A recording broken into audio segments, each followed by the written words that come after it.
I'm on live. I already told Kaylin.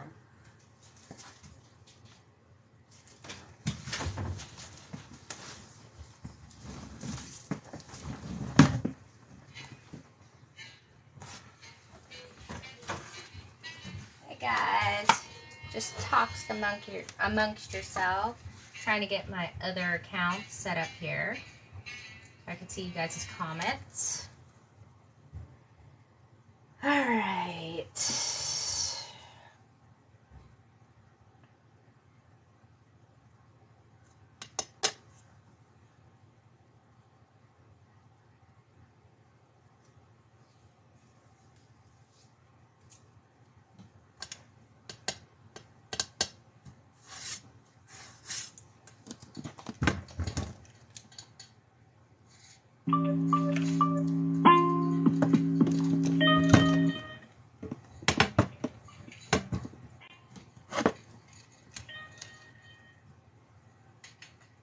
Alright, hello everyone.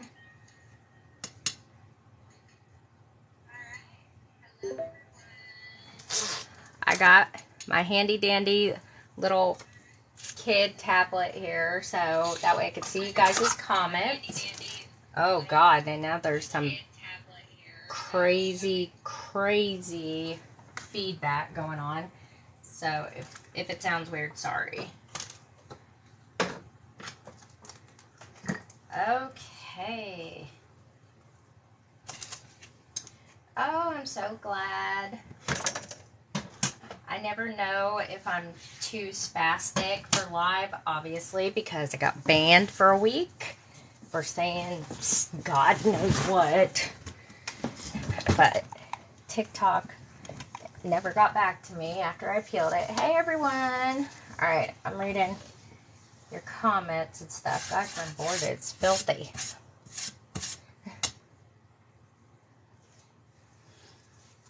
Time to pull up these sleeves.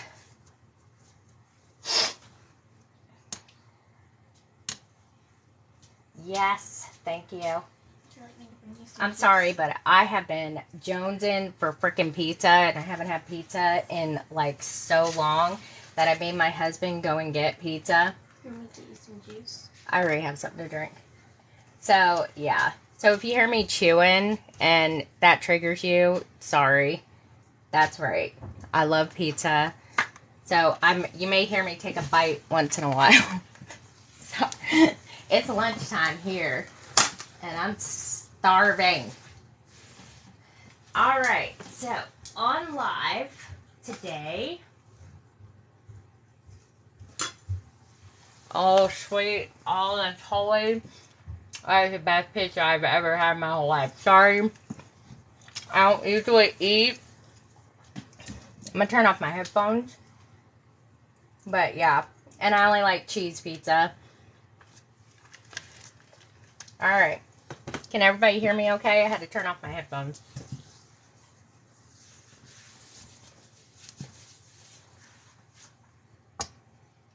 Oh, yeah. Costco is the bomb when it comes to pizza. This massive pizza for $10, you can't beat that. Absolutely delicious. Okay. Let's get to it. Finland. Oh my gosh, what time is it there? Is it tomorrow there yet? I usually am pretty good about the time zones because my husband traveled a lot to Newcastle, Bulgaria, France, Switzerland, Vienna for work. He works in research and development for PET scans, cyclotrons, medical equipment. So he had to travel a lot and he hated it. He hated traveling a lot. And I'm like, I'll go in your place. I had no idea what I'll do, but yeah.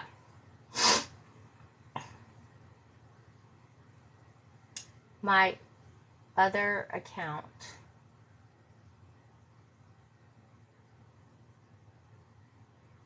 I don't know what happened to my other account. I only have one account.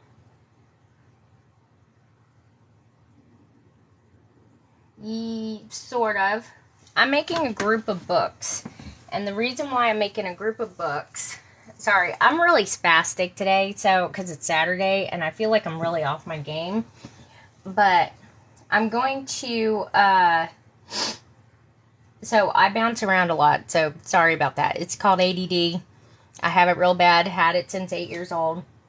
I also have a slight autism, and so I don't necessarily say the right things. I'm kind of blunt, and I apologize ahead of time if I am.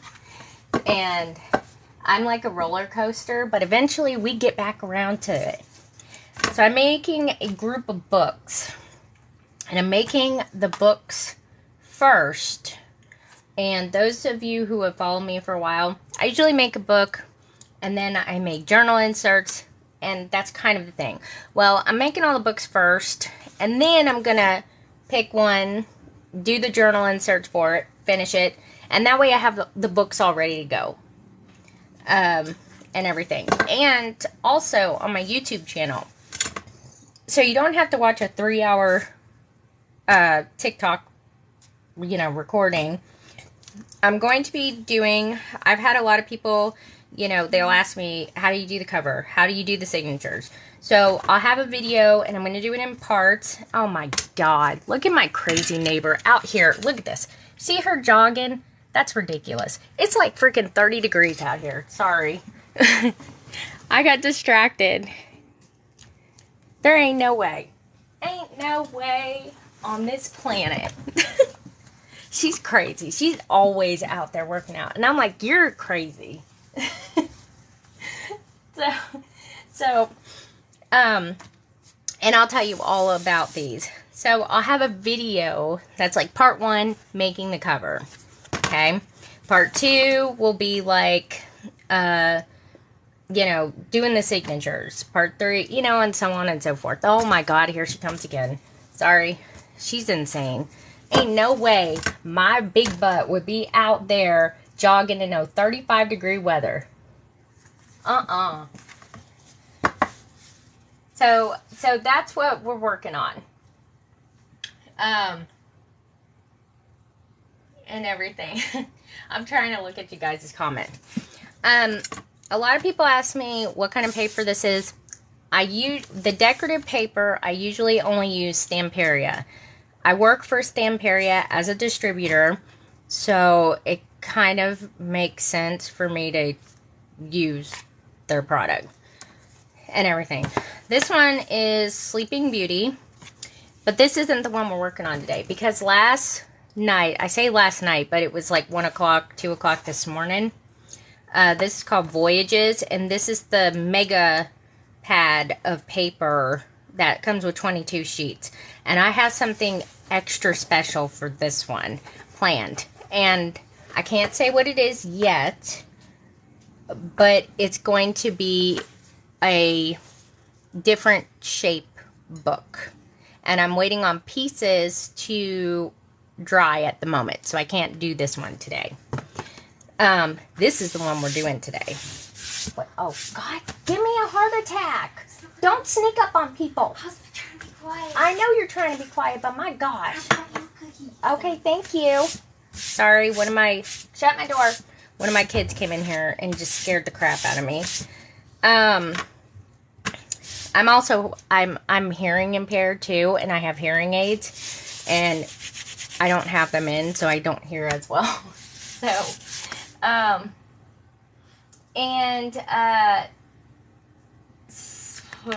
Hold on, I'm reading your comments. Oh, yeah, I only run if something's chasing me, and I ain't gonna run that far. And if you're running next to me, I will trip you so I can get away. So I don't have to run as fast. That's how I roll. So, back to the paper. I'm gonna be doing these books. I came up with this idea last night, and I'm really, really kind of nervous about it because I've never done anything like this before. So why not do it on TikTok Live? Hopefully, fingers crossed, it will go as if I see it in my head, because that's usually how I create things. So last night, the only thing I was going to do on live today is I was going to finish up a few books and stuff like that. And I'm like, you know what? I want to make a box of roses. And so I'm going to do, this is called House of Roses. And I thought this would be the perfect opportunity to show you guys how I'm going to do this. But I'm going to do it a little bit different than the recipe book that I did the other day. Because I've had a lot of requests to do a tutorial on this. And it's so unbelievably not hard. And you guys are probably going to be like, oh my gosh. So basically, I'm going to create this, but I'm going to do something a little bit different with the Roses book. So this is like a box, and you guys will get to see how my crazy brain works firsthand while I create this, because this is how I function. So this is like a box right here, and I'm going to do pretty much the same thing, except this right here is going to be the different thing. Let's hope and pray that it works, because if it does and I can see it how it is in my head and I can get it on here, I think it will be really nice. So y'all have to hang with me. So if I talk to myself a lot, that's just my process. Okay. Nobody said like artists and designers were sane people. Okay, we're all a little bit nutty. So that's how this is what we're going to do today. So if you have not seen any of my YouTube videos, I do have a YouTube video. It's like 3 hours long because I have to stop and talk to people and stuff and tell them things. But usually I can make a book like this in 45 minutes because I've done it so much. And the more practice you have, that you just kind of whip them out. Okay, I can do probably 5 of these books in a day if I'm not distracted, which I do get distracted. So the cover here is, this is chipboard, and this particular chipboard, I like 55 point, but I couldn't find that, and this is 50 point. 50 point's okay, but I use a lot of these glue runners on there, and it will pull up the chipboard. That's why I like the 55 point, because it doesn't do that. And these are little glue runners. This is what I use for the cover, so there's no bubbles. If you use liquid glue, you're going to have bubbles. I don't like bubbles. I like it to be nice, perfectly flat, you know, like you're wrapping a present and everything. And these are 3 separate pieces. The 2 cover pieces are 8.5 by 6. The spine is 8.5 by 2.5. I made it a little bit wider. Then what I do is, I don't have a template for this because it's just so much easier to just get a ruler out and mark it. It's 1/4 from each side, and then maybe a half. Hold on. Now I just thought about that. Yeah, it's a 1/2 inch from each side. So I mark it at 1/2 and 2 inches. Then I mark it at 1 1/4. Both top and bottom, draw lines. Then you have 3/4, 2 1/2, 6 inches, and 7 3/4. Boom, boom, boom. Mark it across. I always draw like a circle right here, and that helps me line it up with the crocodile. It's right here at my feet. The Big Bite, which I have, look, I have all kinds of crap stuck to it because it was on the floor. And I use the 3/16. This is my new one, by the way, which is working decently. And I use 3/16, and I punch all the holes on the circles. And then I put binding tape. The way that I attach the spine to the cover, I do mine differently. I do not attach it on the outside. I found that when I do that, the book has a tendency to stay like this, and it will not be flat, and it's not really flexible and movable.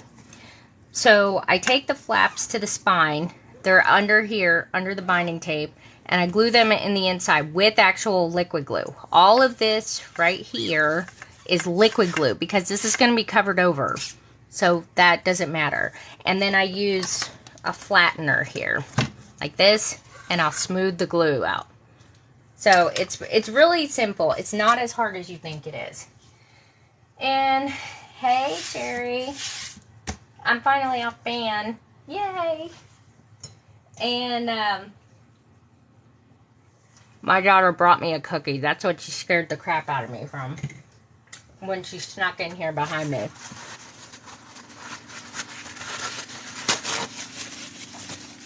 Okay, what was I saying? So when I glue it in here, I put 2 pieces of binding tape over it just to give it a little bit of extra stability. And then what I will do here on the outside, and I have a weird process with doing this because I will put another cover, a piece of paper over this because I don't want to see any chipboard. And when I do the inside cover, this one I probably won't have to do because we're doing it in box shape. But when I do the inside cover here, I put it over there and then I poke the holes again. Then I'll put the eyelets through. Eyelets, they're such a pain that sometimes they're hit or miss. They can be good ones, they can be bad ones. It could be your crocodile. Doesn't matter. So, the good news is since I'm going to make it in the box shape, I'm going to show you basically how I do the box shape, and it's making another one of these. Okay, so, and if you just joined, this is what we're creating, but the inside is going to be a hair different.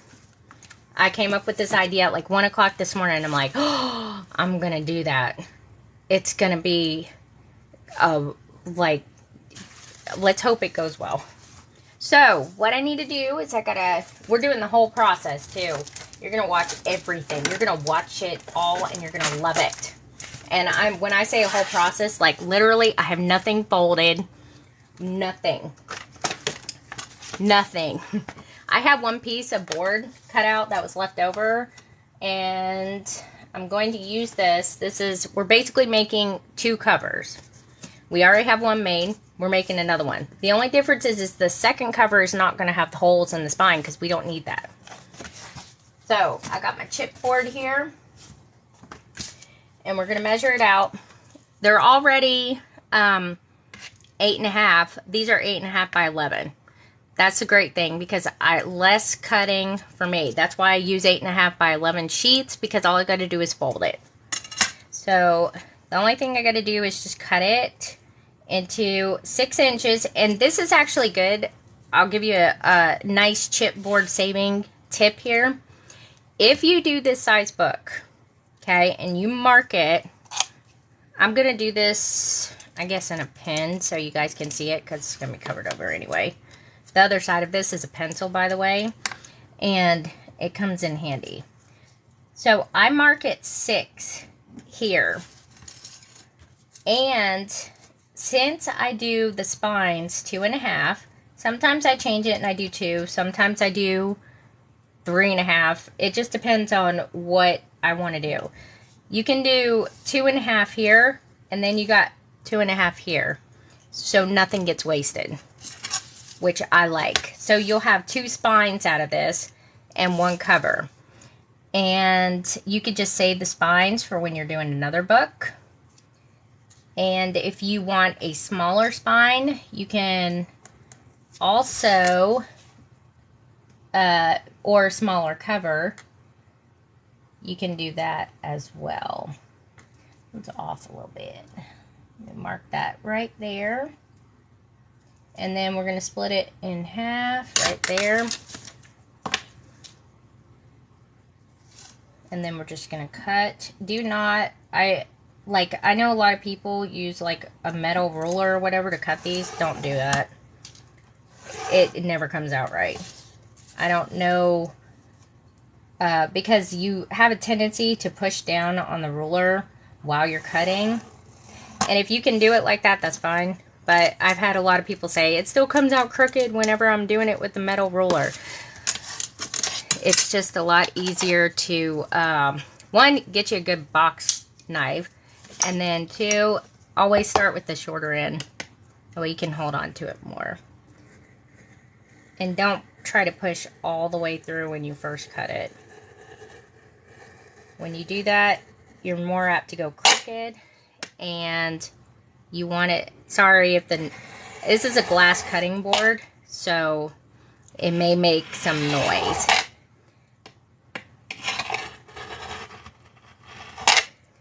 And you usually cut it nice and straight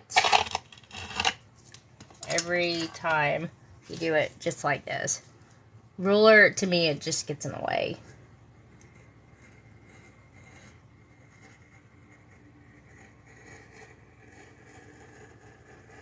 So if you do it kind of light, you kind of make a little indent in the chipboard, and then you don't have to pay attention to it as much. It kind of just follows the line by itself. So now you got two spines. We're going to use one of these, put the other one to the side.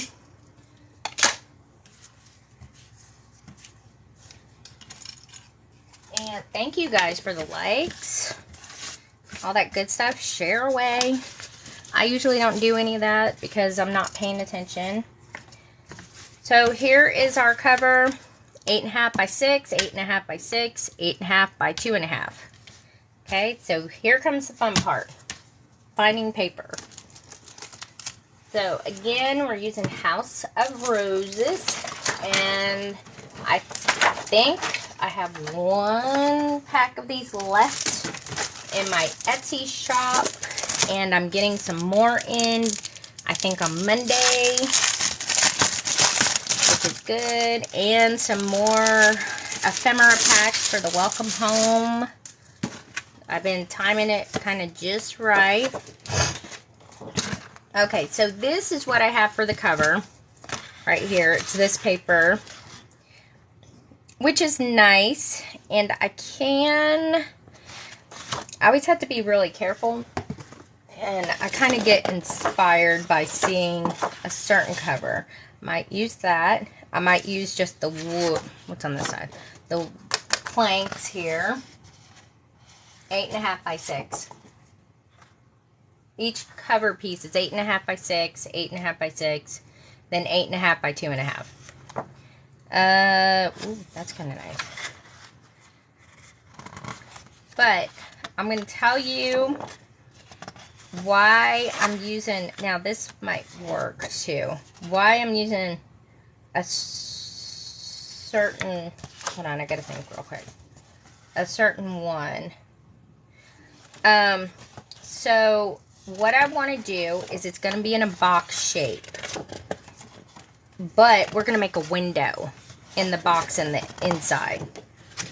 And like I said, I haven't done this before, and I'm kind of thinking in my brain how I want to do this, and I think this will work for that, because I want something kind of plain on this side. And don't worry, I got plenty of paper. Don't freak out if I mess up one side. Okay, so I'm going to take one of these. Alright, now this is where I gotta think. The paper pack is House of Roses by Stamperia. Like I said, I have one left in my shop, but I'll have more Monday.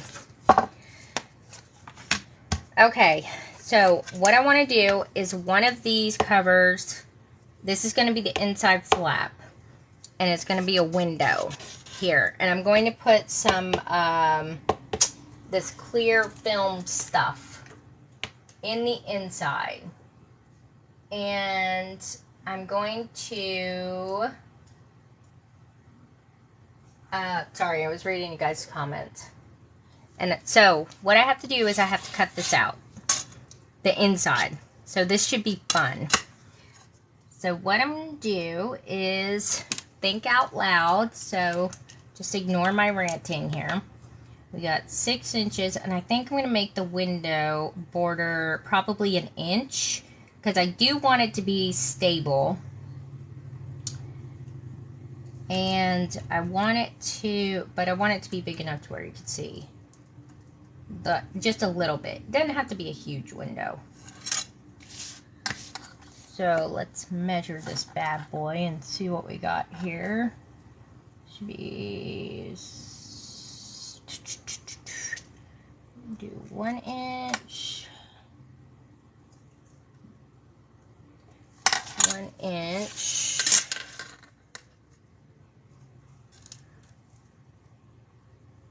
So we're basically going to make a 1 inch block.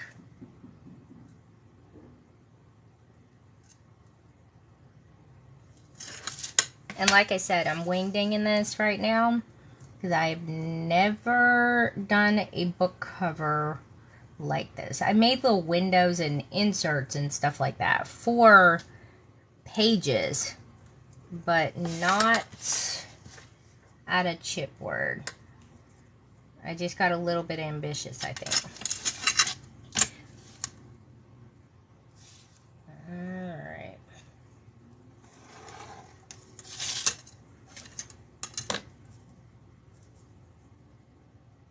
You guys are asking me stuff. I'll check here in just a second. I need to put this tablet over here in front of me so I can see it. I may do that so I can actually see.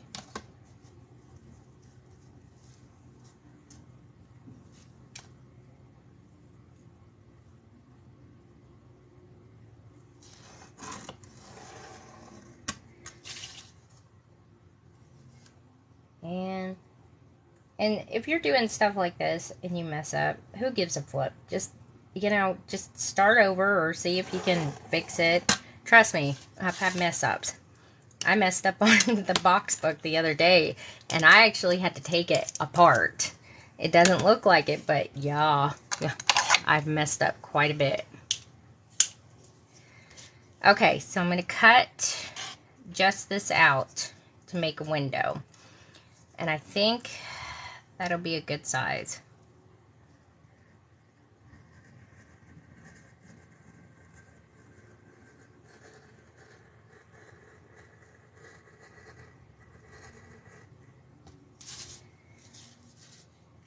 I'm going to just go over it little by little first. It's going to take me a minute here because I don't want to slip and go past the border, because then it will make the strength of the cover just weaker.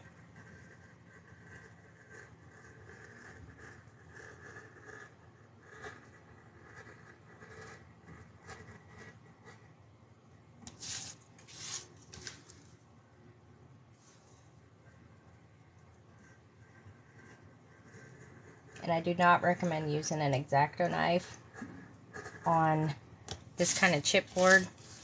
It will, I don't think it's strong enough. I've broken some. It's just easy to use a box cutter. I think my husband gave me this one, but I think you can find them anywhere, online, Home Depot, wherever.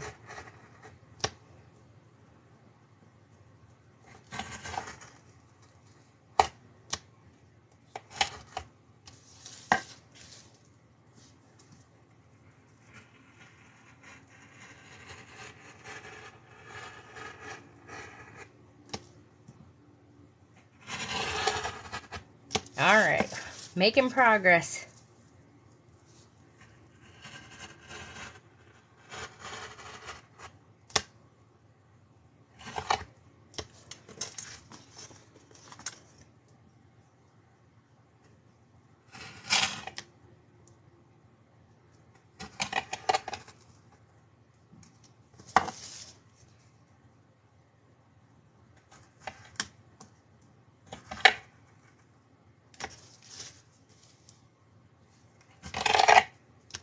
I think my neighbor gave up jogging. I knew that wouldn't last long. Not in this weather. Okay.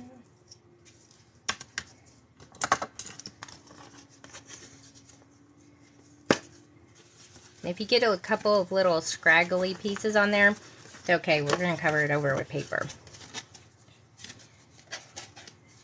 Alright, there's a window. Ugh. Nothing beats anxiety. It's a Bluetooth speaker and my clock right now. It does all kinds of stuff.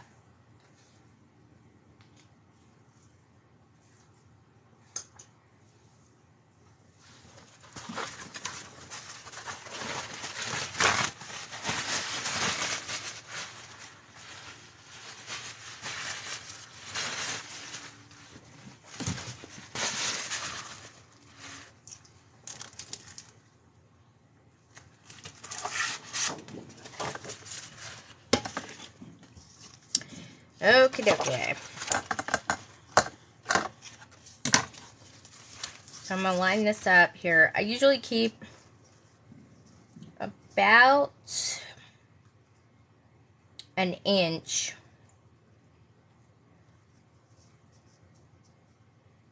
around here. Hold on, I'm thinking about something. I'm going to put the film. Yeah, I'm going to put the film on after I cut this off. Because when I flip it over,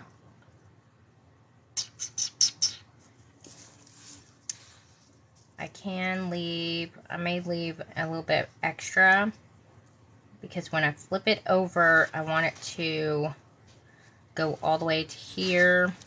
Let's see what I got here. Oh, that's like perfect. Perfect, perfect, perfect. Okay.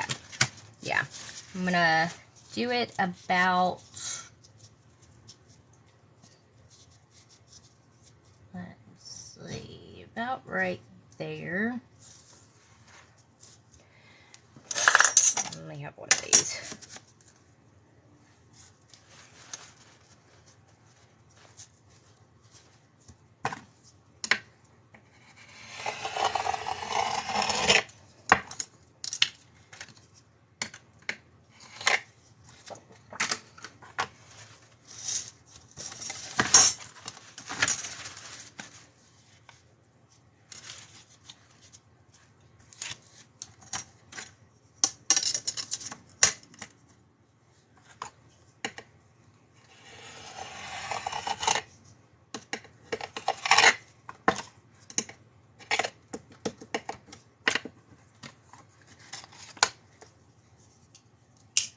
Oh, yeah.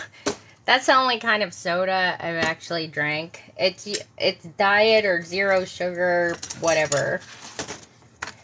I'm addicted to Dr. Peppers. Like, I never had a Dr. Pepper until a few years ago, because I wasn't a soda person. I still have never drank a Coke ever in my life. My parents always drank Pepsi, and the last time I ever had any kind of thing like that was when I was like 8 years old. So I couldn't even tell you what it probably even tastes like now. But I've never had a Coca-Cola or a Diet Coke or anything like that. I'm not a big soda person. I drink that for the caffeine. That's about it. Where's my little... Oh, there it is. So, yeah. I know I'm just weird. I'm not very adventurous when it comes to food stuff. I like junk food, but I don't like soda and stuff. Never been a big soda person. I never had like sweet tea either until I married my husband. I'm like, we just didn't drink sweet tea in Florida. They drink it with fruit and stuff, and that did not sound appealing to me whatsoever. So... And he's southern from Tennessee, so they eat like crap. I'm just gonna no wonder colon cancer is so prominent here, because the stuff they eat, oh my gosh. I'm like, I don't understand how you can eat that. Oh yeah, he likes Monster drinks, but he likes those ones that come in like the white can that are like zero sugar.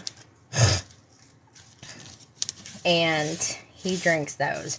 I like my C4 drinks. Those are pretty good. So, yep. Okie dokie. So what I'm going to do before I fold this down is I want to put my plastic piece in, but I have to cut this out first. Because if I don't, then when I try to cut it out, it's gonna be bad. That's what it's gonna be. Let me get a pair of scissors here and trim this little thing out of the corner. Because this is gonna drive me crazy until I can find my X-Acto knife. Let me see if I can get it out with this.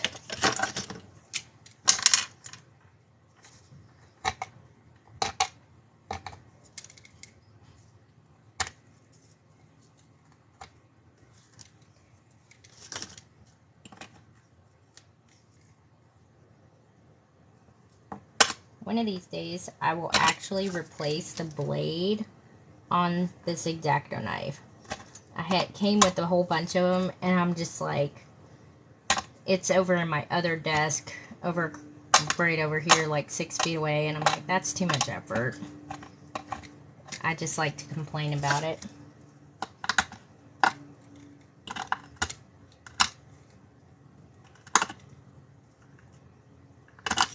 There we go. And that'll make it easier for the paper and everything else to go on it. This is, like I said, this chipboard is okay. I prefer the 55 point because it's just, I don't know, it's a hair more sturdier.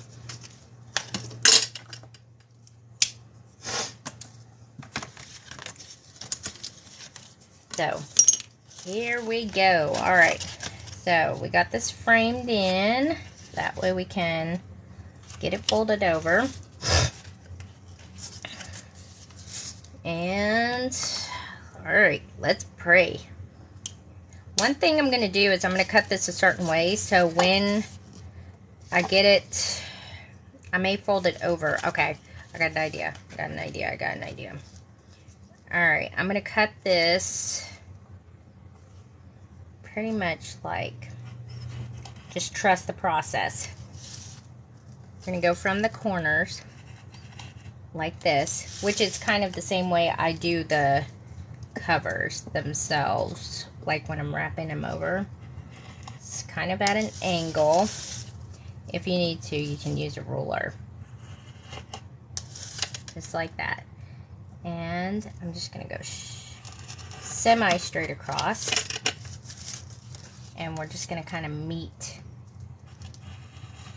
And it doesn't have to be perfect because all this is going to be under this flap. I'm just doing this so it covers up the inner chipboard. You would think with all this folding and stuff I'd be really good at wrapping presents. Nope. I am the worst present wrapper. And I think it's because in the back of my mind, I'm like, why put the effort into it? Doesn't, you know, it's just going to be ripped open. And all that effort is for nothing. There we go. Make sure that's up, that's up.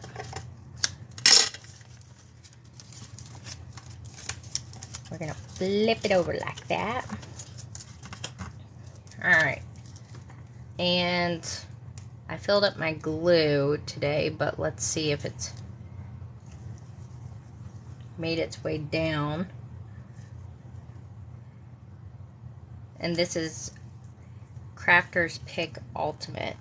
I put it in these icing bottles. I got a big air bubble in here. And it works okay. Oh, yep, it's there. It works okay in them.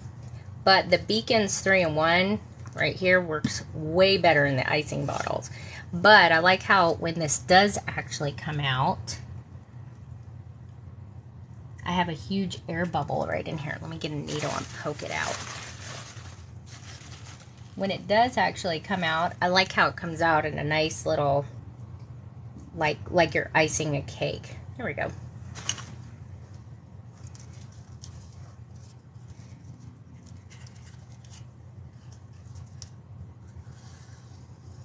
Kind of like in a straight line. Okay.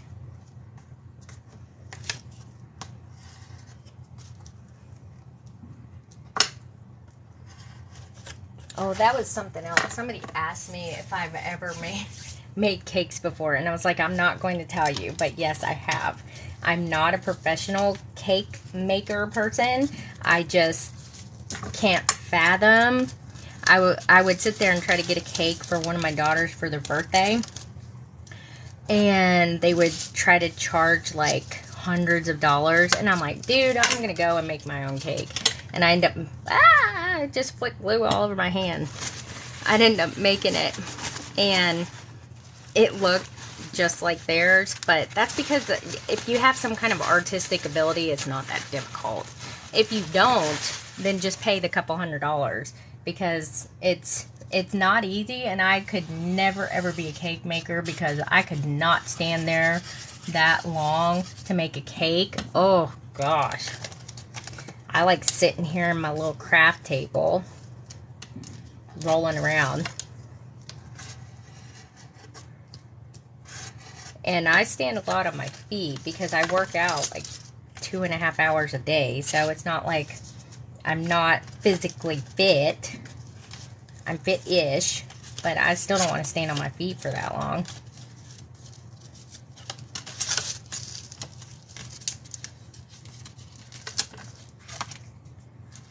And if you guys have been on live with me before, it's very quiet in here because I think Ruby is actually taking a nap for once. That child stopped taking naps at like 4 months old.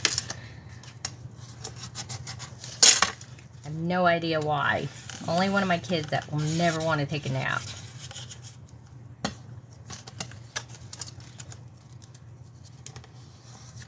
But here lately, she's been wanting to take a nap, and it's kind of freaking me out a little bit. Alright. I know it looks crazy, but I think it's coming out exactly the way that I want it to. And this is the okay if it looks messy. It doesn't have to be straight lines, because none of this is going to be seen. It's going to be all covered over. I'm a little bit particular about some stuff, but not about something that's not going to be shown. And who knows, it may not work. But we'll do our best, because like I said, this is brand new right here thing that I'm doing, and I'm going to try it and see how it works. Now, before I put this flappy thing over, I'm going to use some of this. My Bling It at Home. Welcome to Thunderdome. Oh God, I better not say anything, because then I'll get banned again by TikTok. Okay, so I've got this clear sheet here. Excuse my eating, but I'm hungry, hence the username. I have these saved in my Amazon list because I have no idea what they're called, but they're called something like translucent 12 by 12 sheets or something like that. And I use these for specimen slides. My bookmarkers that I make that have like little windows. All kinds of stuff. They only come in like, I think, a 10 or 20 pack. I'm not sure. But, and they're a little bit pricey, but a 10 or 20 pack lasts me for like 6 months. And if you can't find any of them, you can use the bags that come with the Stamperia paper. It will be flimsy and it won't be as stiff, but that's the kind of stuff that you can use. You can also use, like, if you buy baggies, you can use baggies. Let's see. Packaging, all kinds of stuff. So if you can't find this, there's plenty of alternatives. Yeah, there you go. It's acetate sheets. I have no idea. I can't remember all that stuff. So I sit here and I make myself lists. Mostly so I can go back and get whatever I need.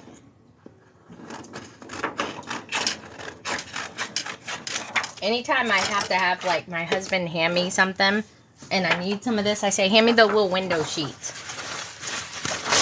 So, The only thing is they're super clingy. So, like, if you get, like, fuzz or something on them, woo, good luck getting it off.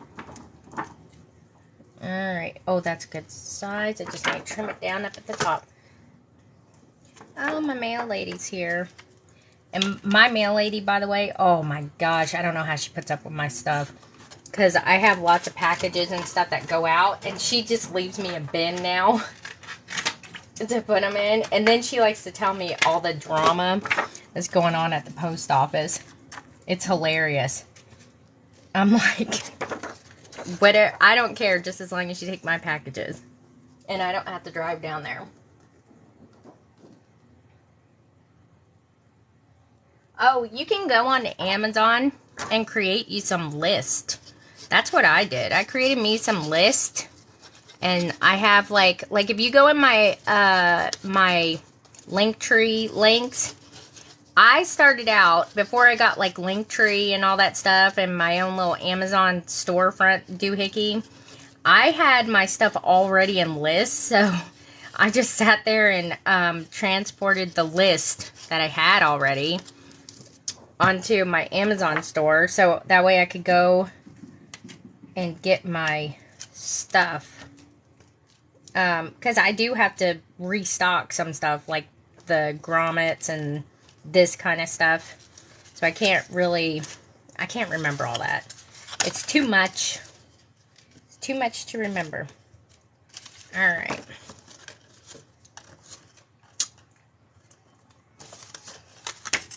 Oh, no, my little one is up. I just heard her. Well, she was being quiet. That's unusual for her. Alright, now what I'm going to do is I'm going to trim this. This is sort of the same way that I do the book covers. Minus the window. I do the thing the same exact way. I didn't glue the side in with a glue runner. I think it will be fine. I can't see it actually doing anything because it's going to have plenty of stuff. But if it looks like it's not going to stay down because of the flaps, then I'll just go around the edge and do it. Isn't a big deal. Usually when you fold over stuff, it will stay pretty good, especially if it's glued. Let's see if it works here. Let me use this. Use a Beacons 3-in-1. I got distracted. I usually, like I said, I usually use a glue runner for this. But the Beacons is pretty good. I don't prefer Beacons over Crafters Pick Ultimate when it comes to bookmaking because I feel like it takes too long to dry. And when the Crafters Pick gets in there, you got to be ready to go because it ain't coming out. And I've taken things apart with the Beacons, which is good because I had to, because I messed up on something. And I was like, oh, crap. And I just took like a little X-Acto knife and made it come right out. But yeah.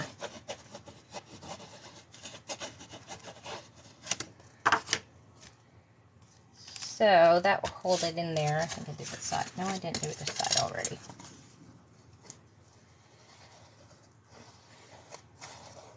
But I do like that it's clear, because clear helps when you're putting on metal embellishments and stuff like that.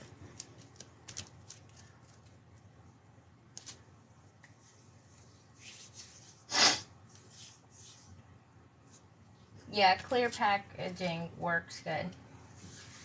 Oh, I am the worst. Like, I had somebody come on there on my page and say, look at all this budget China crap and stuff. And I'm like, I like that stuff. I'm a big AliExpress buyer because a lot of that stuff I can't find on Amazon or anything like that. And I've had no problems with them. I've been a very good customer of them for like 14 years now.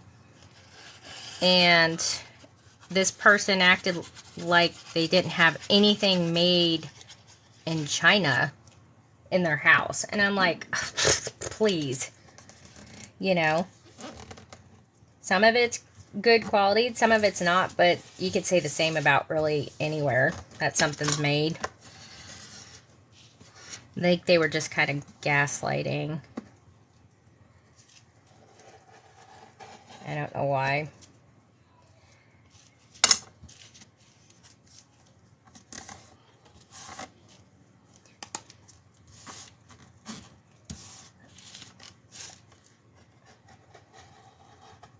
I love this little scraper, by the way. I got this with like my first ever Cricut machine.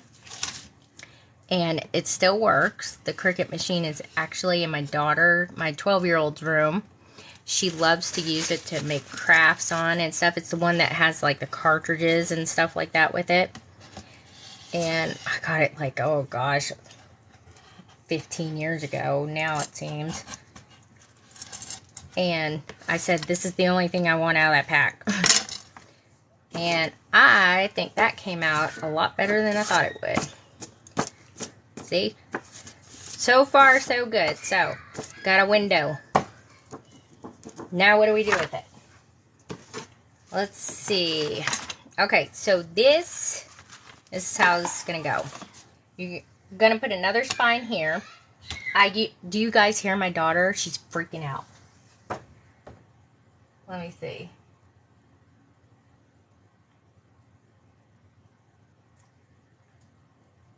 Hold on. Oh, every time I start talking, she starts blah, blah, blah, blah. Can y'all hear that? Yep.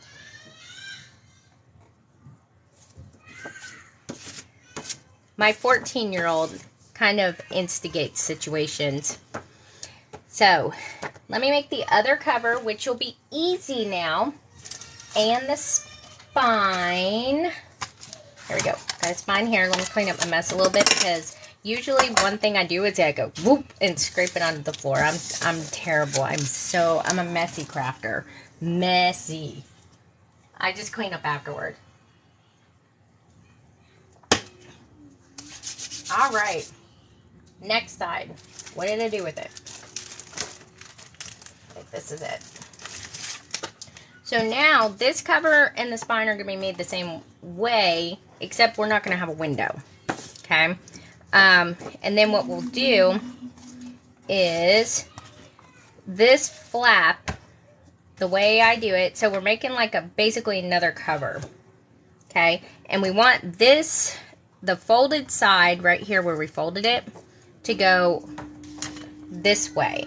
So that way when it goes around, it will be like this on top of the box. Okay, if that can y'all see that? I think y'all can see that. I don't know, my thing's all weird. I have 4 hands in my video. Okay. And it's going to go like this. And flap over. And then the front cover will go over the top of this. So that's how that's going to work. Okay. And then, after we do this cover, we will attach it to the other cover. So basically it's 2 covers in one that help make the box. And the only difference is putting the flaps, the side flaps over here on the cover. Or we can leave them. We can leave it open. Doesn't matter. I kind of like it boxed in, but we'll see. So I'm going to move that to the side. Let me see if this is probably not wide enough. So let me get another sheet here. Let's see what we got. I can do another kind of planking sheet like this. That one's like blue. Let me see what we got. Actually, I have another pack of paper right here. Let me steal one out of here. So, I did this on purpose. I saved me a few packs of paper for a reason. One, so I can use the extra to embellish and all that good stuff. Can do the other one. that might work also, or we can just do it all one solid piece. I think it might work out of that. Because one side I don't have to. This is the other good thing, is I actually do not put any paper all the way around it like I did before, like the liners and stuff like that, which that makes it easier, because this one side of it is actually going to be on top of the other cover. So one side can be open, and that's okay.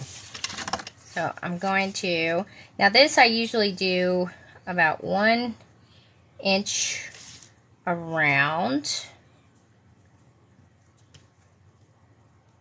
There it is. Let me put this one in here. I might use my tiny one. I don't know where it is.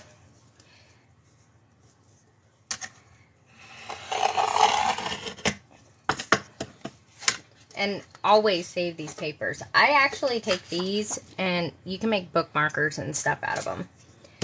Comes in handy. Never throw away scraps unless they're just too tiny to do anything with. And even then, you can keep a strip of them, put them through a paper shredder, and make paper out of it if you wanted to. I've done that before. Not in a really long time, but yeah. Alright. So, let's hopefully... Okay, good. We're being good today. Because usually when I put this glue runner... This is called a glue runner, by the way. It's not like a double tape thing. But usually when I do this, it starts making the chipboard come up a little bit. And that's one reason why I have such a problem with this chipboard. But when I get over the pack of 100 that I have, then I'll go back to using my good stuff. Oh, thank goodness. And I usually use it like this, so that way no bubbles, no puckery bubbles or anything on the other side. Makes it completely flat. And then I use the liquid glue to glue all these edges down. And that holds very well.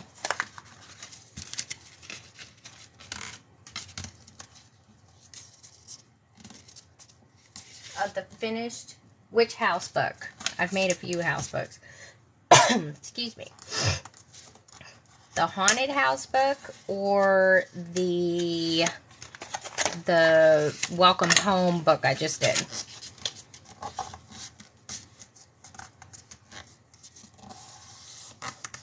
I'll be adding the signatures in here as soon as the cover is put together. I don't know why people are so fascinated in the signatures, like putting the pages in. That's like the easy part. This is the complicated part.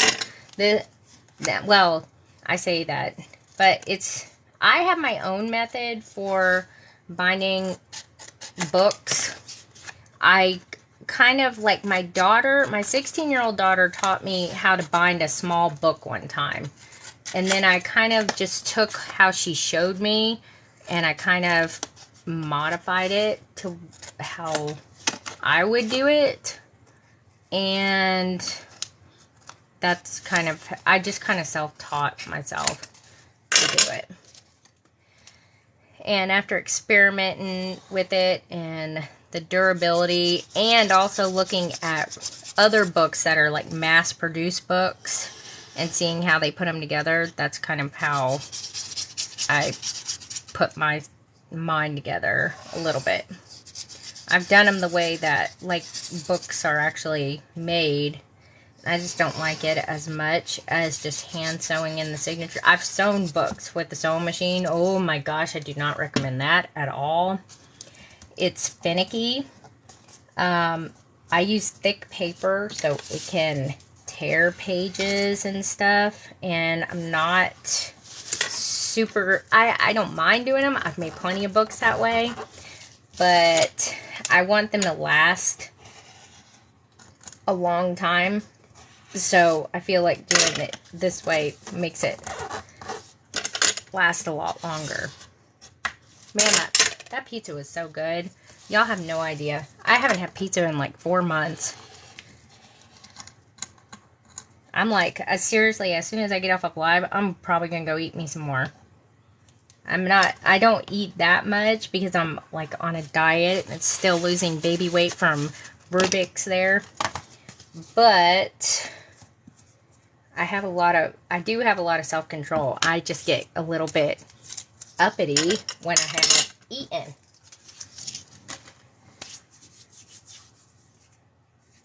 Yeah, the bottles, when I also post this video to YouTube, I also try to post in links to all the stuff I use because people always ask me. But they're icing bottles. It was suggested to me to use icing bottles for the Beacons 3-in-1 because there's no leaks and you don't even have to put a cap on it. And I have them saved in the Amazon list. I don't know what the brand of them is. I just know they're icing bottles. I lost the spine. What did I do with that? I must have covered it over with this paper. Oh, there it is. Alright. So, I'm going to use...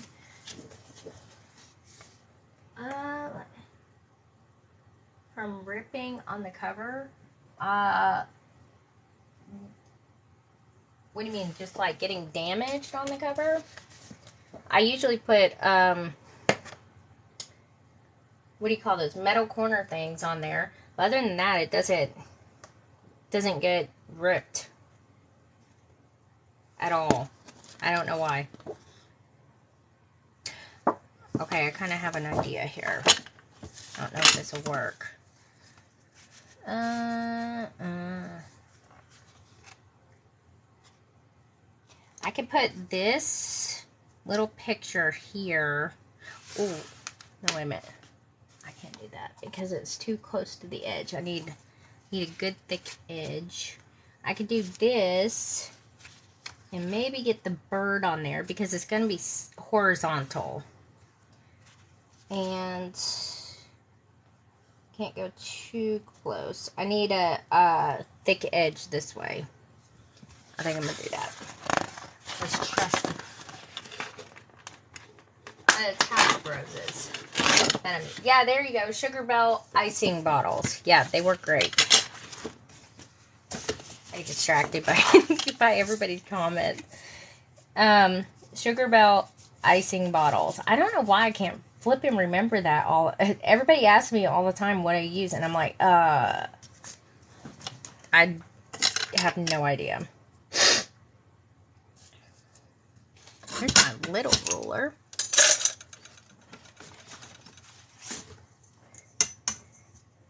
So, yeah. Alright. Usually do not make the spine a horizontal piece like this, but since it is technically a lay down piece, this is what I'm going to do.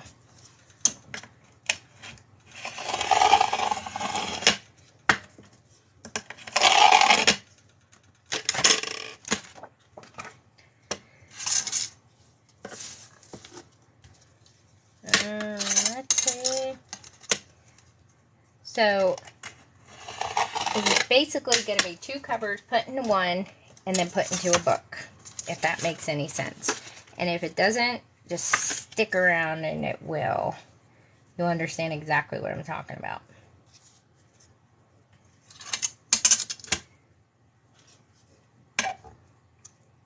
I'm going to move this over just a hair. I want to cut that all the way off.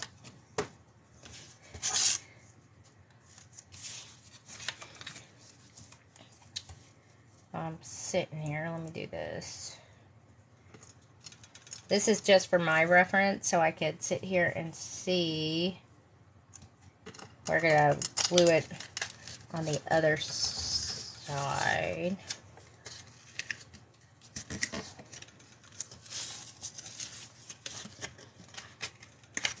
Now fold it back the other way. Alright, there we go.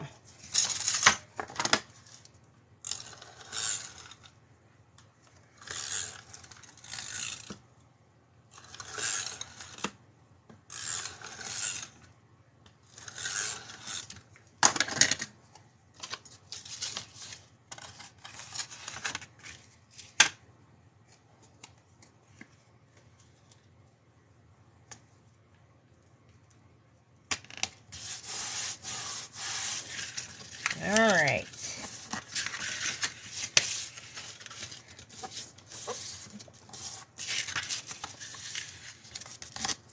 So this spine right here is not going to have any kind of holes in it because we're not putting any, we're not sewing in the signatures in this. This is just part of the cover flap.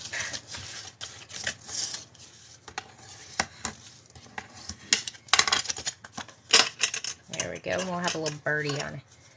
Oh, my neighbor, the lady I called the 411, who knows literally everything about everyone. Like, she knew our neighbors moved out next door to us, and I didn't even know they were even gone. I mean, and she just knows everything about everyone. She was the first house in my development to be here. So I call her the 411. And my daughter, my 12-year-old's outside playing, and she just walked up to her. She loves my children to death. She's always giving them stuff and snacks. She's such a sweet lady. It's nice to have good neighbors, because my last neighbors, gosh, I couldn't, oh, the stories. They were the most inconsiderate people I had ever seen in my whole life. And I'm just like, really? And my husband is trying to be all neighborly with them and stuff. And I'm like, don't be nice to them. See, I'm not. I'm like, you tick me off and that's it. Yeah, we ain't neighbors no more. Well, I may head nod and that's it. But my husband's too nice, and oh, that was so much fun. I'm just so glad we don't live where we used to. And it seems like it's been forever.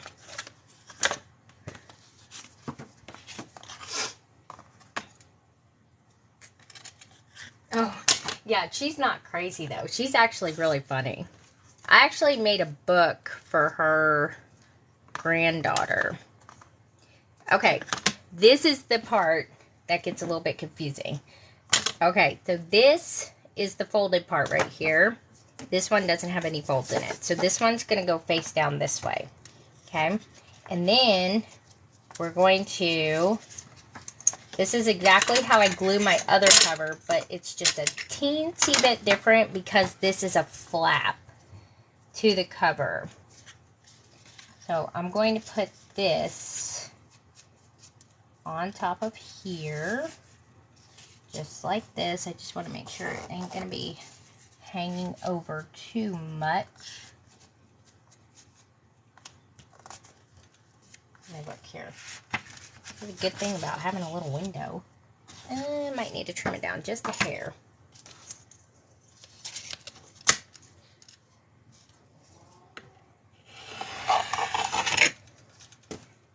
Okay, so this, all right, this is what took me a while. This is going to go face down this way. And the reason why is because it's going to go in the cover like this right here. And then it's going to go like this. Okay, actually I could probably stick this in here. I haven't done it like that before, so I'd have to kind of mess with it before I actually do it that way, because I want it to make sure it doesn't get in the way of the book. I probably won't, because I need that extra space. I'm not going to deviate. Let's not deviate. And then it's going to go over this way. Y'all envision it with me. It's going to go over like this. And then this will, boom, flip over. Then the little flappy thingamabobbers, the side up and down thing, can either leave it open, I mean, that's fine. We can do that. So it will be open in the top and the bottom. Or you can make the little flappy things and do it that way. But it will rest on there. And I'll have to put the liners in for this. And I do put a liner in for this one also, because if I don't, I'll see the little binding tape and stuff and it drives me nuts. So, yeah.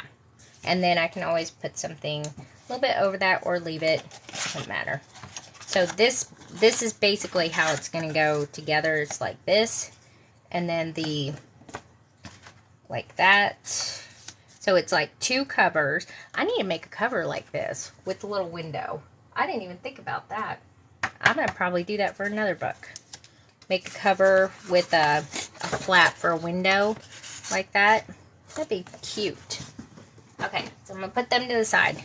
Got to do liners for this and the eyelets and everything before we attach the other cover. So basically, it's 2 covers put together.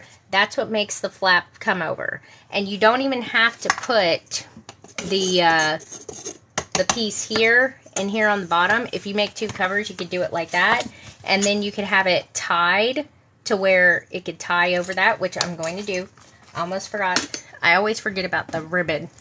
Let me get some of this chiffon ribbon out. I think, oh yeah, I got a pink in here that looks like it will work perfectly.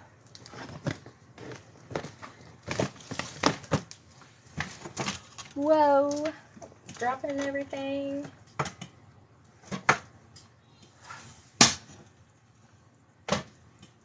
It's sort of like a faux storage book, I guess. It's more like a box book. I'm calling it the Box of Roses, I guess. I think that pink, I may have, let me see if I get a hair darker. I got that. I have white. I have like a maroon, but that don't look great. Let's see. Oh. What's this? I got some, that's a little bit of a lighter pink.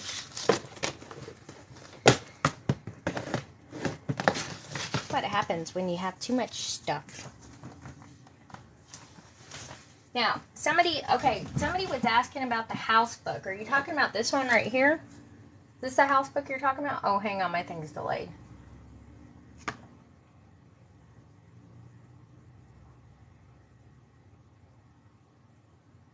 Yes, you could use this for a storage box or book. You could just make it into a box if you wanted to without the holes and stuff in it. I've made boxes before. Is this the book that somebody wanted to see?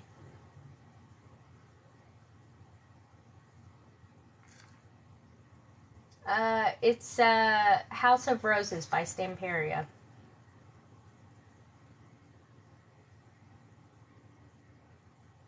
Hang on. Let me look here up at my phone. Let me see. Okay, my phone's not delayed. I'm looking at a tablet at you guys' comments because I can't see in the phone because my little holder thing that holds the phone covers over the comments. The paper is this. It's House of Roses.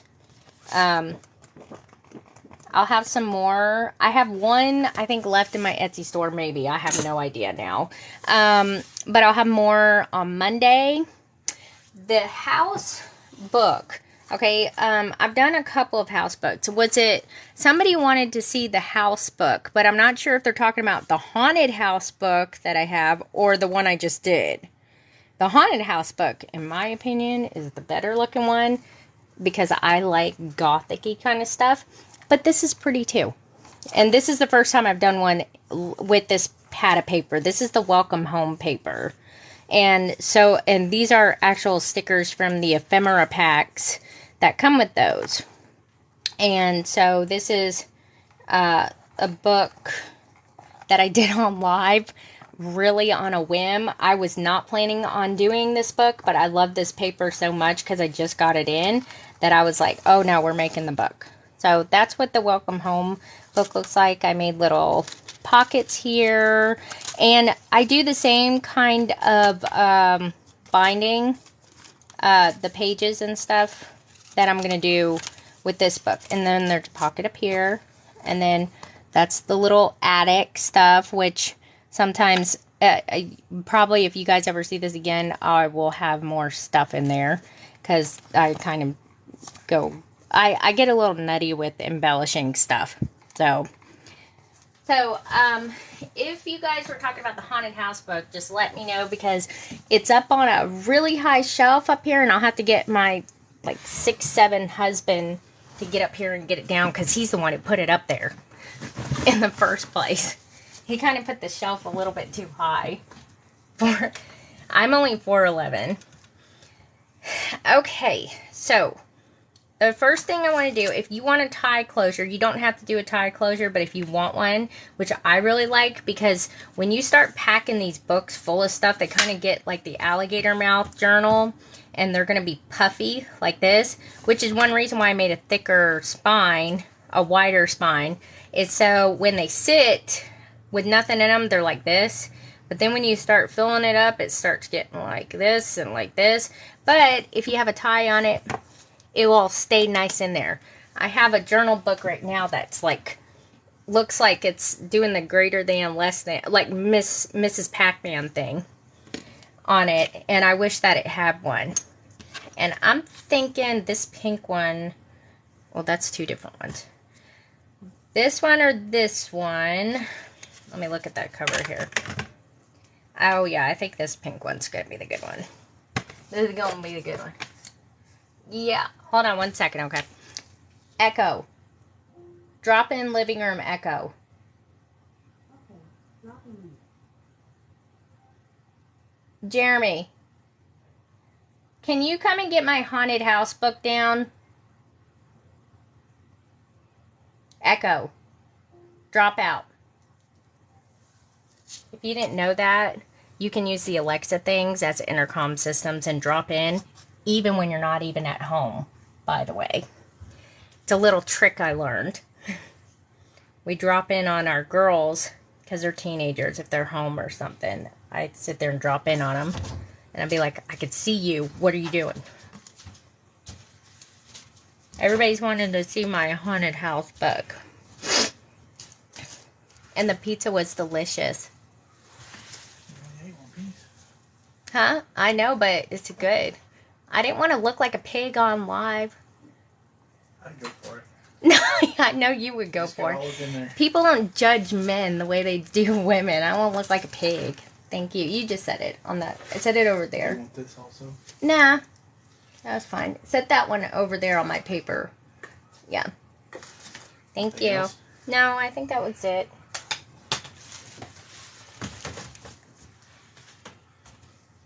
Oh, yeah, you can do that with the Alexa things. It actually, like, because it's connected to your cell phone anyway. And when you, you just tell it to drop in, and it will drop into other devices. I could go drop in at my grandmother's house in Florida right now if I wanted to. And so I drop in, and it's like an intercom system. So we have one downstairs. So anytime I need something, I just tell it to drop in. And whatever the device is called, you just say that like I did. And that's how you drop in. So anyways, this is the haunted house book. Hold on, my tablet here is always so delayed. So this is the haunted house book. This was my first ever house-shaped book that I did during, I think it was October. Yeah, it was in October. And all of this is created out of chipboard. And I painted it, I think I painted it black first. And then I used the Distress Ranger ink sprays and kind of gave it like, made it look kind of moldy and stuff like that. And it wasn't bad for my first attempt. And then I did a fence closure here for it. And then the little attic and everything. And the pages, I did not like hand sew them. They're just like, they're kind of like put in like, well, they are hand sewed, but not through the spine. I'm not really sure what that binding is called. They're sewn together, then they're put onto a piece of chipboard, glued, and as you can see, Crafters Pick Ultimate works fantastic. It's a great glue. And so it goes like this, and it will open and everything like that. So, and that was the first haunted house book. Here, can you guys see that? Okay. And everything. So yeah, and there's little eyeballs. You see those eyeballs moving? Those are actually beads. So that was the first book, house shape book that I made. And then I made one at Christmas time. It was a winter themed one. I made it with the same paper as my pink shelf. And here, I'll show you guys. The pink shelf is actually, hold on a second. Let me get, is up there, as you can see. And let me see if I can actually get over there without knocking a whole bunch. So this is the same kind of paper that I used to make the shelf and the winter book. And there's stuff back behind all my stuff that's actually hooked onto the shelf, including icicles, little houses. I don't know if you'd see that. It's kind of high up there for me and stuff. So yes, I was a decoupage person before I ever got into making books. So stuff like this comes really, really natural to me because I've been doing this for like 15, 18 years now. I'm going to put you guys back. So sorry. There we go. Is that okay? Oh, that's good. And and then it kind of, I like to put other forms of crafts into the books I create. So that's kind of like how I got into that. If that makes any sense. I'm a mixed media, considered a mixed media bookmaker, I guess. I don't really know. I don't like labels too much because I don't like to be defined into one little spot when it comes to creating. So I try to just do whatever feels right. You know. Oh, yeah, I need a space. My goodness, I complain about how small my space is all the time. And I'm like, I know a lot of people don't have a lot of space. I have that. This is in my bedroom. So eventually I hope to move into this room that we have, it's like a screened in porch area with a really high ceiling, and I'm hoping to redo that.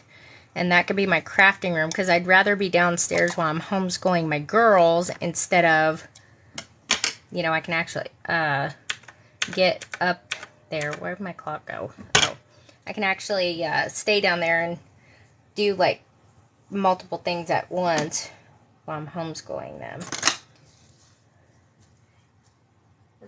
Does that help? Everybody good now? Okay, let me actually put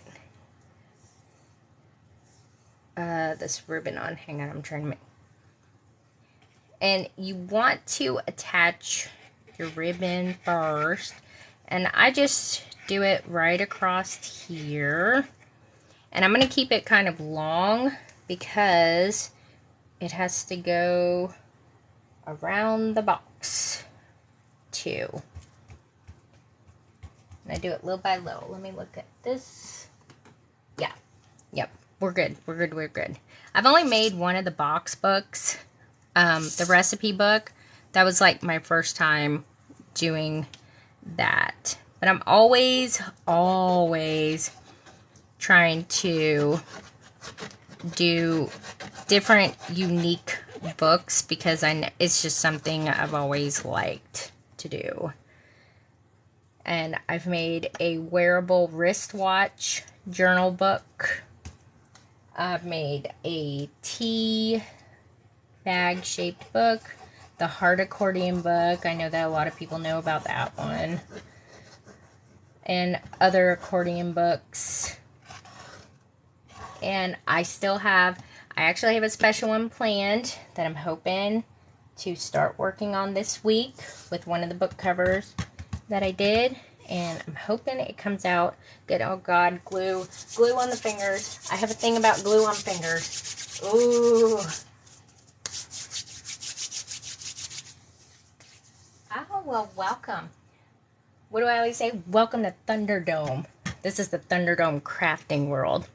Speaking of Thunderdome, while I'm doing this, man, FYP page, I stumbled upon Tumblr drama. Okay, like those cups that people make or whatever. I'm not a Tumblr maker or really a drinker outer. And my gosh, the drama on there. I was like, y'all got me invested in this now. It's like crossing over crafts and stuff. I was dying. It's like some tumbler that this chick made was just not really good quality. And then she said she paid $200 for it. And I was like, for a cup? I said, no. I said, what is happening? That is insane. It was just, oh my goodness. The drama. I guess there's drama. And then makeup drama. Whether you're talking about that chick with the fake eyelashes or something like that. I'm like, I don't even barely. Yeah, see, I've never done resin tumblers. I've done resin charmed. I didn't measure the ribbon. I just put, see, look, it's not even. I just do a little bit of extra because it's got to go around the book. But you want to leave off enough to where you know how much, you can tie it. If you can tie it a little small and you want it that way, I kind of make it a little bit long because if the book gets thick or something like that, that way it can close and whatnot. Okay. What I'm going to do is I'm going to put the page liners on here. I'm going to use some of my scrap paper just because I got some down here. I have piles and piles of it because I just did the Cosmos one. And then I did this, let's see, I got Sleeping Beauty. Oh, here's the other paper pad. That's what I was looking for. Okay. I use, I'll just stick with this, I guess. You could really, one thing I do like to do is if you're using these Stamperia paper pads, this page obviously is not usable unless you're like me and you cut these out for mini journaling thingies. Like these, I cut out them to make mini paper pads out of them for the little doll over here that Aisha gave me, Penelope's Corner. And so you could cut them out of the back, or it will also, how I put the cover together will be on YouTube, so you can go back and watch it anytime. But this cover was already put together. This one I'm about to put together. It's the other part of the cover. I just have to put the liner in for that, so you'll see it. What was I saying? Oh, this. So, I highly recommend you use these pages, the front and back pages, for your liners, for the inside of your books. Because this is kind of a page that you're not really going to be able to use unless it's like folded over or you don't see this side. So, I usually use those for the liner pages. But, I just like the roses because it goes with the theme. And the liners here, I usually do those a little bit less than what the cover measures. The cover is 8.5 by 6. So what I do is I do 5.5, 5.5 covers. Let me make sure that's the right, yeah. 5.5. Let me just trim this down. And I do like 2 little line notches. What is that? 1, 2, 3. 3/8. 8 3/8. I just remember it as 2 little notches before 8.5. That's how my brain works. And then, so it will look like that. And then we're going to have one go over here. And then we'll have one more of these over here. The middle spine thing, that really can be, it's the same height, the 8 3/8. And then I usually make that, let's see, it's, I usually make it 5 inches. So that way the flaps kind of hang over like this a little bit, because that's something that you want. And then it will actually go, this will go on first, like this. And then we put the liners over it like that.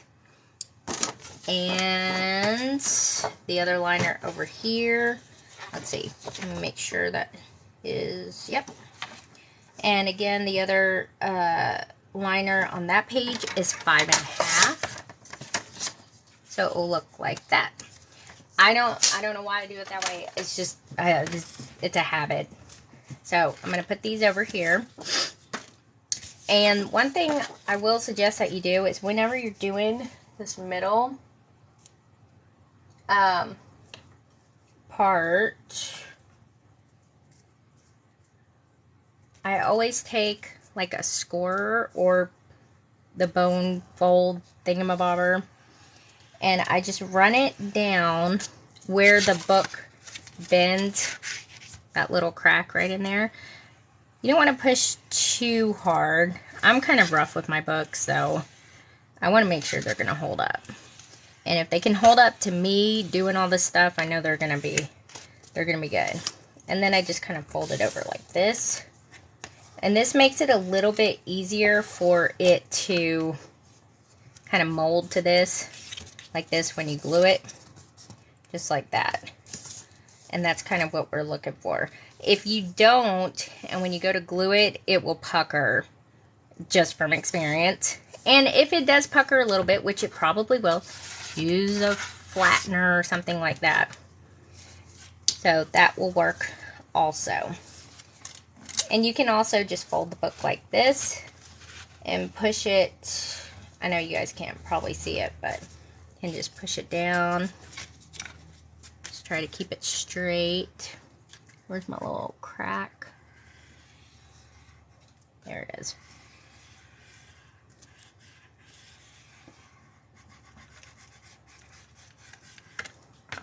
And that also helps for you to be able to fold it over.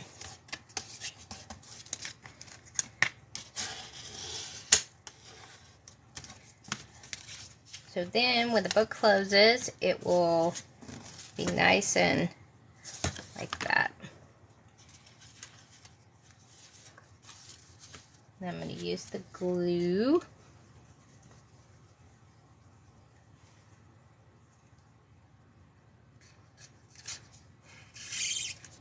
Put some here so I can follow the, there we go.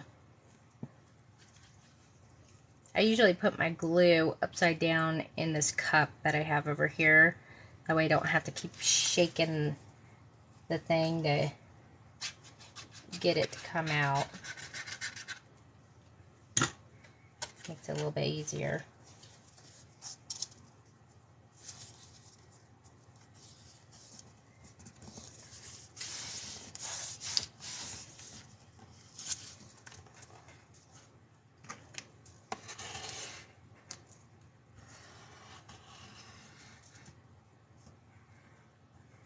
These things are great for getting the extra glue out.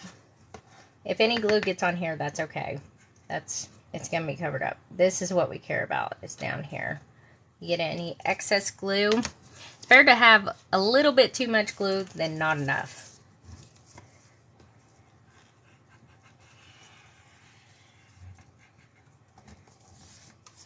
And see, it will pucker just a little bit, so that's why you got to take this thing and manipulate it a little bit, and that way it gets used to folding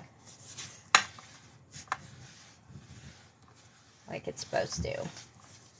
And no, it does not hurt the spine or anything like that.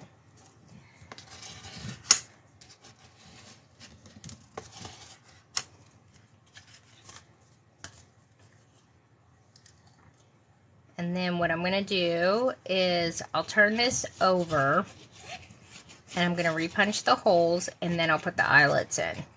Just kind of makes it look a little bit better. You can like put the eyelets in ahead of time if you want to, and then this paper would cover it over and you just poke little smaller holes through it, which I've done that before too. Both look just fine. Doesn't matter. It's just your own personal preference.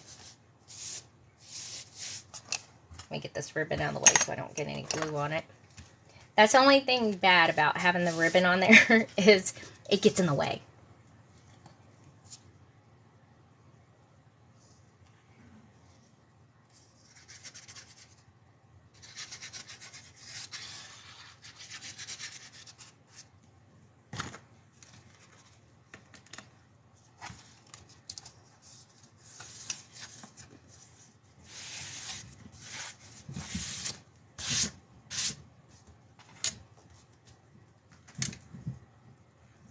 And taking this little point right here, this will help your paper get into the crack of the book between the cover and the spine.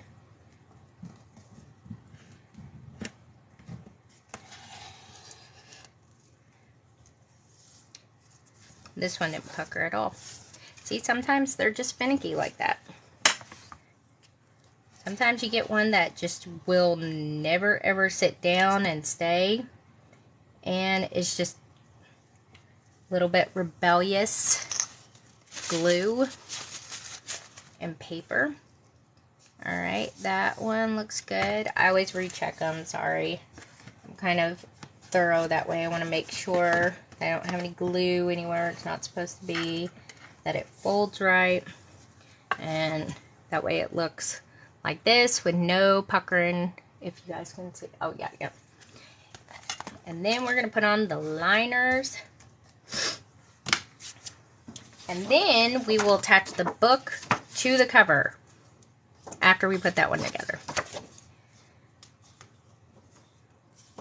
The liners, I don't really have a preference with glue with these. Just, I would say the icing bottles really help with your glue portions and putting them on. And it's more accurate, especially if you're doing more intricate little tiny stuff. That kind of helps too.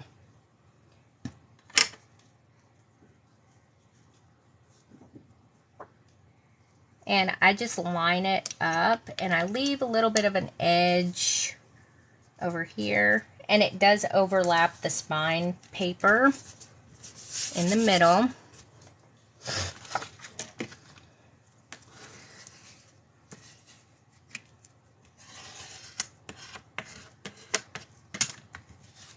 And then I check it again. I've made the mistake of not checking it, and then I couldn't even close the book. And I'm like, well, that one's done. So, yep.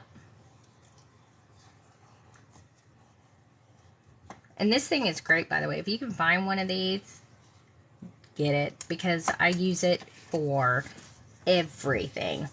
Like, you can use it to lay down books, flatten stuff, all that good stuff. I usually use different papers for this, but I think it looks fine like that.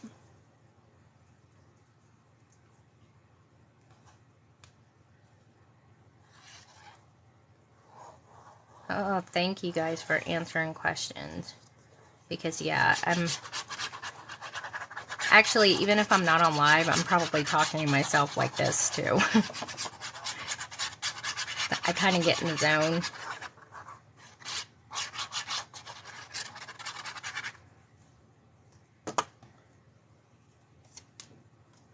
And then I forget to look.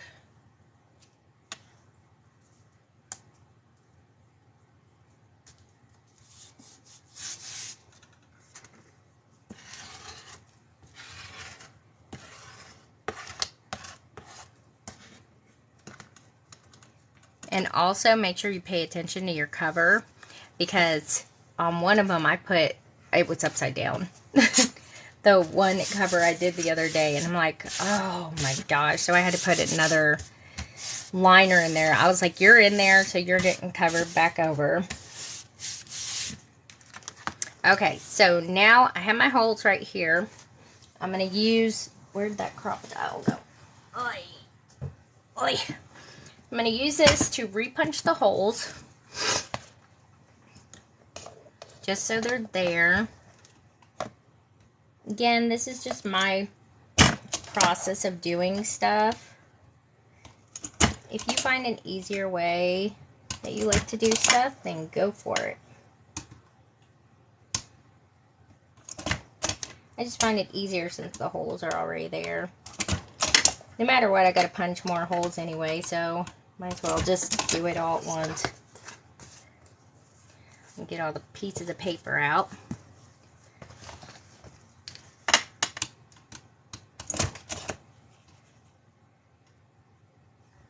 You can do the holes afterwards. I mean, not before you put the pages in, obviously. But when you put the grommets in, you have to switch it to the 1/8 size. And then you can punch the holes through the metal pieces, because you can't punch the holes with this size grommet, the 3/16 grommet. It won't go through, it's too big, because the metal's already on there. So, but you can do, I've done it with the smaller one. You just switch it over here to the 1/8 size, and it's done. Oh, I need that. Why am I putting it away? So, there's the holes right there. And if you get little papers or little scraggly pieces, don't worry about it, because they're going to be covered over with the bronze. We're going to use bronze eyelets, because I would use something like gold, but my gold ones are being boogers and not working right. So, sorry, did you guys just see me jump? I heard something move behind me and the tablet had slid down a little bit. I'm one of them people that scares myself all the time. I'll hear something and jump. And my first reaction is, I have a, not a fight or flight response. I just jump. So, yeah. Okay, so I gotta put these in. Then we're gonna put the cover on. Then it's on to the signatures. Yay! Let me get this set up here. My little washers here. And also, I use 4mm size grommets. That's these little doodad things here. And they just seem to work better. And if you have a crocodile, the bottom piece is supposed to be on number 2, and then the top piece is A, I guess. That's what the top piece is. And they work really well with that. I'm going to put these in real quick. Then I'll show you how the cover goes on. And then we could actually do the signatures before the other cover is put on, because it might be a little bit easier to sew them in without the extra appendage of the other cover. So I could do the signatures next. That's not a big deal at all. And see, that's what they do. They're coming out pretty good. I'm not a fan of the Crocodile Big Bite. I swear I'm going to design my own because I have a good idea of how to design it where it would be more efficient and better options, I guess, of punching and not have to punch them individually and can punch them all at once. So that is to be continued because I don't mind We Are Memory Keeper products, but some of their products, wow, they really need to be reworked, re-engineered. Now the handheld Crocodile, this one right here, I've never had any problems with that. It's only this. It's always, either you don't push it hard enough and it doesn't like go all the way through, or the hinge breaks like mine did on my other one. Or you push it normal and it goes way too far and it makes it look like crap. And it's annoying. It's not consistent, I guess is the thing. Oh, I definitely recommend having both. If you're going to make books, you really need both of them. You can use a handheld one to punch these holes. You just have to do it before you attach the spine onto the covers, the cover flaps. Just to let you know, I've done it that way before. It will work. It's just kind of a pain. But if that's all you have is just a handheld one, you can use that. I also sometimes use a handheld one for the edge ones. Just so I only have to use the big one for the middle. And that was with my last one because my last one was, my husband re-welded it for me. And it worked a lot better than when I first got it. But it still kind of freaked me out a little bit. So, alright, got 3 more to do. 1, 2, 3, and that. And sometimes they just don't work, not because of the equipment, it's because of these. I order the same exact grommets every single time, and sometimes it feels like I'm getting like a defective batch of them because they just will not work in no matter what setting I put them on. So it just depends on what kind of day the manufacturer of these is having.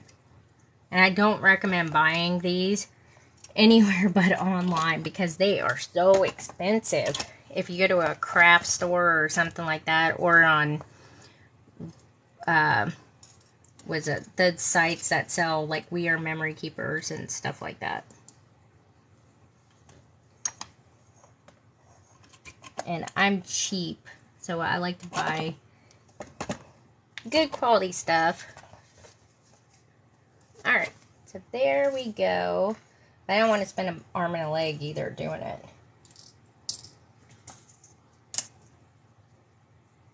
I've seen those like heavy duty grommet machines, like the big press. My husband wanted me to use one of them. I'm like, are you insane? Where am I supposed to put that? We like small and compact. He's starting to get that more because you know how men are. They like big tools and stuff like that. And I'm like, I don't want that. I want something tiny that can fit on my desk.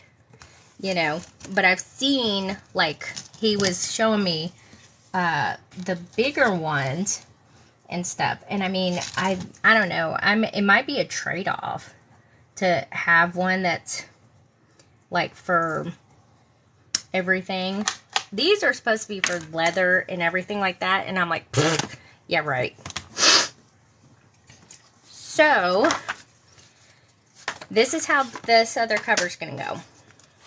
Okay, you have your signatures will be here. This cover is going to go here.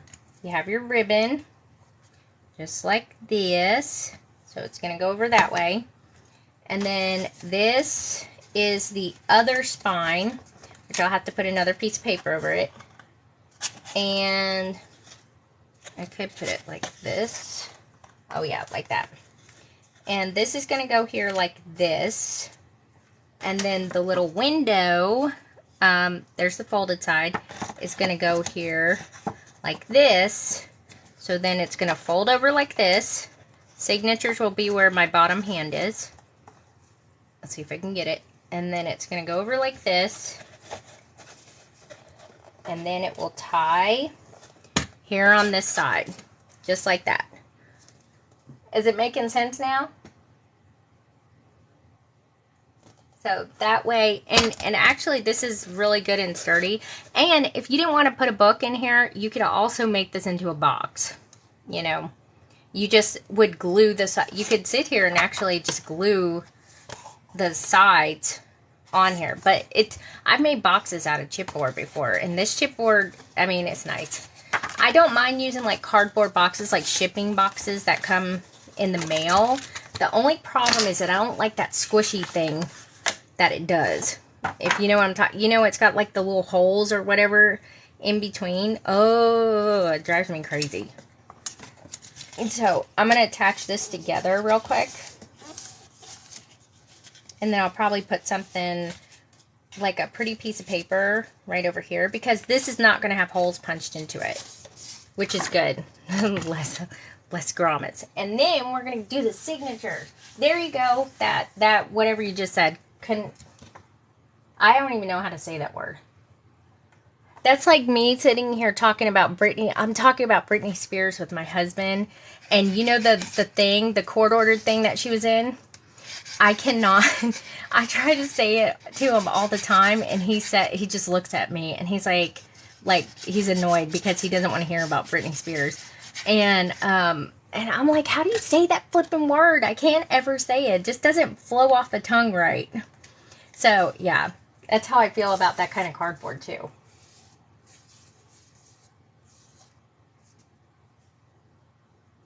I make 2 backs because usually when I did the other one, I wanted it to be way more sturdy.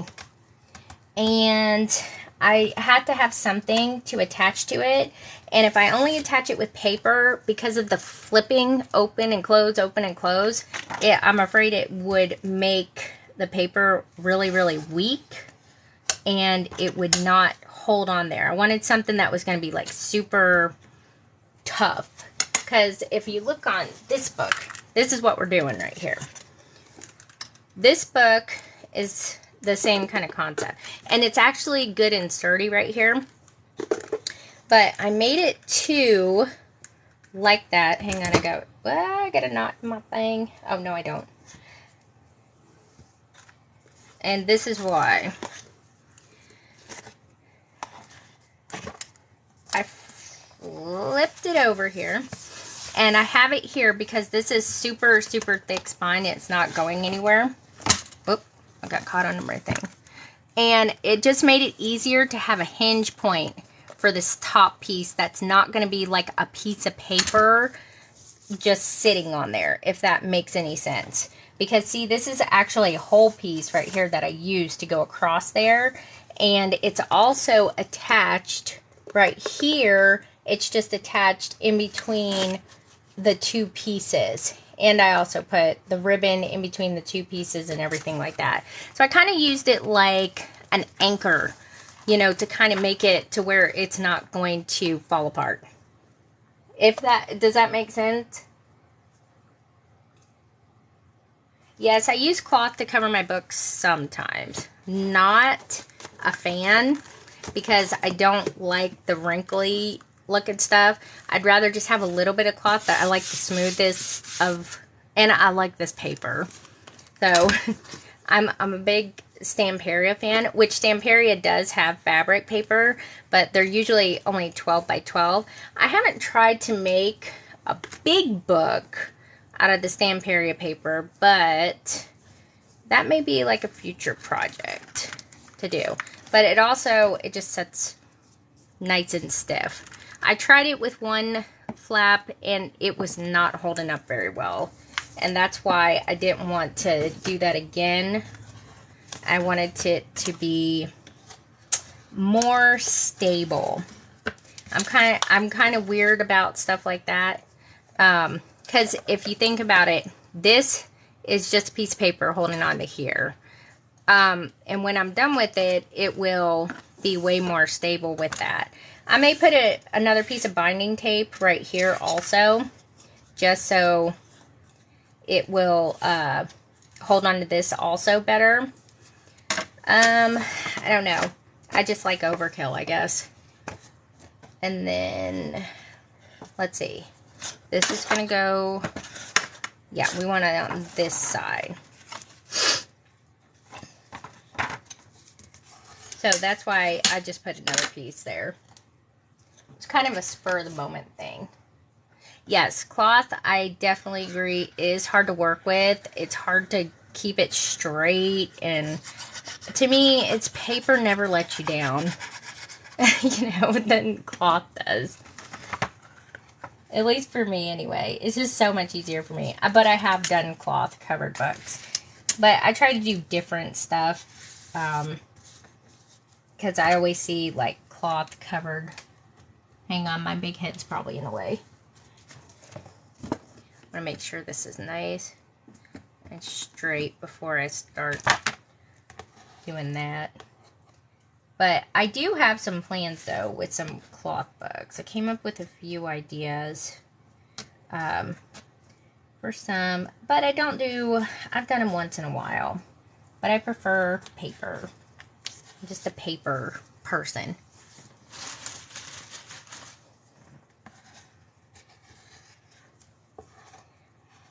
Alright, now while I am doing the signatures, I wanted to do this so it would be nice and dry and ready to go. Let me get that little piece of glue out of there.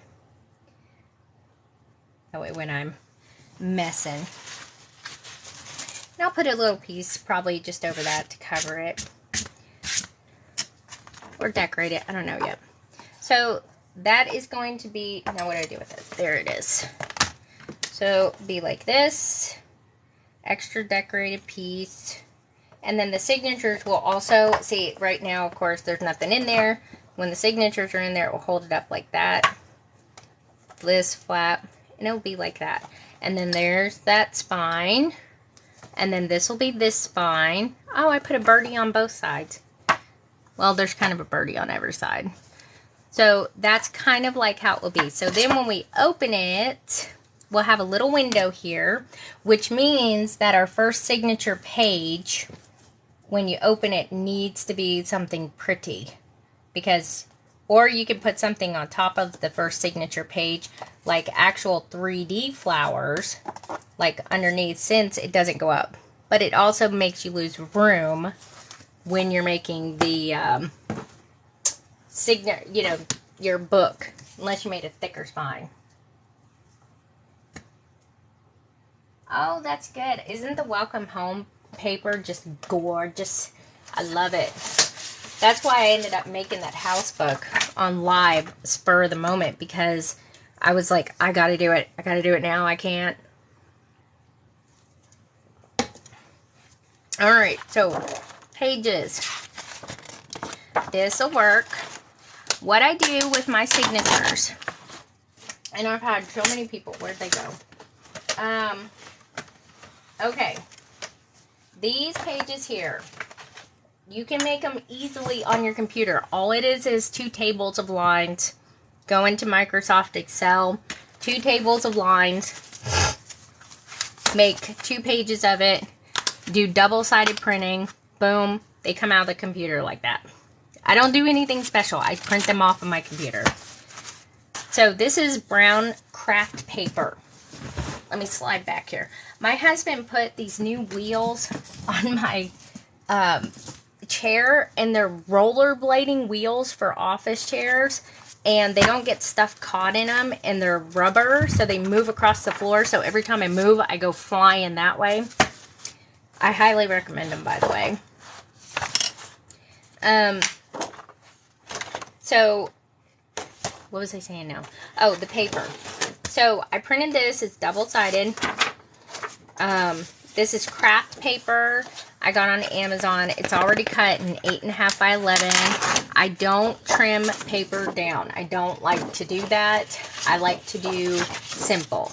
So I need 9 pieces of 8.5. What was it? Wait a minute. Yeah, 8.5 by 11 sheets of Stamperia paper. That's the only one I have to trim down. And I need 9 of those.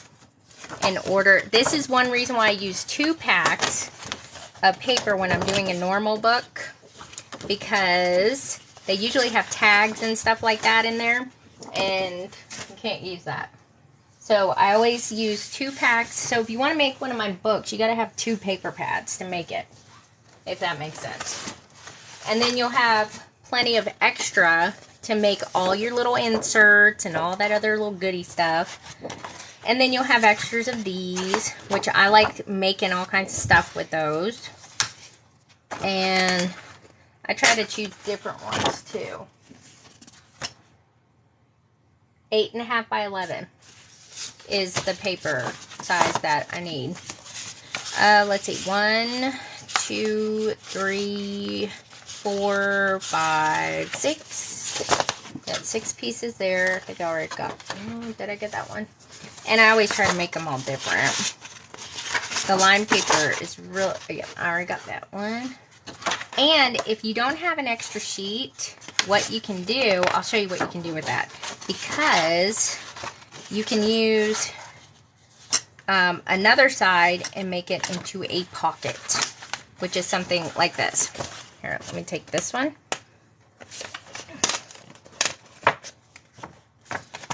Maybe. Yeah, that's one sheet. Okay, so these lined pieces here, I make 3 signatures. These are 8.5 by 11, double-sided, 36 sheets of the brown paper. 9 sheets of the Stamperia paper. I do fold them and make them into a pocket, sort of. I'm only doing the middle part. When I put in the signatures, you'll see what I'm talking about. But I use the extra stuff off of here to make ephemera for the journal books, too. I don't waste anything. And I'll show you what I'm talking about here in a minute. So this, I'm just going to cut down to 11 inches here. That worked out good.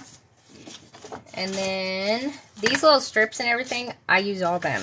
I use them also to cover up the middle spine thing. After I put in the signatures, this I'm going to use.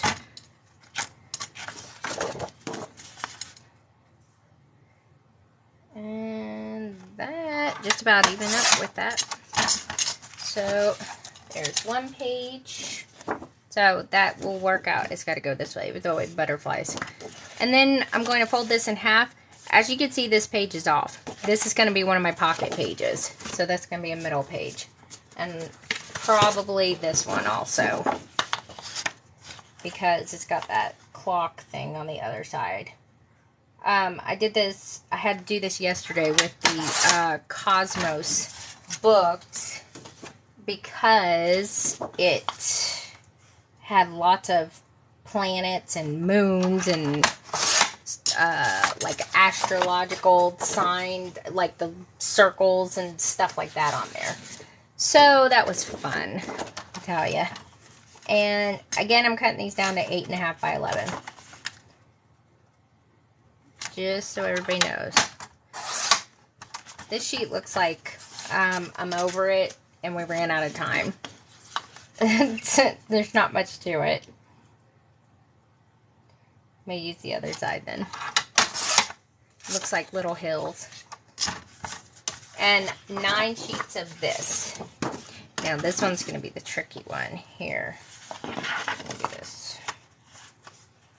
So if I want to make it even on both sides, I'll usually cut off a half here and a half here. And then I gotta cut, let's see. Oh, I think they may have made it this way on purpose. Usually I have such a problem cutting these because of the extra I have. Not too shabby. And then I end up with a little pile of all these little scrap pieces that I end up using. The paper sizes are 8.5 by 11. If that helps answer your question.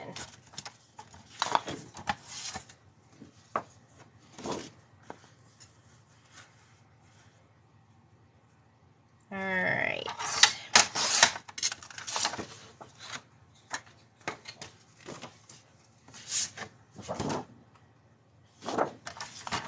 And then what I'll probably do is I'll probably fold one of these up so you can see it, and then I'll sew it in. That'll make it a little bit easier. So that way you can see how to sew in the signatures, which is really, really easy to do. I would also recommend, if you've never, ever made or even sewn anything, I wouldn't start by doing something really complicated. This might be a little bit too advanced for you, but if you're a fast learner, go for it. But I've seen a lot of people get discouraged because they try it and then they can't do it, and then they give up ever doing it, and you're like, well, do you know how to do this? Do you know how to do that? And they're like, no, I don't know how to do any of that. And I'm like, well, then don't start out so big. Start out small. You know, smaller books are easier to start out with. I will say that. Let's see. 1, 2, 3, 4, 5, 6, 7. Let's see. I thought I had some more out. 7. We need 2 more. We knew.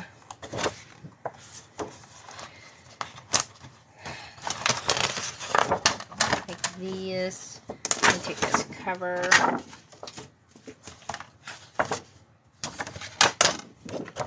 Eight.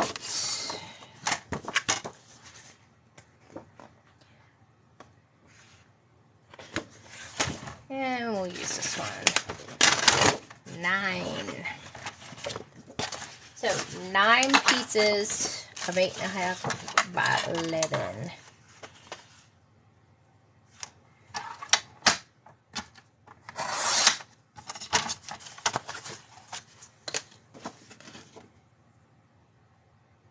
Put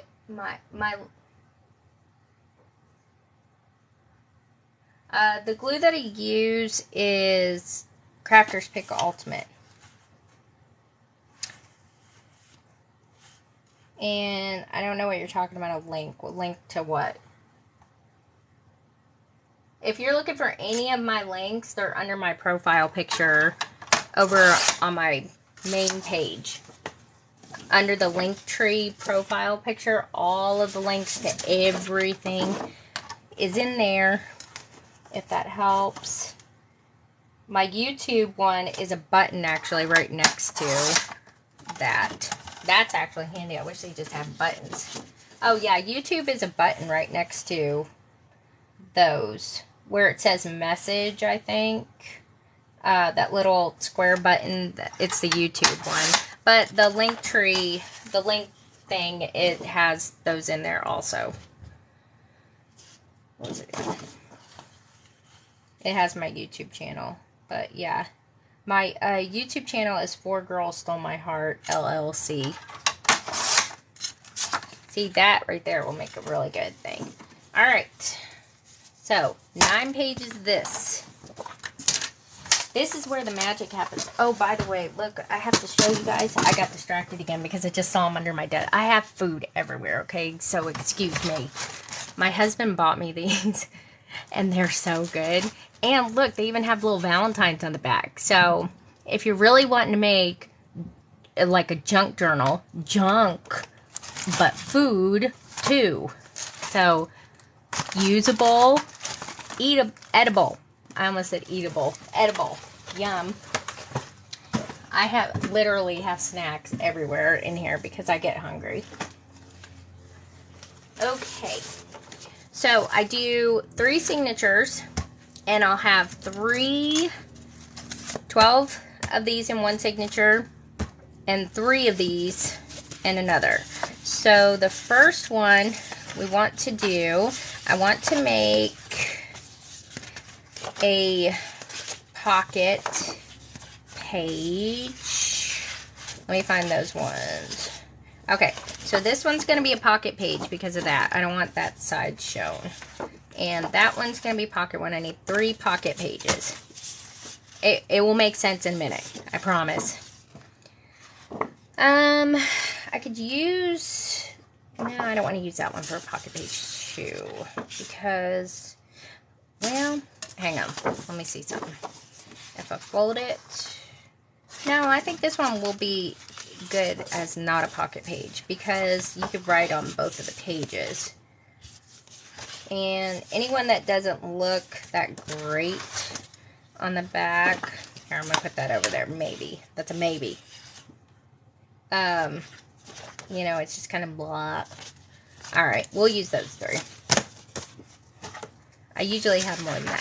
So I'm going to take 12 of these pages. 1, 2, 3, 4, 5, 6, 7, 8, 9, 10, 11, 12. I usually will have all these folded first, but I'm going to fold this, and then I'm going to put it in the book, so that way you can see what it looks like. I'll use that one for the first pocket page. I'm going to put these here. And then we need, let's see, we'll have the, I'm going to use that one because that one's pretty. And that one I'll probably use for something else. And then we'll pick a not so pretty one. The plain Jane one. Alright, so all I do, I'm going to fold it this way. Since this one is not a pocket page, because I like both sides, this is kind of nice because when you fold it, get your little folder doohickey. This one's going to be the pocket page. And when I say pocket page, that means you are not going to see the inside of it unless you look really, really closely in there. Because this is where, this is going to be the middle of the signatures. Like when everything's on top of each other. This is where everything is going to start to get sewn in. And afterwards, I glue it and I make a pocket out of it. And when I glue it, I glue over the embroidery thread that I just put in there. It ain't gonna go nowhere, and it's extra secure that way. And that's one thing that I like to do with those middle pages for that reason, because it's kind of like added security into the books. They stay nice and in place, and they're kind of heavy duty. So no, I don't sell the brown line paper on Etsy because it's so easy to make on your computer. You literally could just hold the line button down and make it that way if you wanted to. I used to make paper like this for books when I was like in middle school, and then that's kind of how we did it. And then Microsoft Excel came out with all kinds of tables that you can make, and you just make a table with lines in it. And then what I did was I had my husband make it into 2 tables for me, or 2 columns, I think it was. He might have used a table. And then he made it to where you can print it on both sides, which that's just your printer settings. And that's it. And I bought the brown craft paper and printed it on there.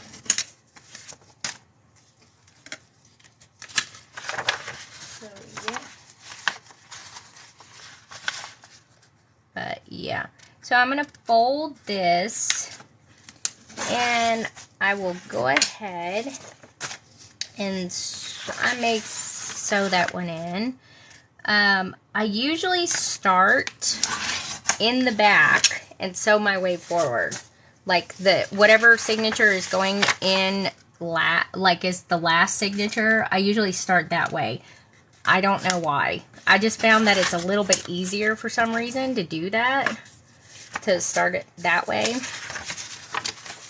Because I've tried it the other way. I did last night, and it seemed like it just took me longer for some reason. I don't know if it's because of how the book was, or I just am like a left brain or something like that. But, yeah. Or it's just a weirdness about myself. But it doesn't surprise me. I have all kinds of weird little habits. I get kind of OCD about stuff. But this is one reason why I do like using 8.5 by 11. It's because all I got to do is fold it. And I do not trim my paper. I know a lot of people ask me why I don't. I'm like, because it's not necessary. As long as it makes like a symmetrical shape, to me, in my brain, that tells me it's fine. So, 12 sheets of these, and I do 6 first. 1, 2, 3. Seemed like I had an extra page there. 1, 2, 3, 4, 5, and 6. Alright. Now, the pocket page, oh, what's that? This one? Nope. Is this one. Pocket page is going to be the one that's right here in the middle. We're going to put it this way. This is Rose's up. Then I'm going to put this all right page right here. Like this. And then the next 6 pages.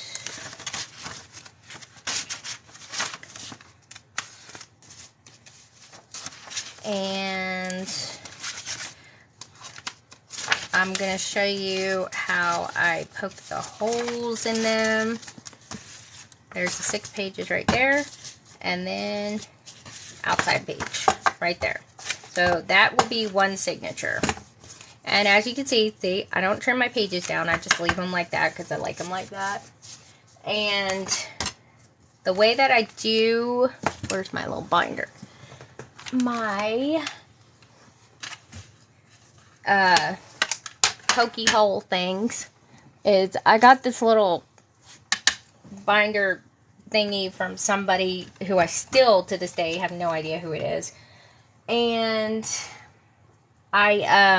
it's okay. The way I used to bind my books before is I would just draw a line, get a self-healing cutting board, and I would just, you know, mark where they have to be poked. That's an easy way to do it. This is okay, but it's not really necessary. I take the middle page, and as you can see, yeah, I wrote all over it, because if this right here where I have the purple marks is where I use the most common, that's where I poke them, and they match up perfectly with my holes. So it's okay to mark your stuff. And what I'm going to do, and again, you're not going to see this. So I usually take a pen or a pencil and just draw a line in there. And slide it under so you'll see where the line is. That way you can line it up nice and evenly. And then I poke right there where all the little purple things are.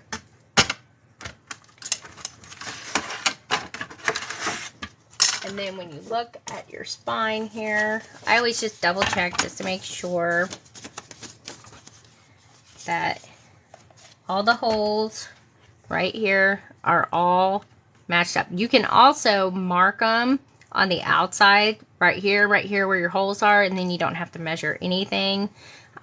This is just the way that I do it. So if my holes are even, what I do now is I just take the whole signature, and you can break it up into pieces if you can't push it all the way through. And I put the roses upside down again. And, okay. And since this is going to be the middle page, no, I don't like trimming my paper. Ugh. Oh, no, I don't put that in there. See, I'm getting distracted. I just set it on top. Wait a minute. There we go. Like this. It's got like a little indent in it. And then I just poke it through the holes that were already there.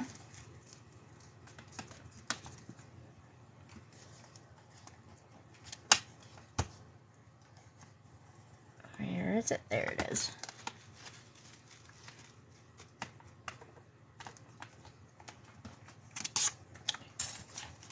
And the good thing is there is a lip on this thing that it's sitting on. So the pages, as long as they're pushed down this way, they ain't going to go nowhere.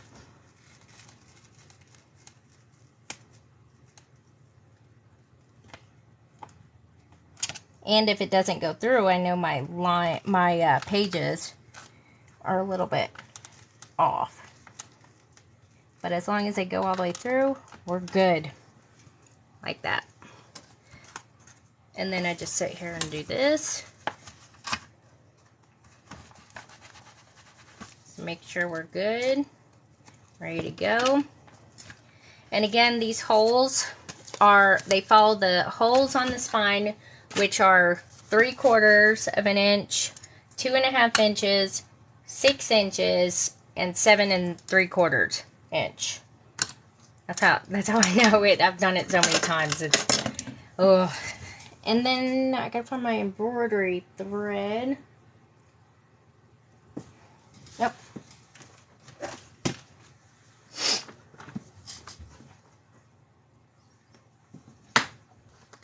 All of these tools and stuff will be listed on my video, or they are in my journal supplies list under bookbinding, if that helps. It's just the same stuff I use all the time. For these, this is always the complicated part, because I want to pick something that is, hang on, I got another one. Oh, let me see. If you hear a crash, it's just something under, oh gosh, yeah, here we go. I got more pinks in here. I like to match it up. Now, I can use green, but I'm not a fan of green. And I'm more, I think that will probably work the best. And now I gotta find somewhere to put this.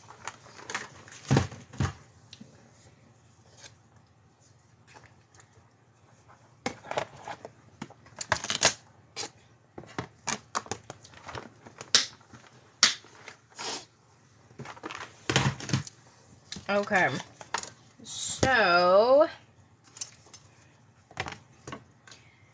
now with the other books, or the other signatures, I need to look here because I kind of want, you have to make sure when this is over, it's going to be over the signature that probably, it could be something like that. Okay. If I want, or it could be that one. Okay. I was going to make sure that it's over some kind of flowers, you know. So instead of House of Roses, it's going to be Box of Roses. I would do that one, but I don't think it will show all the way through. Flowers will be a lot easier. So this one, like I said, I start in the back. Oh, God. You don't know how many times I put signatures in upside down, and I'm like, oh, no. So here, the holes are lined up,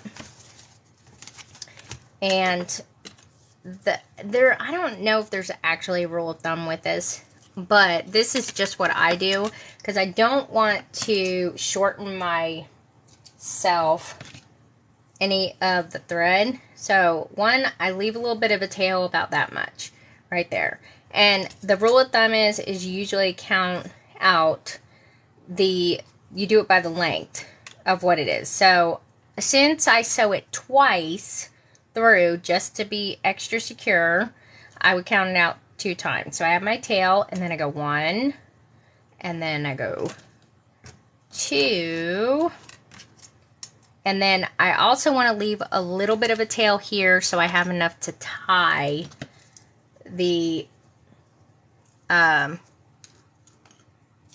signatures twice. That's just how I do it. I did it once before where it was just one time through, and it didn't really hold up. I lost my needle. That's okay. I found another one. It didn't really hold up, and it wiggled around a lot. And I was like, yeah, I'm just going to tie it twice. And then when I tied it twice, it worked a lot better. And then, of course, after gluing it and doing a few more thises and that's to it, it worked even better after that. What in the world did I do with my needles? Oh, here's one. I'll just use this one. Okay. No, my camera is like, it's like, what do you call those things? You know the things that men use, it's like tools, and if you're wanting to keep something in place, it's like a little clamp looking thing. It's clamped onto my desk. My camera is. And it kind of looks like a bendable lamp. You know those lamps that, you know, can move up and down, they're all hinged and stuff? That's kind of like what it is. But yeah, if I'm wiggling my desk, it's gonna wiggle and stuff.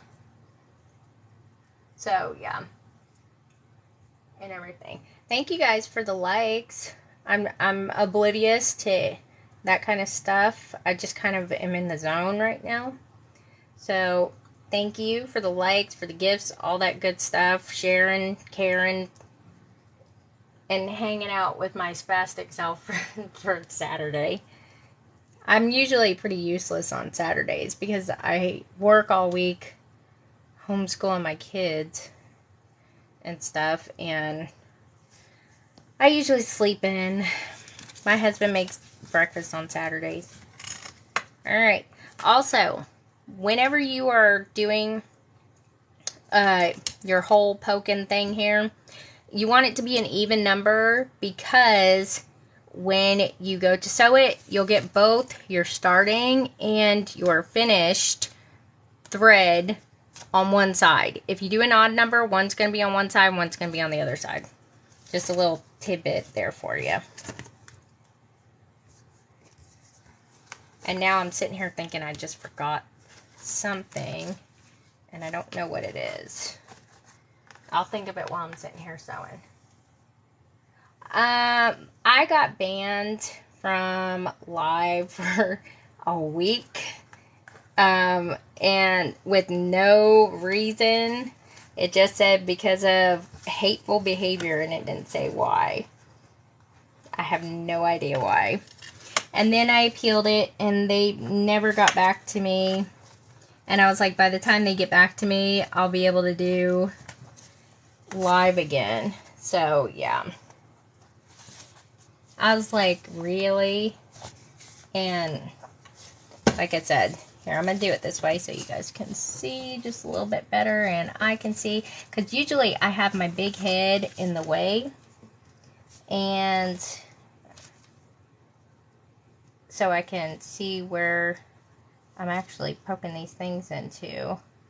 And I'm trying to stay out of the way, which makes it a little bit more difficult. Yep, my holes are, there we go.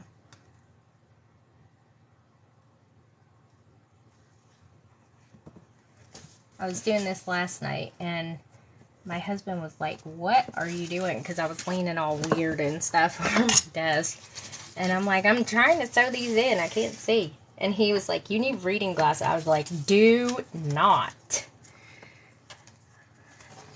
I was like, I can see. I just can't see where that is. So, I'm the type that refuses to get old. Even though I can feel it everywhere. There we go. So, binding the signatures, all you do. And don't worry about it being all, you could leave it like this. And I have a trick for lining it up.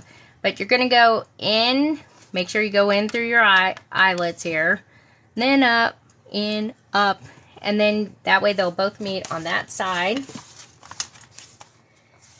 And I'm going to flatten this out. If you grab both of these, and I don't take the thread or the needle off yet because I'm going to do it again. If you take both of these and you squeeze it like this together, you've lined it up perfectly. And that keeps your signature straight. And then I just sit here and try to get my arthritic hands to work and tie it. I was a well, I still am, a musician, and it's catching up with me. I played the clarinet since like age 11, 10 or 11, and now my hands are paying for it. So, and then there's first round. Like I said, I always start in the back, and that pink goes good with that. So I'm going to sew it one more time just to get it. And it's easier to do it the second round because everything's already lined up and you know where everything goes.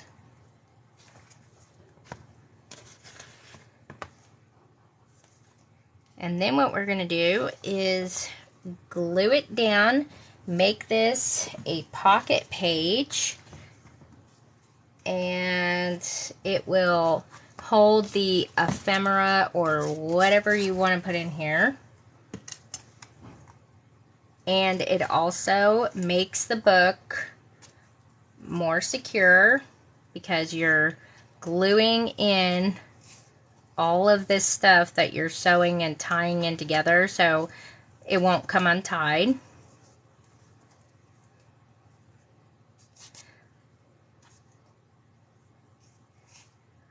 And makes it a little bit better because I don't mind seeing the strands on there, but I kind of like them more hidden, except on the spine. So there is the first signature in the back, and don't worry about it going like this. It's going to do that until you're done fiddle farting with it. So, let me get my needle here.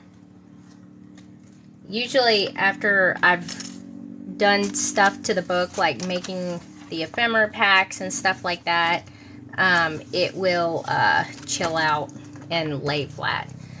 So, I always take the Beacons 3-in-1.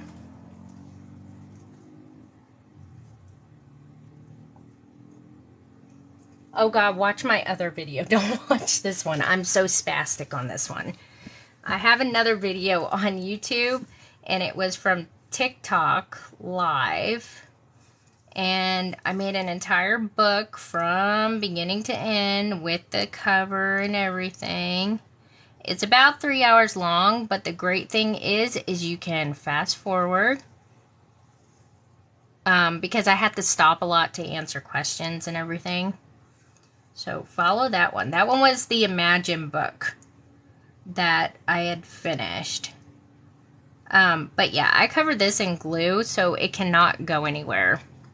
And it's like secured in. This, by the way, is how actual books are made, where they sew them in.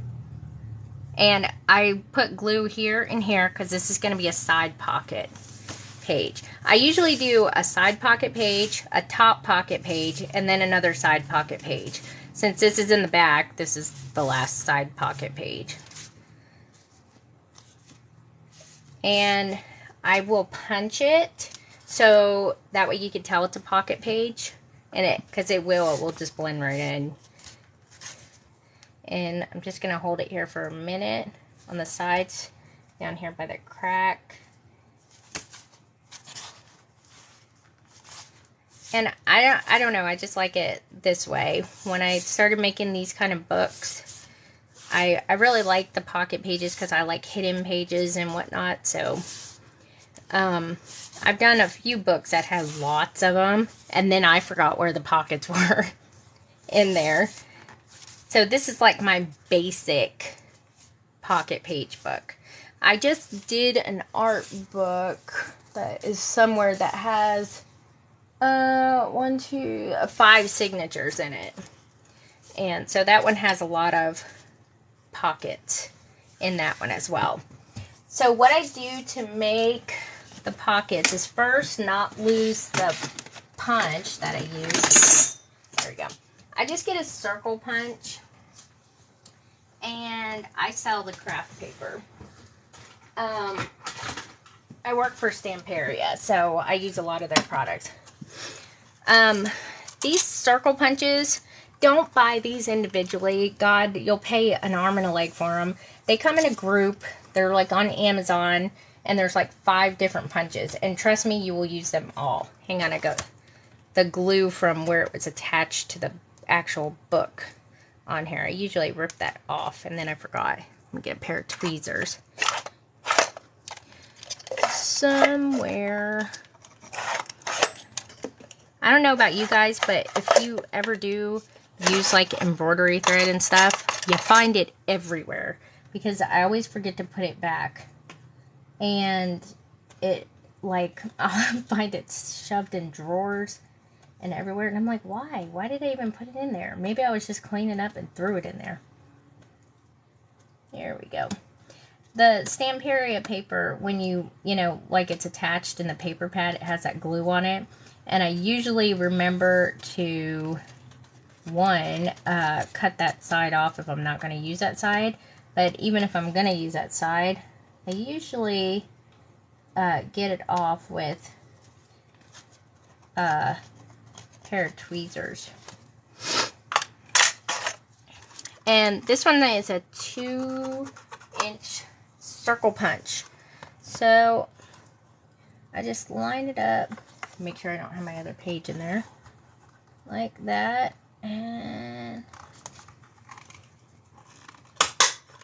just punch it, and there's the pocket. And then I will use my thing here, and I like to put little eyelets and grommets right here on the edges to hang dangly thingamabobbers on there. So here's the pocket page with that, and then I'll put the ephemera packs in there, and that's how you sew in the signature. It's really, really easy. I'm going to pin this like this so it stays out of my way. So that's signature number 1. Are you ready to do the next 2? Everybody still with me?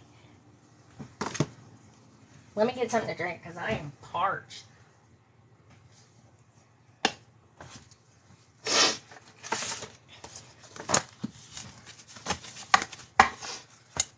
See, sewing signatures, that's the easy part. So I'm going to fold all these super, super quick, because usually when I'm not talking and not, yeah, I've lost that. There it is. I'm always losing this thing. I swear I need like 5 of them. But if I had 5 of them, I would probably lose them and never go find them. So, I'm going to get all these folded, separate them out, and then we'll sew those bad boys in, and then we'll attempt to put this box together. I swear I'm going to make a book now that has a window on the front. I think that will be super cute.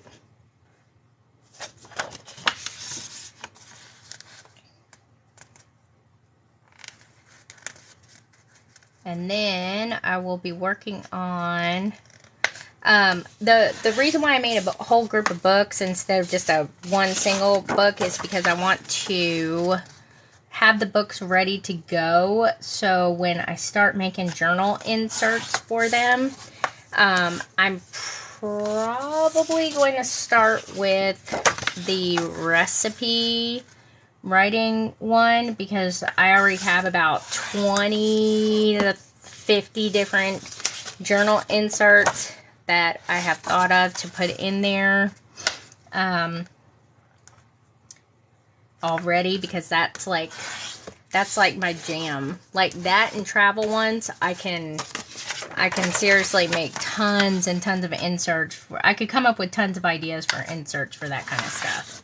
It's the ones that aren't really specifically themed. Oh, I'm going to do pop-up flowers for this one. This is how I think. Sorry, I had a scroll moment. And, so I'm going to make all the books first, do the journal inserts for them, and I may not do journal inserts for all of them. I may only do like a few because I've had requests of people not to touch it and do stuff in it. So I may put a few of those in my Etsy store when they're all finished, like the actual just a book. And then people can do whatever they want with it. I have a lot of people that like the writing journals. And I think it's good to have an option for writing pages. Even if you don't want to use them and you want to cover them over, at least they're still there. So if you journal in it, or however you use it, there you go. I have to say though, so far my favorite one has probably been the Imagine journal.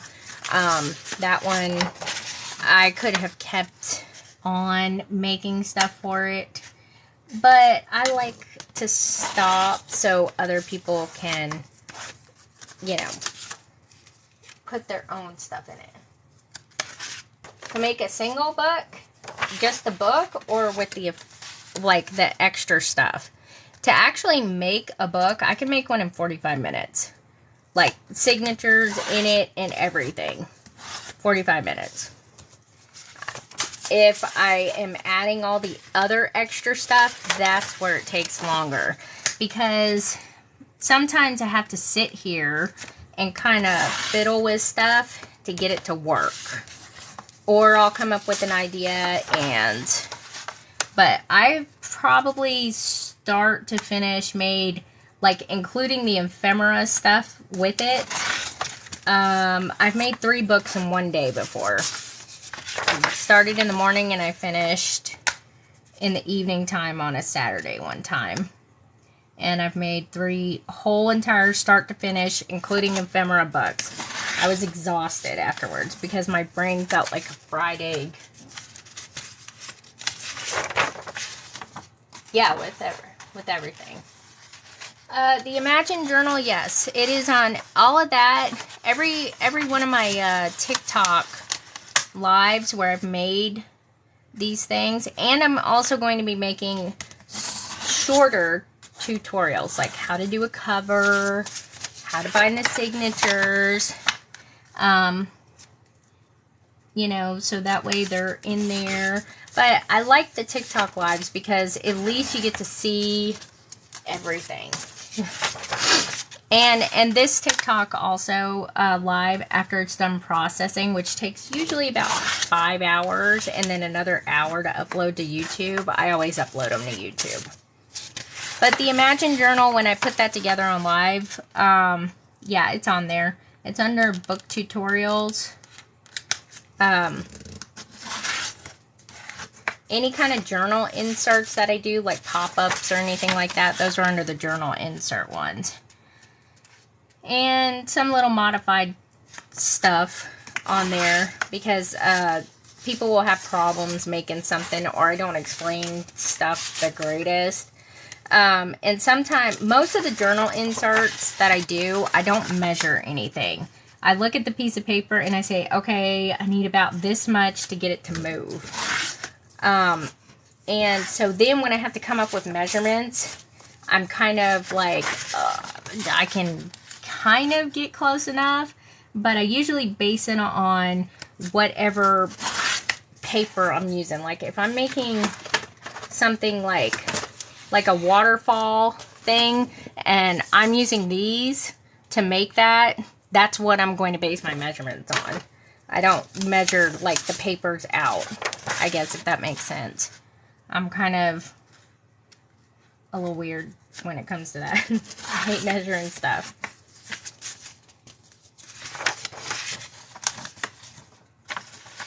So, actually, like, just jibber jabbering here makes this go by a lot quicker. I'm dropping stuff now.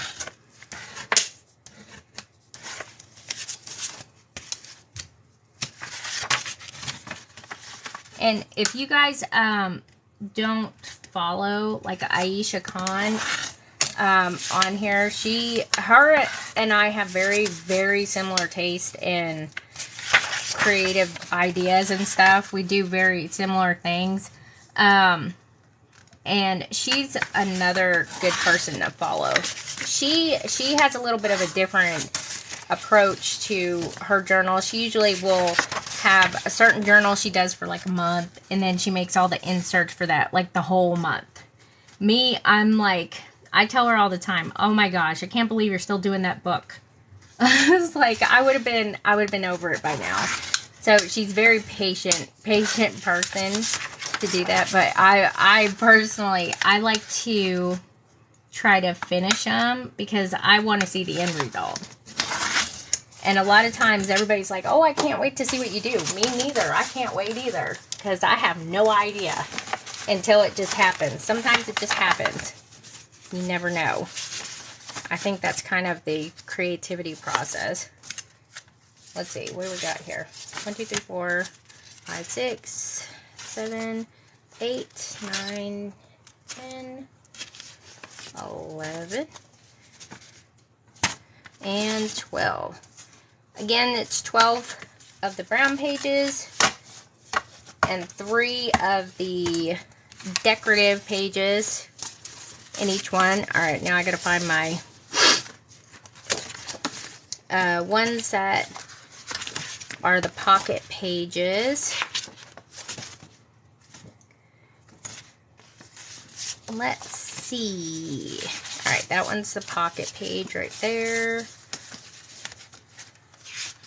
And then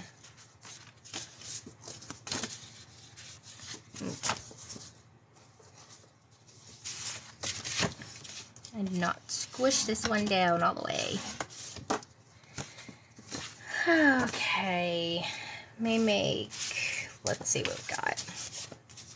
Oh, this one's gonna go this way. Okay, this pocket page. This could be the outside page. Sorry, I'm talking to myself. And then we'll make this one the pocket page on that one. And maybe that. And then this. Okay. That's it. This is always the hardest part for me, is deciding what's going to go where and everything else. The book is easy. It's the other stuff. So I do, where's that pocket page? This is going to be the pocket page. This is going to be the middle one here. And this is going to be glued afterwards. And then we have 1, 2, 3, 4, 5, 6, then that, then 1, 2, 3, 4, 5, and 6, and then the outside one. That one. Okay, I'm gonna do pockets. Make a good little writing mini page. 1, 2, 3, 4, 5, and 6. And then we can I'll make that one the top one. And this, and then we'll make that one the top one. Sorry, I'm talking to myself. 1, 2, 3, 4, and 6. And then this top one. Okay. This one's going to be signature number 1. This one's going to be number 2. Yeah.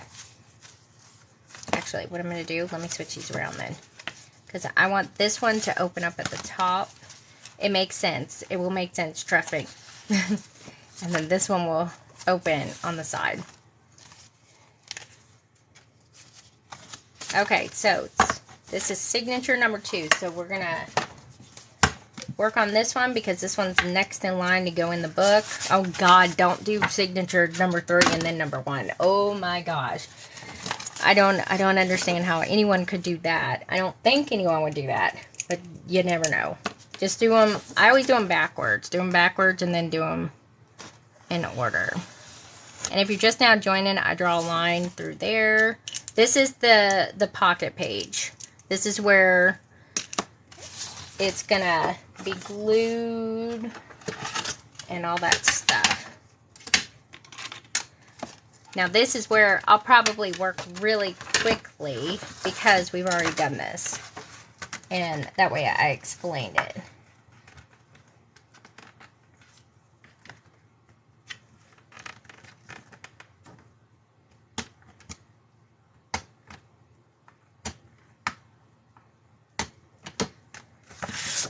Which makes it a little bit easier. That way you guys know. And then you guys, if you make your own or whatever, you can just sit there and you're like, yep, got it, know it, let's go. That's the other thing, by the way, when I do tutorials, I do not put life stories and histories and junk like that usually in there.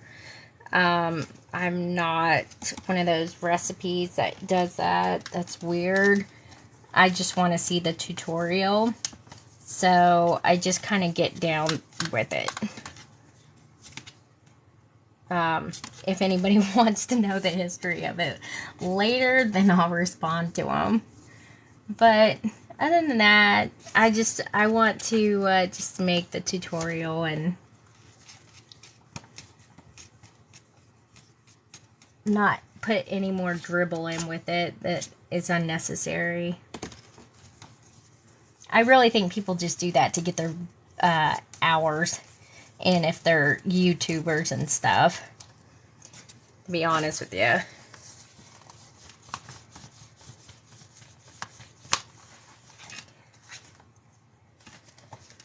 I'm going to go ahead and do the other set.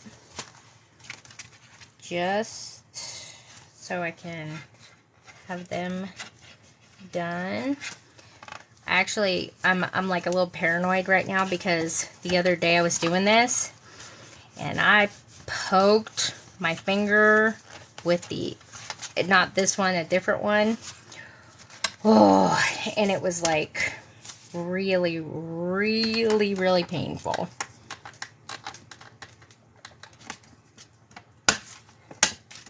There we go. Alright. What's this one? Number 2. And the holes are good. We're good. Alright, let's do the last one here.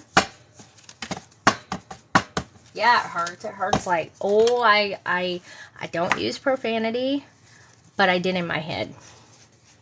Big time. And it was bad.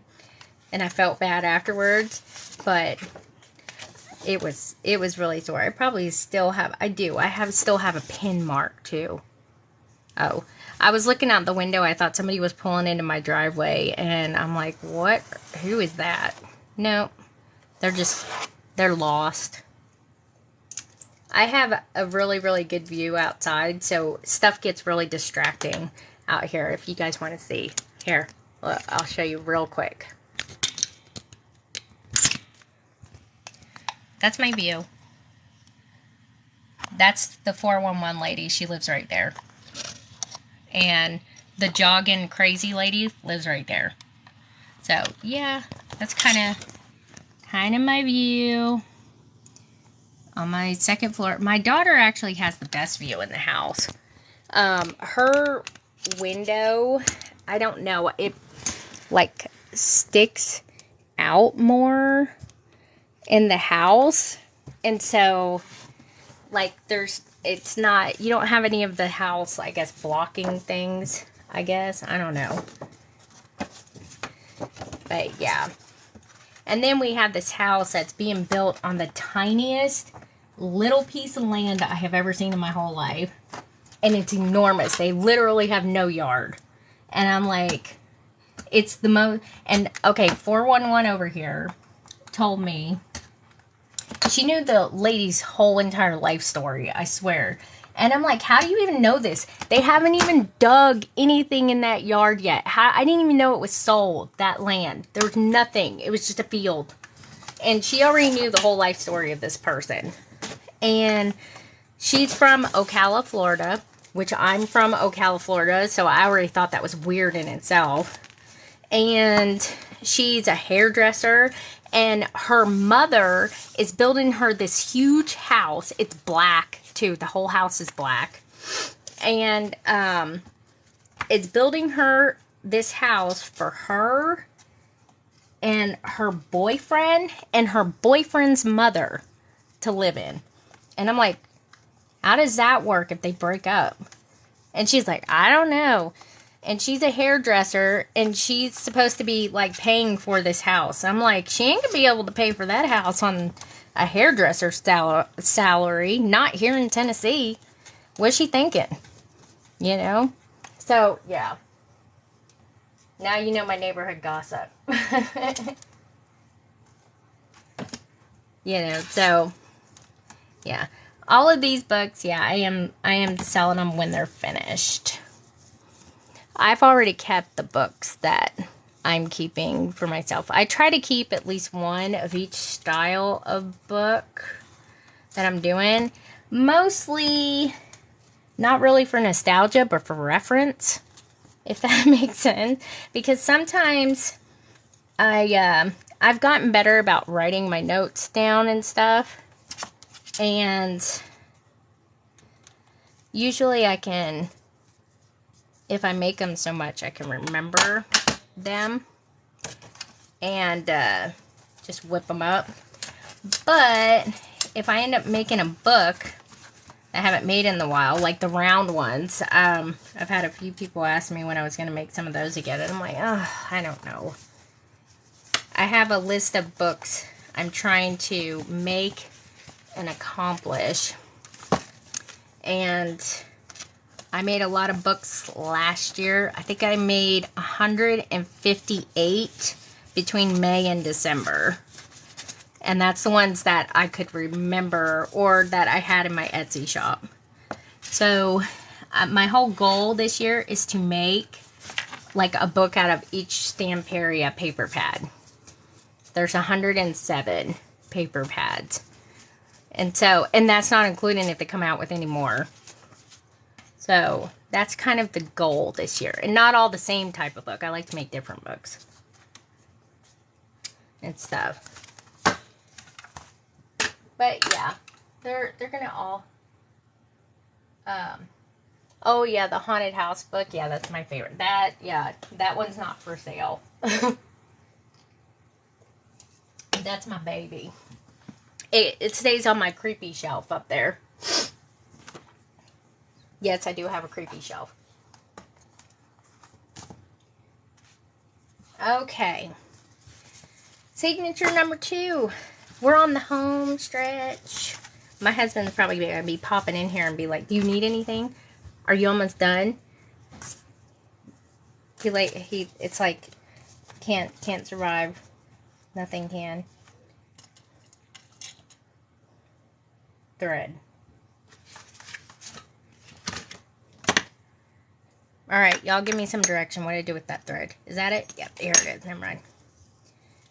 Okay, and again, leave yourself a little tail. We're going to do, that doesn't stick to your fingers. 1, 2, leave more of a tail.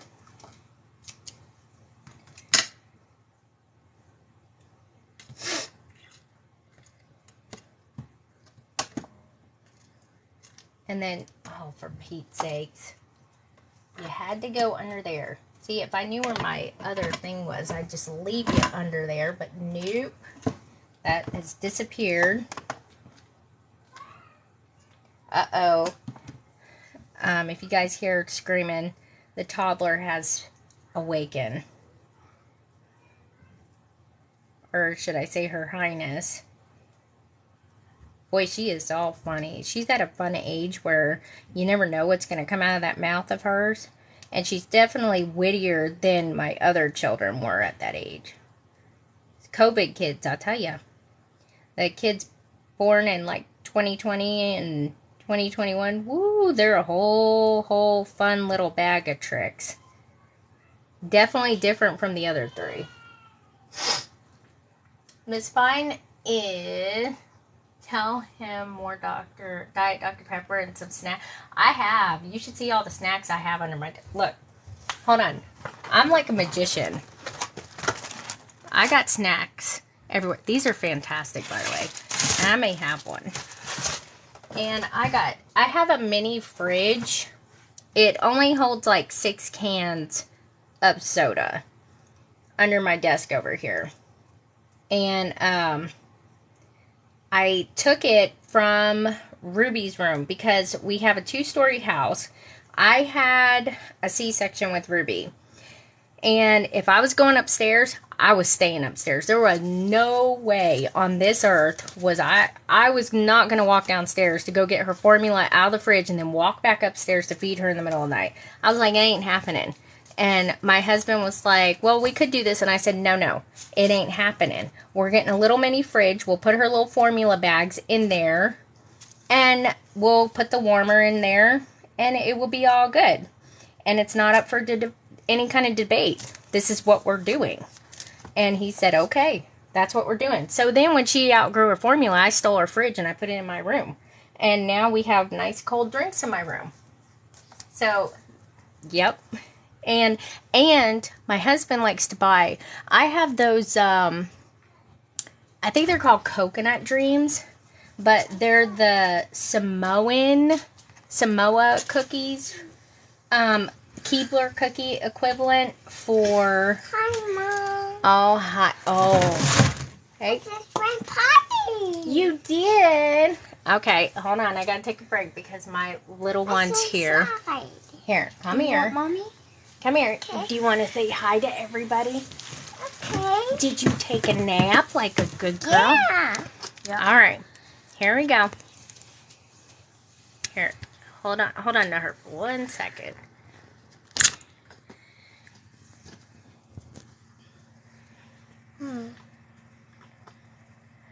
Oh, there she is. Yep. Yes, I sell my books on Etsy. It's 4 Girls Stole My Heart. My link is in there. Say hi, Bug. Hi. She just woke up from her nap. Thank God. Because she never takes a nap. And tell them what you did. Did you go potty? Yeah. You did? Are you going to go get some popcorn? Yeah. Okay. Oh, what's this? It's mommy stuff. What's inside this? What's inside this? What's inside what? Okay. Well, you tell them bye-bye. Bye. Say bye-bye. Bye-bye. Yeah. She's not that sweet, trust me. Come on. All right. Hold on. All right. And that's Ella, the sarcastic one. What's inside down here? There is no pizza in here. Shoo. There's no snacks, no cookies, nothing like that. Where's Daddy's pizza down? I don't know. Go ask Daddy that. This is what happens when you hide snacks in your room. Children find them. Okay. Sorry about that. But she was very proud. She is one of the most stubborn ones, I'll tell you, with the pottying. We never had a real problem with potty training. Ella was the easiest one. She was potty trained at 18 months. And it was shocking. But Ruby, she's very finicky with it. So we try to give her like little graham crackers or something, you know, to kind of bribe her into doing it. And that way she looks forward to it, and that's like her little snack anyway, so it's kind of like two birds, one stone. I have a feeling, though, she's going to catch on to that. So, yeah. Oh, yeah. Y'all can see, right? Because my tablet is a little bit delayed when I'm looking at you guys, because I can't see this up here because it's too high up. But yes, Ruby is our little fun bag there. She's crazy. She gets crazy in the evening time. So anytime I'm on live and it's a Monday and you guys hear screaming and yelling and stuff, that's her. She gets real hyper in the evening time. And even if she doesn't have a nap, it's like I don't know what her deal is. She's a little hyperactive. So yeah. Alright. See if I can get this through here.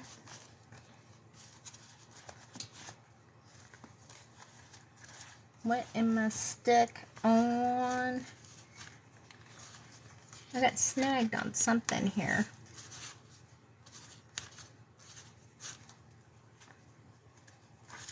Well. Oh. Well, it helps when the stuff ain't all bunched up. There we go. Okay. Oh, gosh. You know what? I didn't even look to make sure these were right side up. Oh, thank goodness. Yeah. I get so distracted by stuff. Being distracted by the babies, though, it's okay. I always stop what I'm doing when I'm in here working. And she always has to come in. I always have to check the Journal Scoops bucket because she likes to look at everything in there. So I try to keep her out of it because she stuck a lollipop in there. And I was like, what is a lollipop? Not like unwrapped, like a wrapped lollipop. Because she got it from one of her sisters and was going to open it. Got distracted by the Journal Scoops bucket. And left it in there. And I'm like, what in the world is a lollipop doing in here? And so I found it, put it in this dish over here that I have for her with little treats in it and stuff. You know what I forgot to do? I think I only did that once. I did. I forgot to do it twice. See, I get distracted so much.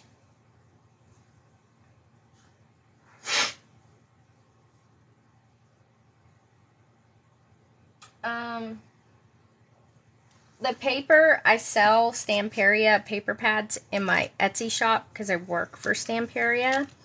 And, they're available in my Etsy shop. Now, I can't say, I said what this one was, but it's House of Roses. And if it's not my Etsy shop, it will be on Monday because I have another order coming shipped in from them coming like Monday, maybe Tuesday at the latest. It comes in freight because it's heavy as all get out. So, yeah. And, so, yeah, this is House of Roses paper. And, yes, it's really pretty. I also have, and I'm uber excited about it, because Stamperia has ephemera packs that go, and die cuts and stuff that go with their paper pads. Not all of them, but most of them do. And the House of Roses has one that's a card collection that's also going to be here on Monday, which, right, I love how I plan this stuff out. Right in time when I'm going to be done putting, of course, the book together, and then I could start working on the little inserts and stuff like that for it. So that's some of the stuff I'm going to be using for these. And more of the new one, the Welcome Home ephemera packs and paper and all that good stuff. And I try to keep them stocked, especially ones that are hard to find, in there, because when I started working for them, there was like 50 extra paper pads that I had never seen before. And they're always coming out with new ones. So that's why I love them. And they're just gorgeous papers. I mean, they're absolutely gorgeous. So, and then of course I'm going to glue this center page. And this one's going to be an upper pocket. So I'm going to glue it around here.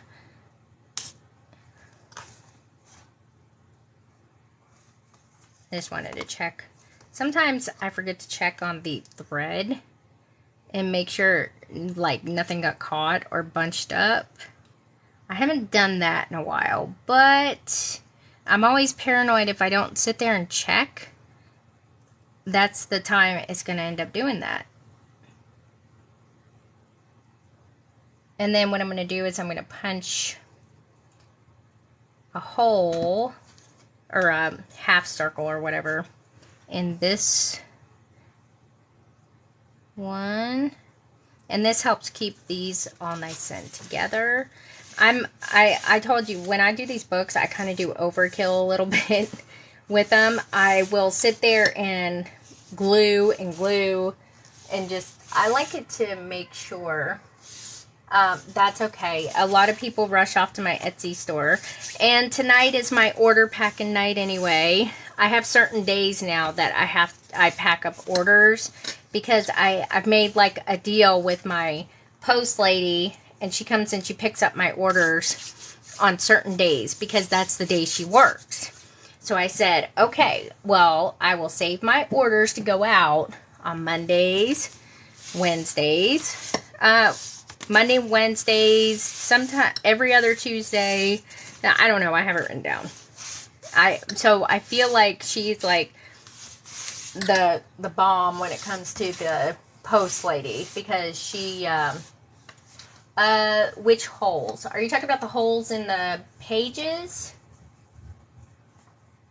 Yeah, it's whatever she just said.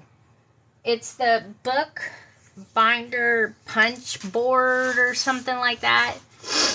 All of the supplies that I use that I've gotten, like, if I haven't gotten them on Amazon, I still made lists of them on there, so that way people can have it for reference of the things that I use. Makes it a little bit easier. Alright, Big Daddy punch here. I'm going to just punch this top one right up here. And I always put a bookmarker in this one, because everybody likes bookmarkers. And it's good to have one. So when you're working in your little book thing, you can put it wherever you're working. And then I like to put little spiny dangles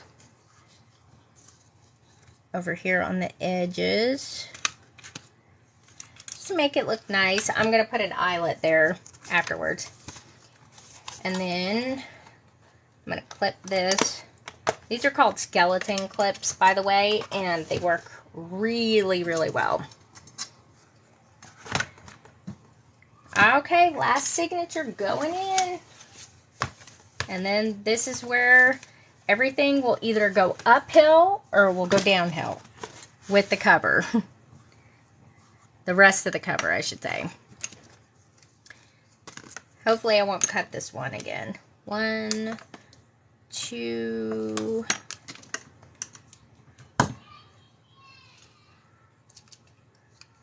Lord, there that child goes. She's already wound up. She's always so sweet and everything to everybody else, and then she acts like a lunatic to all of us. So, yeah.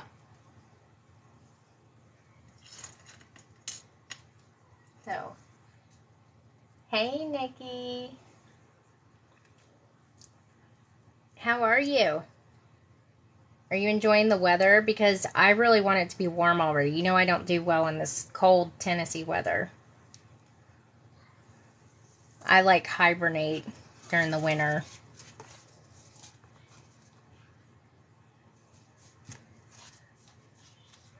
I was making fun of my crazy neighbor earlier for out here jogging in like cold weather. I'm like, she's just crazy. Ain't no way. I don't even mind jogging either, but I do it on a treadmill. Oh, yeah. Oh, my husband just bought another 24-pack too. But yeah, I love Diet Dr. Pepper. I have plenty. And they're cold too because they're in my little mini fridge. So, yep. And man, they're getting expensive. He told me they were like $12 for like a 24-pack. And I was like, ugh, they used to be like $7. What happened? I was like, they're turning into like eggs. Luckily, we still get eggs for like $3 and some change. So, because that's like my staple there. I eat eggs almost every single day. But my children, when they start wasting them, I'm like, oh, heck no. Better start eating it. Or it's coming out of your allowance.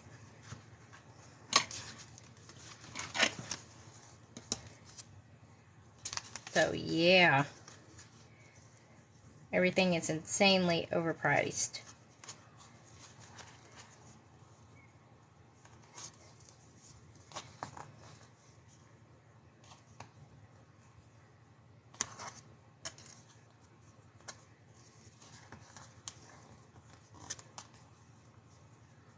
Oh, gosh. See, I would not buy eggs if they were that much. No, they're still like 3-something here at Walmart. I've seen people say they're like $8, $9, $14, and I'm like, really? Even over here at our Food City, they ain't even that much. And sometimes they're on sale. My grandmother, she's the coupon queen, let me tell you. She sends me coupons for free Eggland's Best Egg coupons. And she'll send me like 20 of these coupons. And I think the people at my Food City are like, you know, kind of catching on to these coupons and stuff. And they're like, oh, that's such a good idea. Where'd she get them? And I was like, I don't know. I ain't going to ask her. And she's probably like on the black market or something like that. But helps with eggs. And she sends them to me once in a while because my grandfather eats eggs. And he's like, I ain't changing my dietary habits for no inflation. So I'll have to find out what that coupon site is.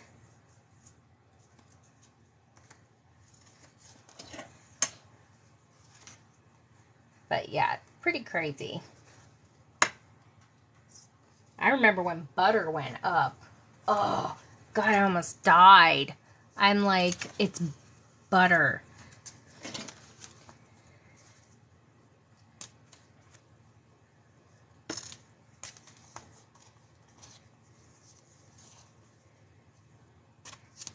It's like getting to the point now where like the keto stuff that I would eat and everything that I would get like on Amazon is becoming cheaper than all this other food.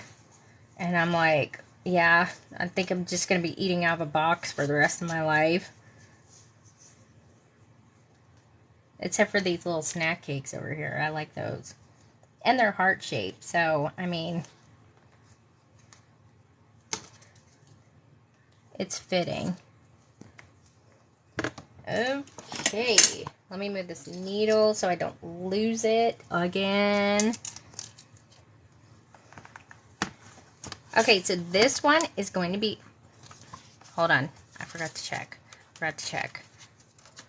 That would be hilarious if I did. Okay, good. That would be hilarious if I ended up putting one upside down on live. Yeah, that's insane. Hey, you know, this stuff has been predicted, and that's all I'm going to say about it, is I've been reading about it for years now, that a day's wage is going to be like a loaf of bread, you know. This is what happens when everything gets shut down and gas goes sky high and everything else. So, life. But it'd be nice if the, I don't know, the employers bumped up that salary to accommodate for inflation. That would be real nice, wouldn't it?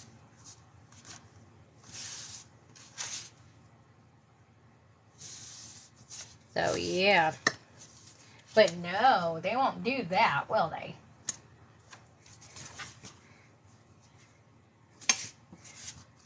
Okay, so this is going to be the last pocket page, and it's going to be the side one. And then we're going to hope and pray that we can get this cover on that I just decided out of the blue at 1 o'clock this morning to do.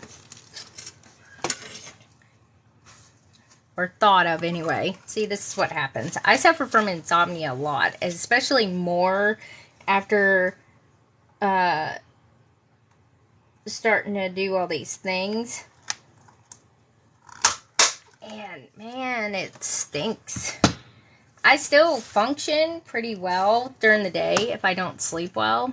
I don't know how I do, but that's okay. I think that just comes with the territory. But yeah, I've had so many conversations about, you know, the creative bug and how it ends up just kind of taking over. Alright, so this is usually how I do my normal books. Now, one thing I always do is I'll put like some pretty lace on here somewhere. I have to check on my molds and see if they're curing here pretty quick. Hopefully they are, because I really want to get this other book done. Alright, let me find what we got here. I don't mind doing the lace on it, but I like to do different, oh, here we go. I like to do different colors. Only because I don't want to always do white. And something that's not really pink. That's a little bit too purple. I know I got some of this in like a pinkish color. Let me keep that out just in case. Well, that actually doesn't look bad now that I see it. It looks good on this right here. I don't know, we'll keep it out. Oh, holy crap, that scared me. Something just fell behind me. Sorry. So, and I also have these little paper roses. And I may actually put them, like, in the inside of the little window thingamabobber. Okay, so this is what, now I'm keeping these long on purpose because I need to see how they look. So this is how the book is put together, and then I'll put the little lacy things here and some embellishments and stuff like that. So this is the cover. All right. Let's say a little prayer. Alright, let me go this way with it. Alright, so this is going to go here like... I have dust flying around or something. Alright, and then I need to put something here. So this is going to look like this. It's going to go over this way. I know it's kind of hard to see. And then this is going to go in here like this. And that looks pretty good. So it made a little window. And then it actually fits in there perfectly, just like that. So, I don't know if I'm going to put the flaps on. But, hang on, I'm thinking. But when I open it this way, one thing I can do is put little, I don't want to put any roses or anything on this per se, but it could actually go on this first page, because when this first page stops spazzing out and it lays down flat, because they will eventually lay down flat, because especially when I keep them closed and tie them up, it may actually work. But I also don't want the cover to get caught on there. I may just leave it like that. Now, the flaps on the side, to make it look like a box, this is where the part can get a little bit tricky. And I've done it with the other one. So, I usually put the little flaps like this to where they'll lay on the side, just like that. I don't know if I want to do it with this book, because it's kind of looks good like this. But I could still show you how to do it. It's not a big deal of how to do it. But basically what I did with the recipe one is I did 2.5 by 6 pieces. And then here on this, where is that? When you open it, oh, here we go. Yeah, on here, I had the flaps sit on top of this. Not in the inside, on the top, because they won't fit in the inside with the signatures. But they fit directly on top like this. And then it kind of hangs over. And that's how I did these right here. So, and it does take a while for it to dry, so it doesn't like move too much and everything, but it does protect it, and it doesn't make it, it makes it look like a box, you know. But as you can see, it's just on the outside, and it kind of covers over the things a little bit. Now I can do this with another book and just make the cover and everything maybe just a little bit taller, and it probably would work right, but it actually just sits perfectly on there as it is, just like this. Because it's going to be like this no matter what, where it kind of sticks out because of the thickness of the chipboard. So it's going to stick out no matter what. So I'm trying to debate whether I want to put them on there and then I can make it a box of roses.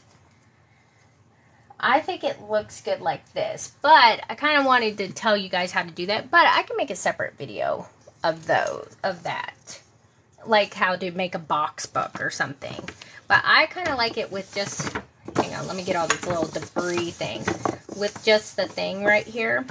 Also, oh my god, I just had a great idea. I just had a brilliant idea. Okay, here's one thing I want to do.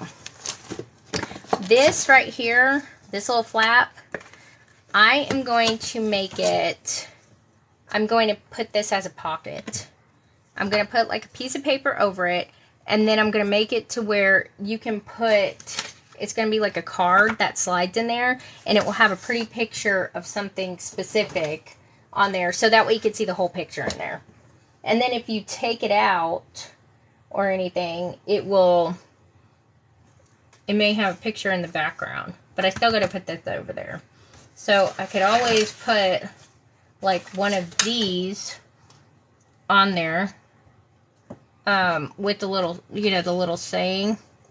like enjoy the little things, and then it goes in there, and it's kind of like on a piece of paper that slides into an actual little envelope there. And then you just pull it out from the top. Because I don't want it on the side, because then it will mess with that. I think that would look good. Yes. Okay, so let's attach this bad boy. Alright, let me get these out of the way. Let's find a piece. Let me find a piece to go over this first. And then put the little eyelets and stuff in there. And all that. And let's see, I have some strips of paper over here that I'm gonna see if I can use some of these. I also need to put the strips of paper in between after I put, I always put one of these little pull ring things in the spine. I'm trying to think if I want to use pink or not, because I kind of like to match up the holes. And,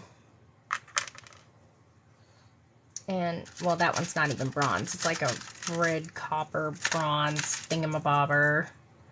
And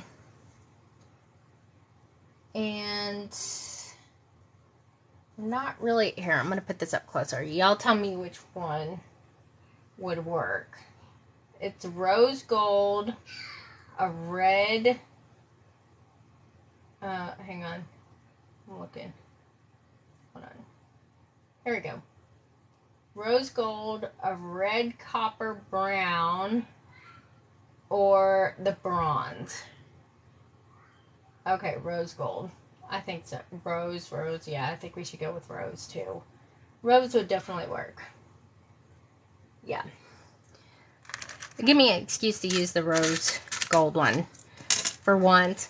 I use it sometimes, but not all the time. And that means we're going to do matching thingies. Now, I don't know if I'm going to use these or if I'm going to use the ones that sit up on top of the corners. That's a maybe. I don't know yet. We'll see. So, let me move this out of the way so we can do that. And then we'll put this doohickey in there and then lace it up. And that way it can dry. And then drink some Dr. Pepper, because I've only had like 2 today, so that's a record for me.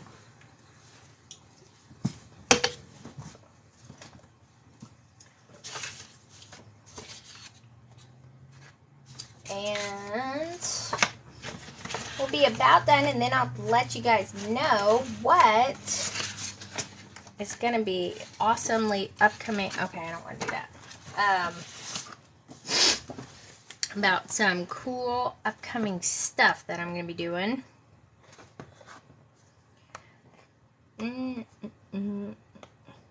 I always forget, but I need to put like music on when I'm doing this, just very quietly.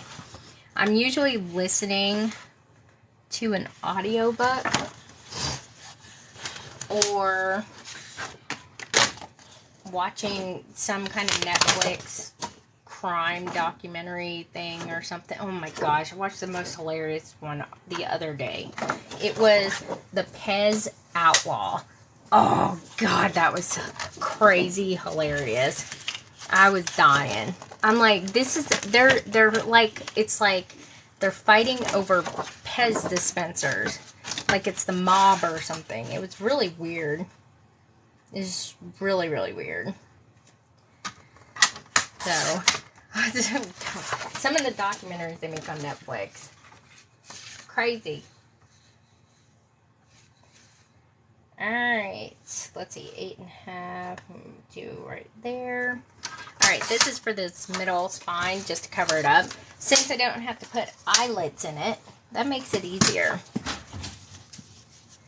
So, yep.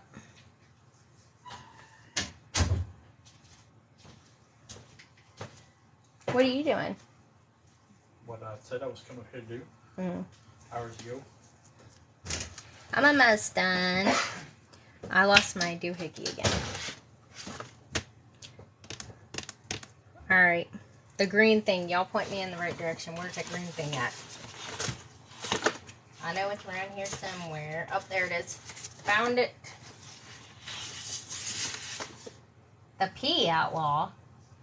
Oh, Pets. The Pets Outlaw. Oh, I thought you were saying there was another documentary. I was like, what? That one was so crazy that I would watch that. And then I was watching this one called Rotten. And it was about, like, well, one episode I watched was about avocados. And how, like, the Mexican cartel was shaking down avocado farmers. And I'm like, they're avocados. I'm okay. So it's really, really crazy.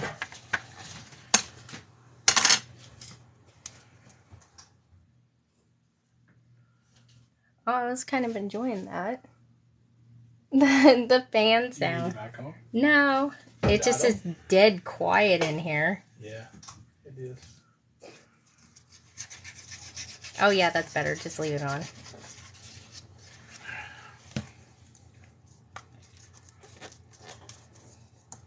I'm all about some white noise. Is that what that's called? Is white noise? Yeah. What's the brown noise? Deeper. Oh. Brown noise reminds me of a waterfall. I thought that was white noise.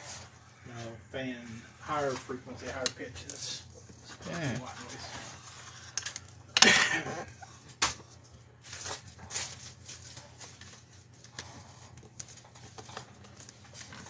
Don't you? McMillions.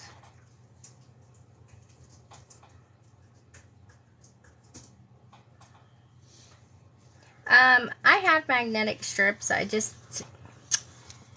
haven't really had, I mean, I could put a magnetic strip on here and then the inside of the cover, but I don't know. I may, if I decide to, I may put it on later. I use magnets a lot for stuff like inserts and whatnot. Keep it closed.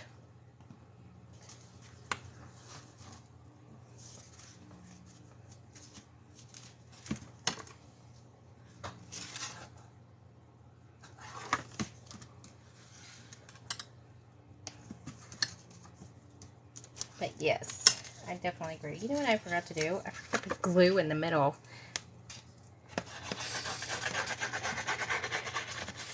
Having a squirrel moment. I was wondering, I was like, why is this puckering in the middle?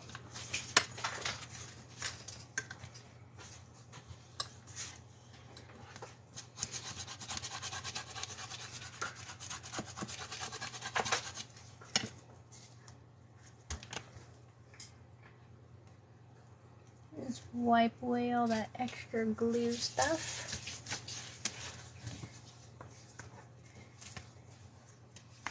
There we go. Let's scrape this down.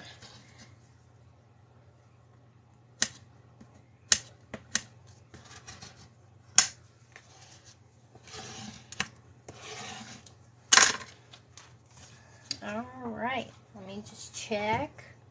I think we're good.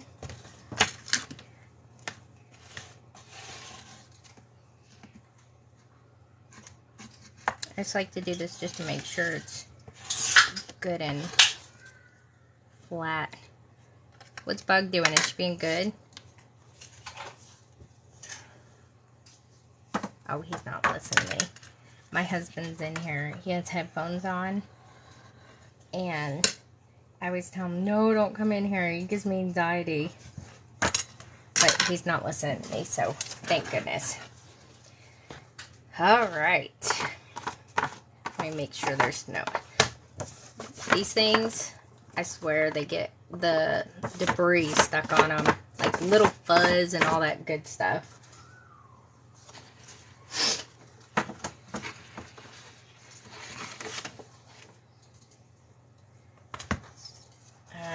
Okay.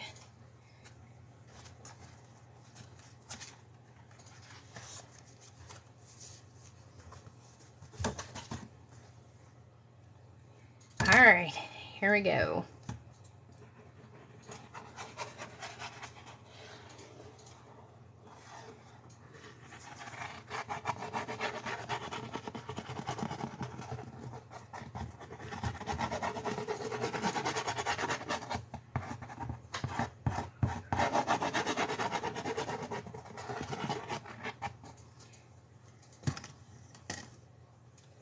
Yep, I always put them on my YouTube site. I try to anyway. This takes like forever to process it here from TikTok.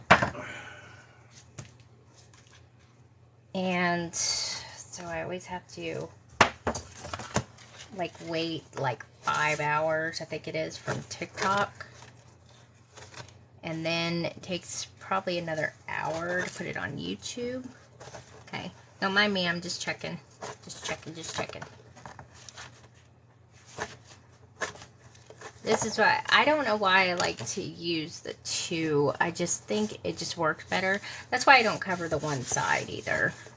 Because it's chipboard, just plain chipboard. So all you're going to see is this. That's over on that one side.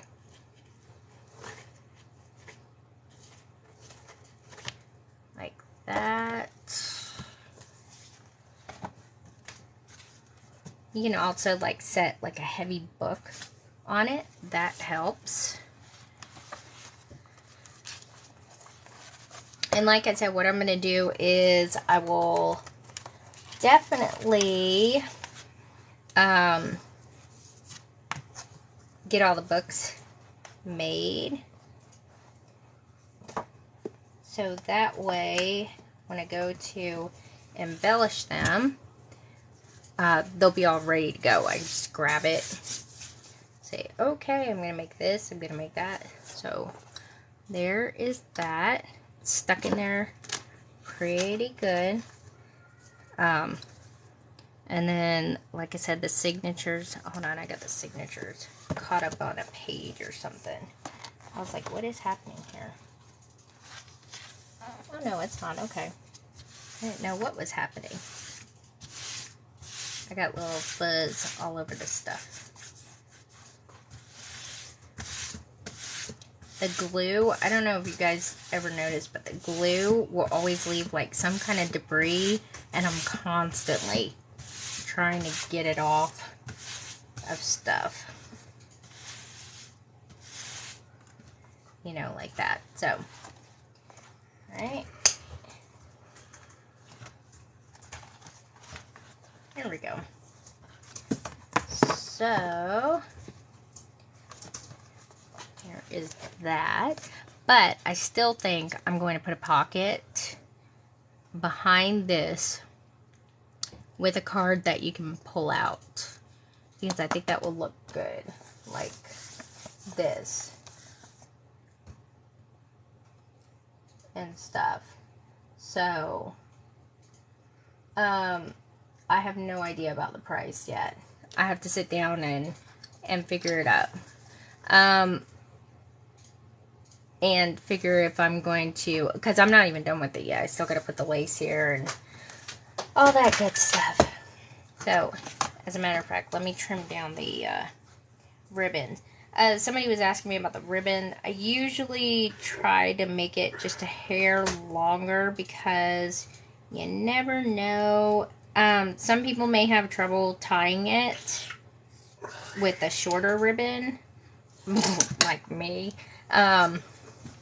So I always try to make them just a teeny bit longer, just so you have some extra. And then if somebody else wants to trim it down, they can. And then they can use it in their book or whatever. So I even make them longer than this. But that's how it's going to be. So I'm going to get this put in. I'm going to decide if I'm going to put the corners on or not. I didn't on the last one because I want it to lay flat like this, and I'm kind of afraid. I mean, I could push them down, but I don't want it to really raise up a little bit. I mean, they ain't going to be up that high. So, I kind of like it flush with that. I mean, it would be lower than that. But I think it looks better with it on there. And thank you guys for the likes and everything else. If I missed it, I don't know. And, but if I do, I'm going to put like a corner like on top. Like, because I did that with this one. Because I want something there to protect the corners, no matter what. And it works. If I can find these in rose gold, I'll find them and get them. So while I'm sitting here, let me go ahead and this actually went really well with it. I'm happy about the ribbon. So what I do is I get these little knocker thingamabobbers here, these, and I'm gonna put it in between, and I also cover over the middle piece with extra strips of paper. And the reason why, like in between the signatures here, I cover these over because I don't want the signatures to move at all. I want them to stay put where I had them. So instead, because I feel like if they move too much, it's going to loosen up the threads on the outside. The outside ones could break or something. They haven't, but I feel better about it if they are nice and stay put. I don't like anything wiggling, because to me, it's wiggling equals it's not sturdy, I guess, or that's at least how my brain functions. So let me put this in here. Kind of gotta go in a little bit at a time, so that way it doesn't get in the way. I always put it on the side too of the signatures, the middle one, because we gotta have a spine dangle.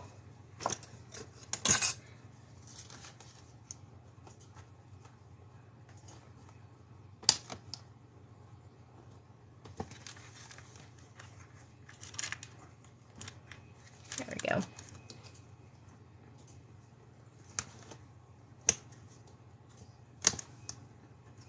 And again, I'll have this video, but I'm going to also work on some other YouTube videos to where I could break it up a little bit.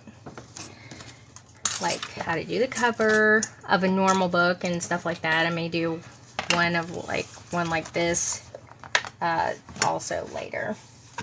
And like one on how to bind signatures, or do the signatures. And lots of other goodies. I'm trying to get all my little papers here. Oh, there they are. My little strips.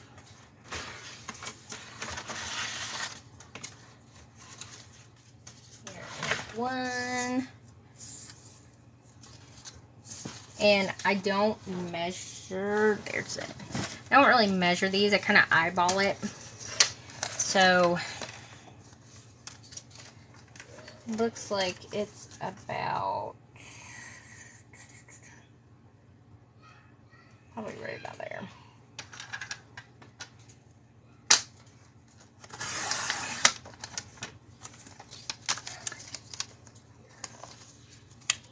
Maybe a little bit more.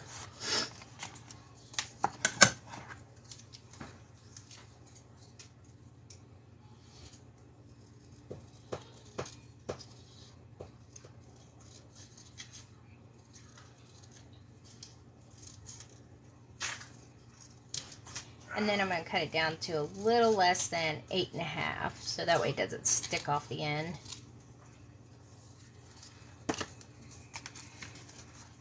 I'm not putting it in this way, I'm just checking, ooh, the measurement.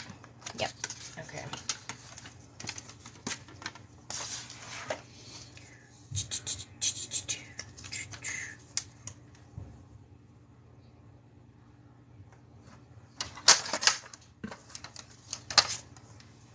And I like to cover that thing up. I don't like that to show either.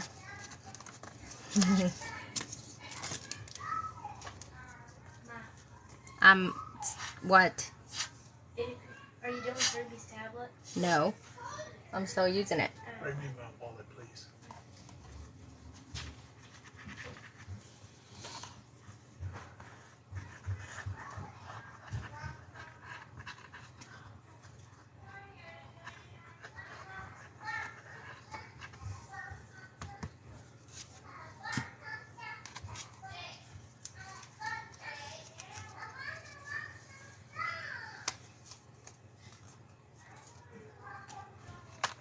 Sorry about the noise, guys. One of my children left the door open.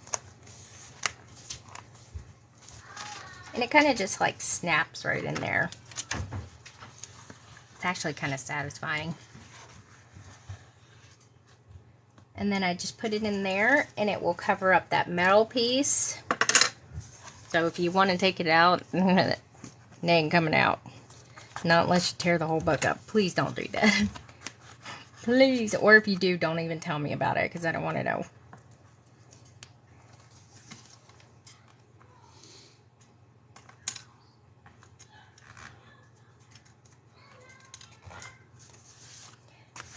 And then, hang on, just trying to get all the, see, and then, boom, we're not moving at all now, which is what I like. I don't like it to move. See, I don't want it to even shift. All right, that one's a lot tinier. I think it's weird. Is it weird anal? It must be just me. It must be just a weird anal compulsive thing with me. I don't know why. I just like that.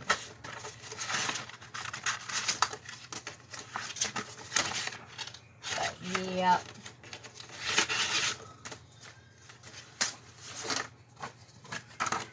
Okay, I think I'm going to put some of this one in here. Alright, this one is a lot tinier, so I'm going to go...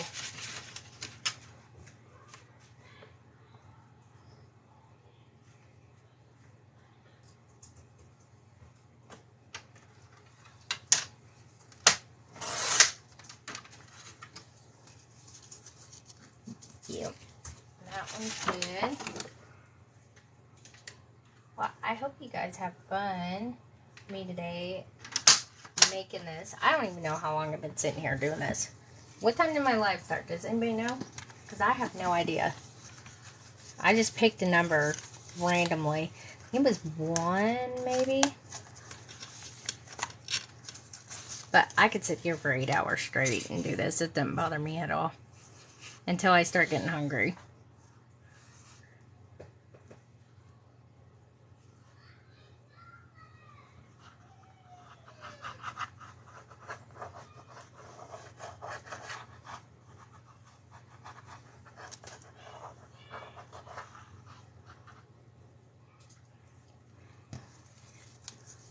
I definitely enjoy, I probably enjoy making the books more so than journaling. I do journal, by the way. I just do it off air because I'm little bit busy and I know that people like the journaling, but there's so many good creators out there that already do so many, you know, do journal pages and stuff. So I'm just like, no, I'll just let them have that and I'll do my own thing behind the scenes. But I like creating the books, and I definitely like doing the unique books that no one's ever seen people do. So, yep, there we go. This book is definitely long. I'm glad I did not attach this cover while I was trying to sew in the signatures, because that kind of would have been a pain to try to do. So let me go ahead and put in these little eyelet things. Wait a minute.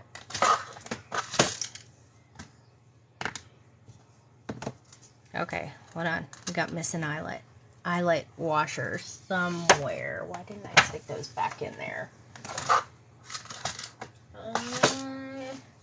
Oh, there they are.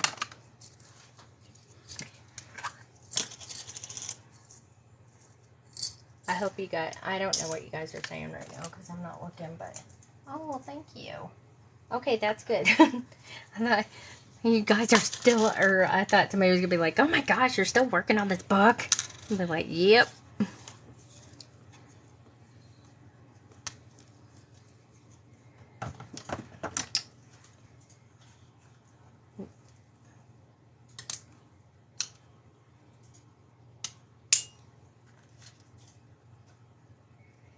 This one is a little bit tricky when you have to do stuff that's not like flat and it's kind of up in the air because you can't really, either that falls out or the washer falls out. So you kind of have to like maneuver stuff a little bit better.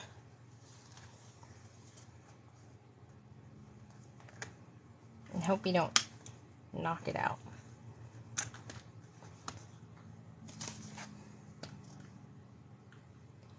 And hope you get it in there straight. Now, what in the world?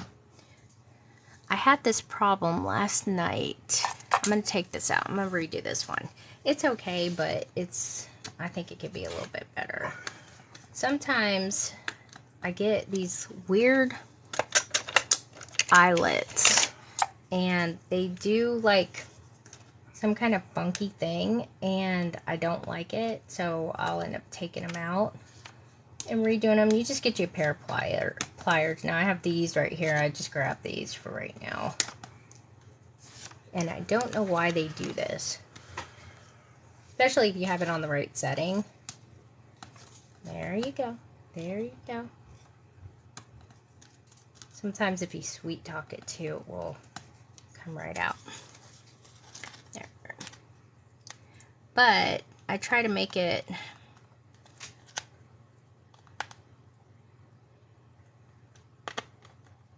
you just go around it like this. This is a good teaching moment, actually. What do you do if like your eyelets decide to mess up?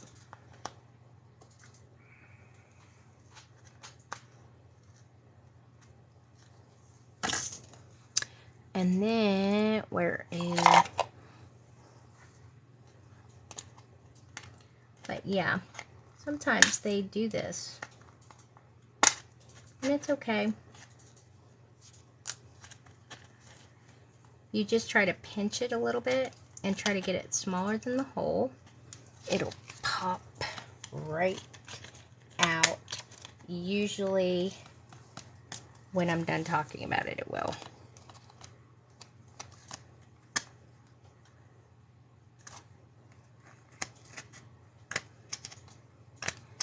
I think we were talking about this earlier too today. Like sometimes eyelets are just finicky little boogers that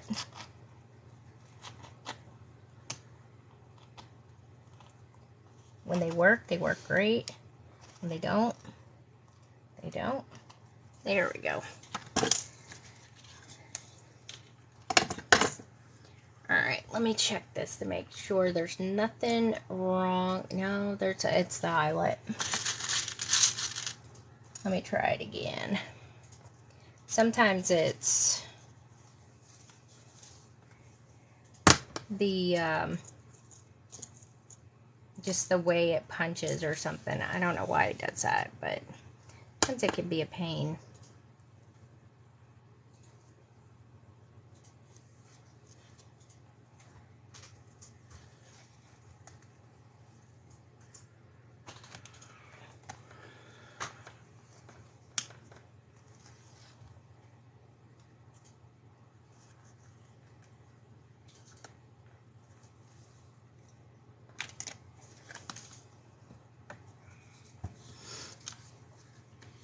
Yeah, it seems like it's the washers. I'm going to try a different setting. I don't usually use this setting with this one, but that actually feels a little bit better. But I don't really like that one either. That's not going to stay. I'll just have to fix that later, probably. I have a wider, let me put a bigger, I'll put a bigger eyelet in it, because this one, I usually use the little tiny ones, and they work pretty good, but sometimes,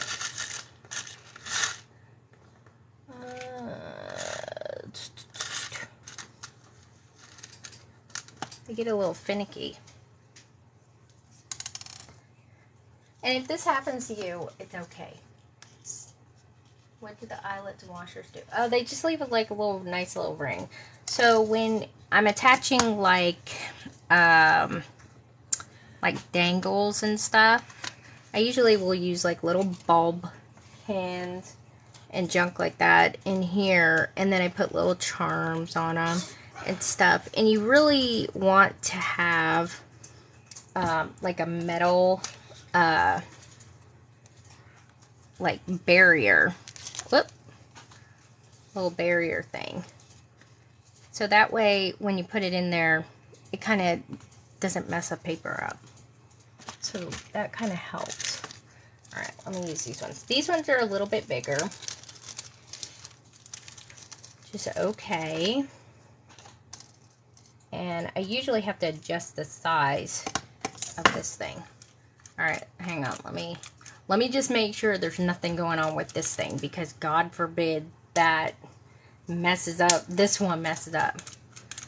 No, it seems to be pretty good. Make sure it's all unlocked. Okay. So, to me, that was just the eyelets are being a little bit weird. Okay, I'm just going to use a bigger one here. Usually, if it's kind of hard to punch, something funky is going on. It shouldn't take like, see how it's really hard to punch, so I'm not going to punch it. Let me use a big one. Let me see what's going on with that one. I'm going to use this one. I don't usually use this big humongo one for stuff like this, because it's kind of bulky. But when you are using these kind of things, you shouldn't have to like use a lot of force with it, because it will it should be really easy. So if you have to use a lot of force, something's wrong. And let me make sure this setting's okay. Alright, and this is why I don't do it like this, is because it's a little bit awkward to maneuver. And I don't like to set it up on the book, but sometimes you got to. I'm not going to apply any pressure though, so that way you don't squish the book.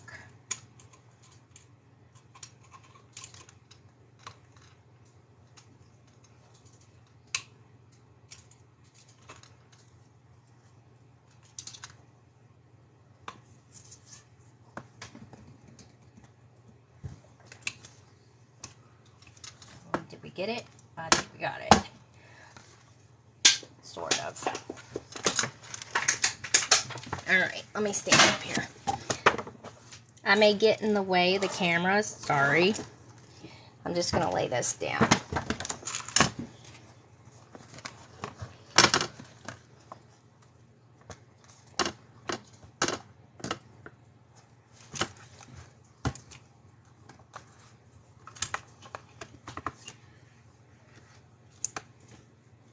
Oh, that felt better. It felt actually a lot better. So, also, if your little thingy's messing up, I'm going to show you. You need to test it out. It's probably better, too, to test it out on a scrap piece. Something like this. So I'm going to check this really quick, because I don't want any of the paper to get, oh, I already had some out, to get ruined or I have to, you know, give myself more work to do. That's a pain. Let's see what's going on here. And I haven't had any problems with this one at all. So this is a first. And you do have to replace these once in a while. But it's still relatively new, so it shouldn't have to be replaced. Relatively. I said that, and I've used it like a lot. Alright, let's see what's happening here.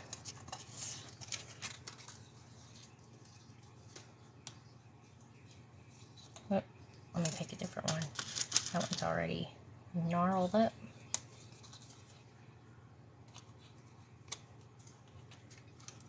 Okay, that was perfectly fine. So, it may have just been that one little eyelet. Okay. Let me make sure that we're all... Yep, we're good. I think we're good. I think we're good. Alright. So... Good, because I don't want to use this big, huge thing. It's such a pain. Alright. But yeah, I like to put little charms and stuff on these. And I like to make them removable. Like, so I'll usually put like little put them on bulb pins and stuff. So that way... Oh, see, that, ugh. These things are so finicky, I tell you. It went in there perfectly. But you put little ball pins in here. And I even have some rose gold ones. Like this. So you can put like little charms, all kinds of stuff. When you put it in there the right way. Actually, there we go. So they can hang off of here. I also have some of these. I don't know if you guys have seen these paper clips. I've had these for a while. I wasn't sure what I was going to do with it, but it's a pencil or a pen holder. Yeah, you can put a chain on it. I have chains that I do, but I'm going to actually do something like this. Put it on the side, you know, somewhere here in the journal. But it's like a pencil holder or pen holder. It doesn't have to be pencil. And you could clip them on there. And I think that's pretty snazzy. So, yeah. So that works pretty good.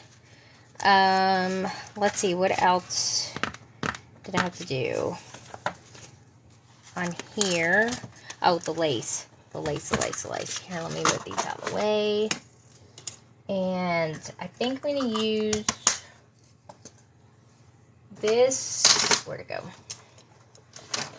Lace, maybe, for it.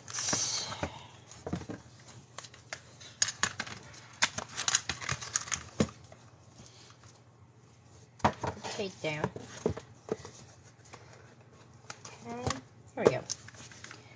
And remove all these. Just slide it over into my mess pile. I usually clean all this up afterwards.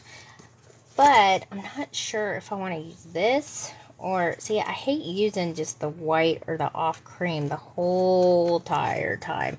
But it doesn't really match with the pink too well. And I think I have a color pink lace thing that's more like this. I mean, it kind of goes with this, but I don't think it goes with that. Oh, no. So, I don't know. Does it look okay with that lace? I can't really tell. Here, let me hold it up close. It's like on the verge of not matching. But I always put the lace on here like this. Or I can use an off-white. Is it hard? It's kind of hard to tell. It's kind of like a cream. I don't like that lace. Yeah, I think it does too. It's just not quite the color. Okay, so I'll find that. Alright, so I think that is pretty well done for right now. When I do go to do some ephemera stuff for this book, I think I will, if I decide to add something, then I'll just add it in there then. And I'm with you guys. I like it without the top or the bottom. But I think that it has came out. Yeah, I think off-white, but I always do off-white. I'm trying to do a different color. See, I always do off-white. And I don't mind doing that, but I think it just, off-white goes with everything. And then at least it would go with the pink, too. Oh, and the one thing I forgot to do, I always end up forgetting to do this, is I usually put my logo on the back.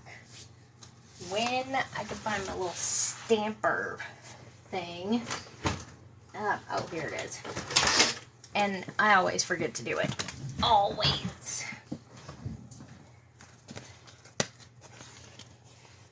Oh, wait a minute. Okay, wait a minute. Hold on.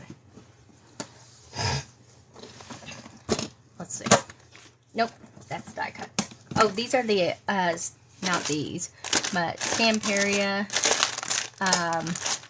die cuts, ephemera packs, you know, stuff like that. This is my little hoard. The cards that I'm going to be using are like this, but they're the House of Roses one. So, that's that. Let me see. I might have a soft gray. I went through this last night when I was doing... I have a dark gray, of course. And I have some more of these. I just have to find what I do with them. This one is like purple looking, and I don't think it matches at all. I got little flowers back here. Little ephemera packs that I've shoved everywhere. And everything. But I have some to be... Oh my god, you know what I have? I have embroidered flowers. Oh my gosh, I have embroidered flowers. I just now... Give me. I have pink ones, I think, too. Now, I could do... Oh, wait a minute. Wrong side. Right side. I could do like a thin, lacy thingy. Now, don't pay attention to the color, because I have pink, too. I could do a thin, like, lacy thing. And then I could put this, like, over it. Like, right there. And then the lace part hangs over. So, to be continued on that. But I do have some of that. An olive green. It's Four Girls Stole My Heart LLC is my YouTube channel, and the button and links to everything is under my profile picture also. That gives you the quick access to that. And gotta get the label thing. I almost always forget to put these on my books. This is what I was talking about with the little corner things. Those actually wouldn't be terrible on there because it's like a box book. But again, I'll look. That one I'm using for something. Oh, here we go. It's this. And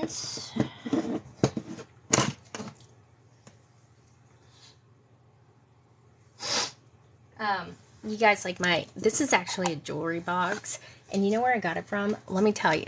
If you're here in the United States, okay, you don't have to eat there. Go to Cracker Barrel. They have the most gorgeous, like, stuff there. And I love their decor stuff. I have found some of the most gorgeous things there. And if you have a Kroger's that has furniture in it, they do too.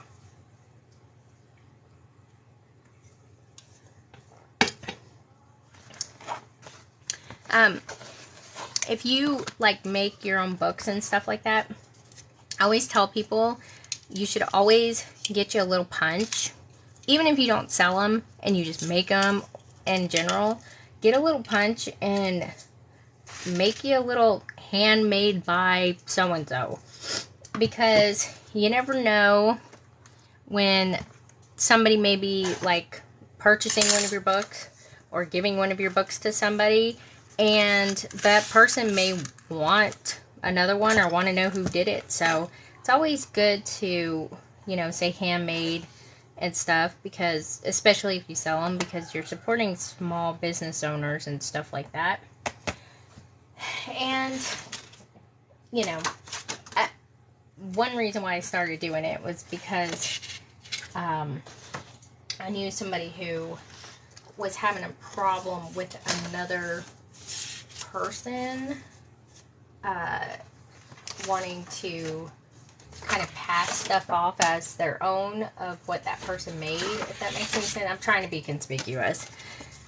And kind of freaked me out a little bit, because I was like, oh gosh, I don't want somebody to do that. So me and this other creator decided to label our stuff, because it kind of made us paranoid. I mean, it's sad, but you can't be too careful nowadays. People do desperate things. So yeah. So this is like a customizable little punch thing. I usually punch it before I cut it, but I was talking. Oh, got it. And you can't see it now, but I'll use... Forgot about my little snack cakes. You really do. I'm just like, people make me like, when I see other people's videos and they're getting ripped off by people, oh gosh, it scares me. It really does. It just scares me. So, I mean, in order to get this off, they kind of have to rip the book, you know, because I glue it on there. So, it's sad that you have to do stuff like that to protect yourself. But, you know, it is. That person has been blocked, too, from my account, because they're always, I don't like to speak bad about anybody, but they literally take everyone else's ideas and pass it off as their own, and don't give people credit for it. And I think that's messed up. You know, if I see somebody do something, if I remember who it is, which I've gotten better about tagging people in stuff, and I save the video so I don't forget. But I always say, oh, I got this from so-and-so. If you know who it is, tag them in it, because I have no idea who it is. But ever since I blocked this person, they literally have not came up with anything new at all. They didn't come up with anything new in the first place, but they just take ideas from other people and pass it off as their own. And then somewhere hidden in the comments, they'll say, oh, I got the idea from so-and-so. And I'm like, probably should have led with that. But anyways, that's my rant for the day. But I'm usually a pretty nice person. Oh my gosh, my children are doing something downstairs. I don't know what they're doing. I have a feeling it's the Switch, because we play a lot of Switch games on there. But that's what I do. And like I said, even if you don't sell them, you still put your signature on it. It's yours. You made it. Do it. You know. So, and these little customizable punches, you can get them. You can already get some that have like handmade by, and then you put your name on it or something like that. And they're like $20 on Amazon. What are they doing? Are they playing a game? Is that why they're being so noisy? Yeah, I think they're playing golf. They got that excited over playing golf? I didn't ask for details.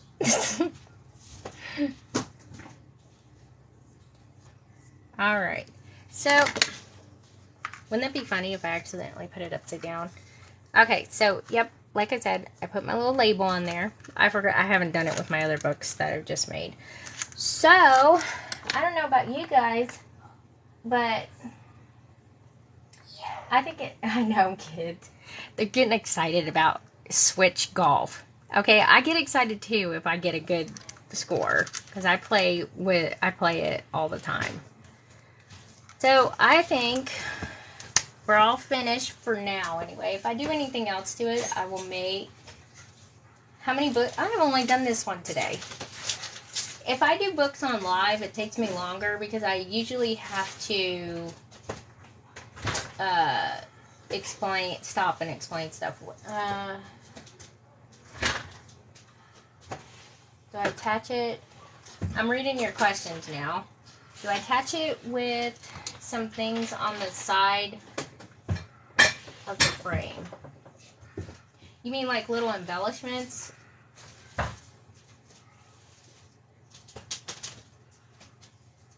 Yeah. I don't mind it taking longer on live to do it because it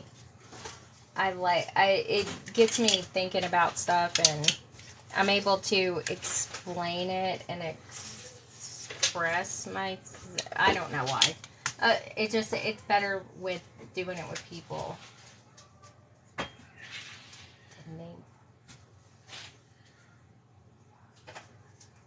Oh, okay, I see what you're saying. Do you attach it with, hang on. I'm looking at, do you attach it with some things on the side of the frame? You mean like, well, I do, these are just like plain frames, and I just glue it on there like that. I try not to put like if I put anything back here, it's going to be flat because this is the back of the book. If that makes any sense. Oh, like braids? No, God, no. I glue it on. Because the braid... Oh, you're talking about right here? The little holes? No. Because I don't want to have to poke holes in the book. I like it because it's flat. Now, if I were to do this like somewhere else, maybe like right here or anything, no, I wouldn't do it with braids either. I just glue it. Because like, I don't want it to like stick up. So I just put it on there. And everything. So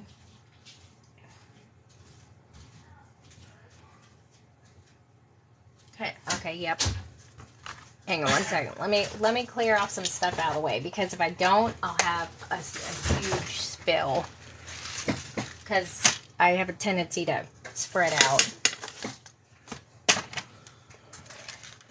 Okay.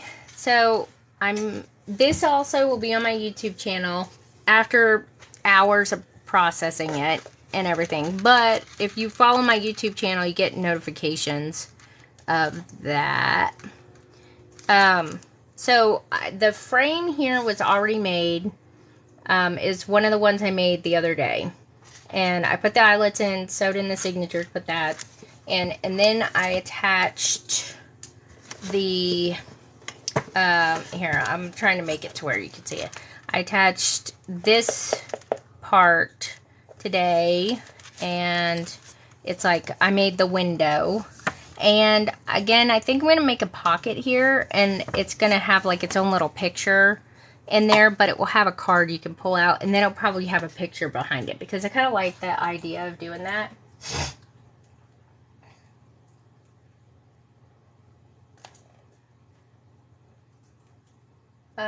The nameplate on the binder, is that what they're asking? So you'd see it from the side. I don't usually put it on the side. You're talking about like on... I definitely don't put them on the spine. I didn't want to mess up the picture. I always put them on the back, just because that's where I put them on the back. I've always put them on the back. just so they're out of the way. That's just kind of like what I've always done. Don't we all? Don't we all what? Oh, you guys are having your own little thing here. Let me see. Okay. Yeah, I'm doing a flip through. Oh, yeah, I don't put them on the spine because right here I put other embellishments. And the spine dangle is going to be hanging. I usually will put stuff like this on the spine right here. I haven't put one on here yet, my name thing, but it will go down here. But I usually put this kind of stuff on the spine. Then you're going to have the stuff that's hanging. So I didn't want to get it in the way. I'm also putting another thing on here that will probably have some kind of witty recipes or some kind of saying thing to go on there for that one. With the stuff like that and everything. But no, alright, yeah, I'm gonna do I get it from Amazon. They got a really weird name to them. It's not like what you would think. If the way I found them was I typed in metal book corners and then I saw them and I'm like, ooh, what are those? Those are flat metal book corners. And then it kind of went from there. But I saved them in, yeah, everything I use is in my links. I made journal supply list on purpose. One, so I could go and refer back to them when I run out, so that way I can go find them. And two, because everybody always asks. So that's what I do. So I made the window. This was a whim, a complete whim. I was not planning on doing this. Really. And then I thought about it at like 1 o'clock this morning. And I was like, I'm going to try it. So this is the first time I've ever made a part of a cover like this. And I think it came out pretty good. I think that my little crafting guardian angel was just watching out and saying, okay, you got to be good with it. So, there's 3 signatures in here, 9 Stamperia pages, 36 line pages. So 12 pages, and then this is the middle of the signature that I'm always making to a pocket page. I glue it so where I tie the book, it will stay put. And so here are the other pages. Y'all can see it okay, right? I can't see.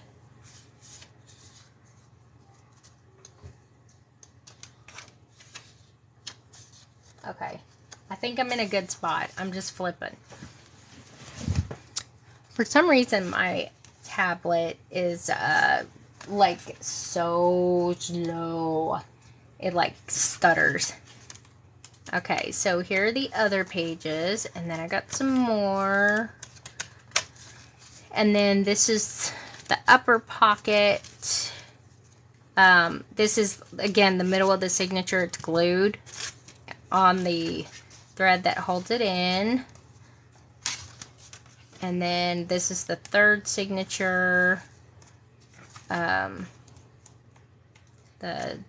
line pages. This is the middle page, and this is a side pocket that's glued. And I got lots of ideas for this book. Flowers to me, are the easiest.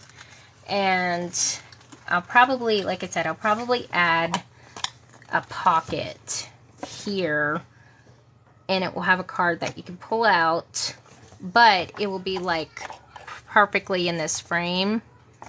And then when you pull it out, it will have something behind it for that.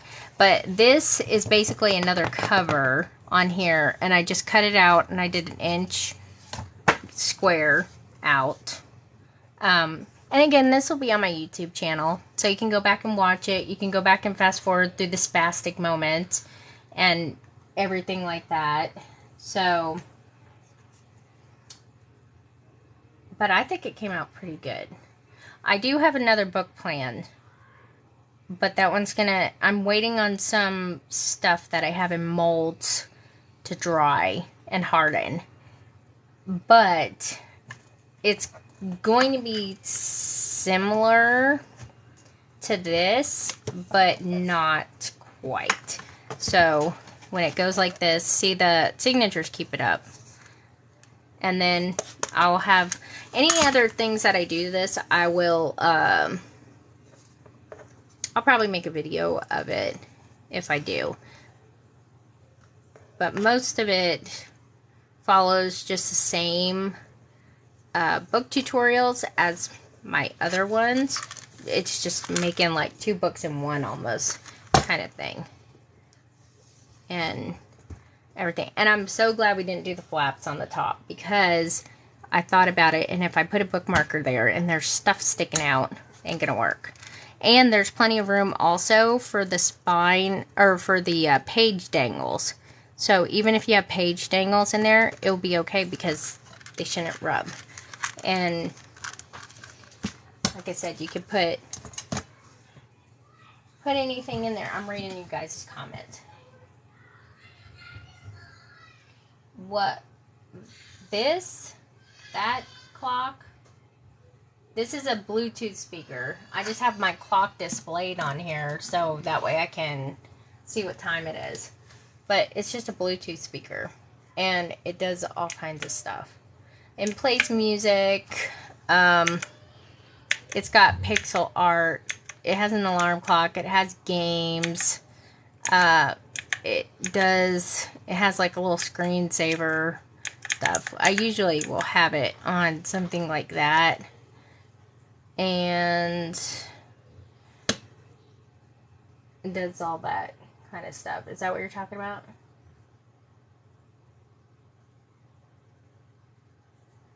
Yeah. Yeah, but I use it mostly for a clock. So, yeah. Just so I can keep track of what time it is and everything. And, you know, I totally forgot about these, and now I'm like, my mouth is watering. So, y'all ask your questions. Go ahead. I'm going to have one of these little heart-shaped things.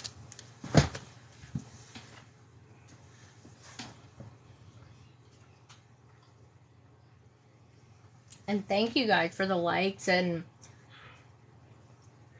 all that stuff.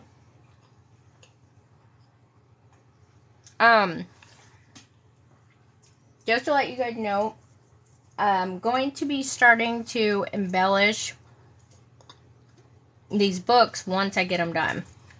There's only 2 more books that I have to put together, and that is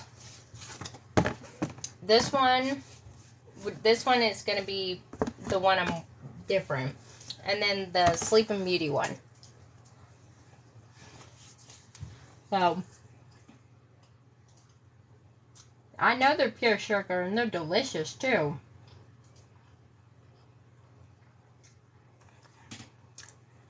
They're heart-shaped. But I will say, if you can use the box for junk journal and stuff, see? So it's like 2 birds, 1 stone. And they're good. They even have ones, see, my husband likes the ones that are strawberry cake, but I don't like them. I just like the regular ones. So, I have snacks everywhere. Everywhere. All of this paper, I sell this all in my Etsy store. It's all, I'm a Stamperia distributor of their products. They have more products besides paper. And so I have a license to sell all their good stuff in there. I was eating pizza earlier, so this is dessert.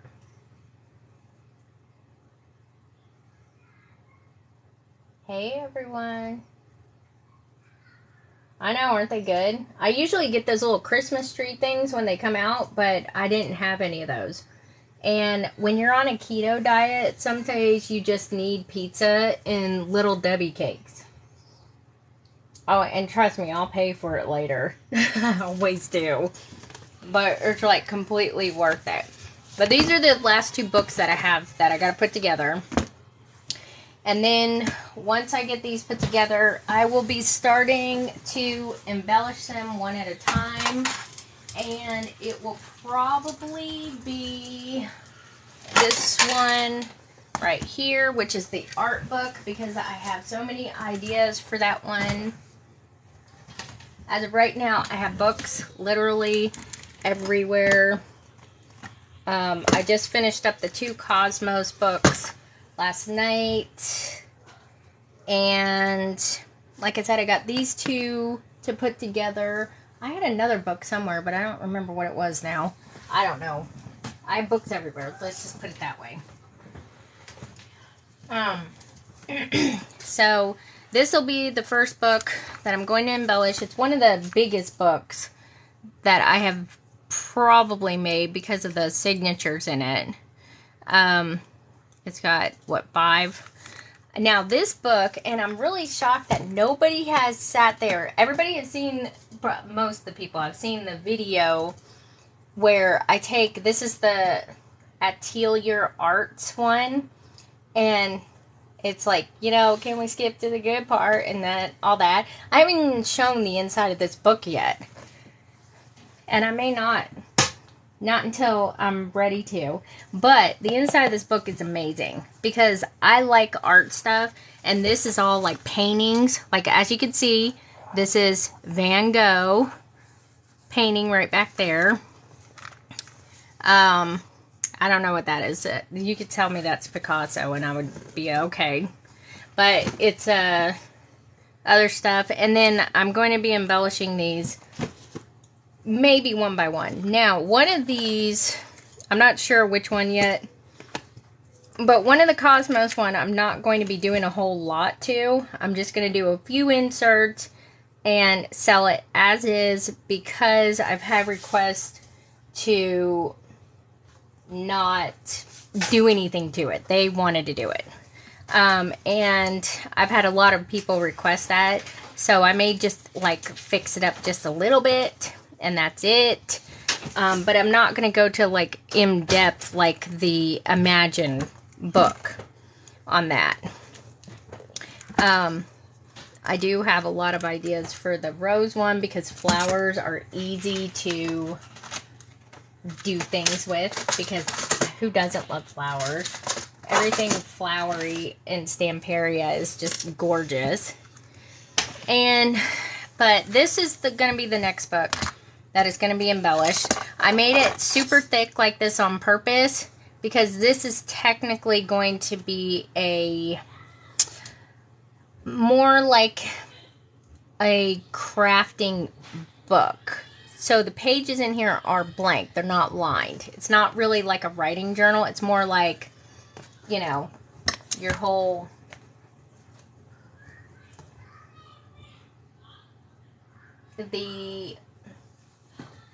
The accordion book, I did that on live, I think a week ago. It is hard to use other papers because I don't want to use other papers.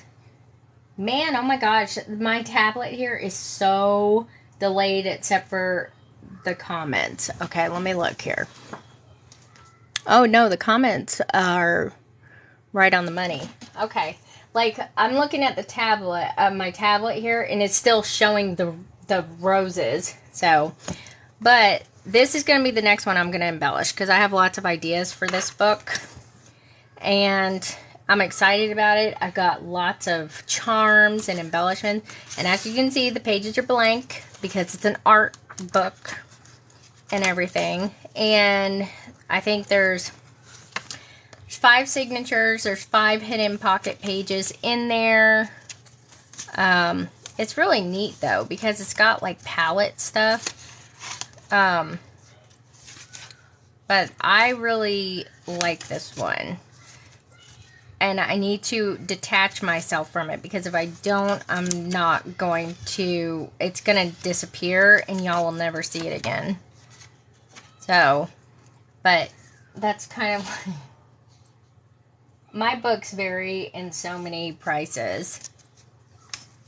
I usually don't post the prices until the day I am ready to sell them, because it depends on how much stuff I do to them. I have done, did I do a book with the Alice page? I've done journal pages with the Alice, oh no, wait a minute. No, I have done a book with an Alice paper, but again, I did that and I didn't finish it. It was a 4-room book pop-out thing. I want to do an Alice in Wonderland book, 1 and 2. Alice in Wonderland and Alice Through the Looking Glass. That is on the list of plans of to do stuff. So I plan on making a book out of every single Stamperia paper pad this year. I had plans for this last year, but I got stuck. You can't see how it's sewn. It's already, this, all my pocket pages hide the sewing. If you want to see how it's sewn, you have to probably watch the tutorials on my YouTube channel, because I glue them down. And I don't like to see where I tie it at, if that makes any sense. So, Ruby needs a tablet, right? no, she doesn't. She can go watch TV. Then or on the TV and won't give it up. Then tell him I said to get off the TV. Hold on. I'm having a mother for a second. Okay. My older booger heads are hogging the TV, and the 2-year-old is telling them to get off the TV. Okay, so, signatures. I don't like to see where I have sewn them or like tied them together. So where I tie it at, I glue it down and I make it into a pocket page, and it makes the book more secure. It won't come unraveled or undone, if that makes any sense. That's just my preferred method of doing them. I like it that way. It looks, you can't see it. They don't get in the way. There's no chance of them getting snagged on anything. The only place that you ever see them is here on the outside. And that is it. So, that's just my preferred method, if that makes any sense. I didn't learn this method from anybody. I'm self-taught. I just put concepts from other crafting things that I've ever done and kind of like mixed up. I'm a mixed media person, so I like to add in other kinds of art and crafts, and I kind of mix them into there, because I consider this an art, and there's no right or wrong way to do them. So I just do it the way I like to do it. If that makes, I'll ramble until somebody else says something. Sorry. I have to deal with this kind of stuff all the time. I'm in some Facebook journaling groups. I have been kicked out of them because I don't follow the social norm of junk journaling and stuff. So, yeah.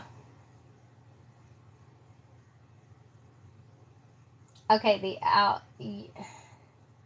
the outside is what confused. Oh, this is because, again, you do whatever you want to do. If you want to do a book that has 10 signatures in it, you do a book that has 10 signatures. I made this thick on purpose because this is going to be an art journal. And whoever buys this may want to add thicker stuff to it. They could add little mini paintings or something. I may even make it to where you could actually have holders back here for paintbrushes. I have lots of plans for this. So I made it thick like this on purpose because it's an art journal. That's how my brain thinks, is what is this one going to be used for? It has writing pages in it. It can be a writing journal. So it may not be like, people can still fill it with whatever they want, but if it's not as thick, because it may not be used for that theme, I guess, if that makes sense. I have a very unusual way of looking at stuff. I look at a pad of paper and I say, I want this to be a box or something like that. So that's kind of like how I approach things. And that's okay. I like questions because I would rather people ask me questions of why I do something than to just sit there and just, rip me a new one on that. Because I've had that happen. I've had somebody tell me, that's not a junk journal. And I'm like, says who? So I said a junk journal can be anything I want it to be, as long as it's made from my junk. You know what I mean? So, at the moment, no, I do not have any journals for sale. That's one reason why I'm making a batch of them, because, I call them, I'm sorry, and I don't want to offend anybody who has this name, but they are Karen journalers. And yes, they are in my little Facebook groups, and oh my gosh, I got kicked out of one group for calling somebody a Karen, because I called myself stupid in one of my videos, and she got offended by it. She got offended from me calling myself stupid. And I said, stop being such a Karen. If you don't like it, move on. And then I got kicked out of the group. And I was like, okay. So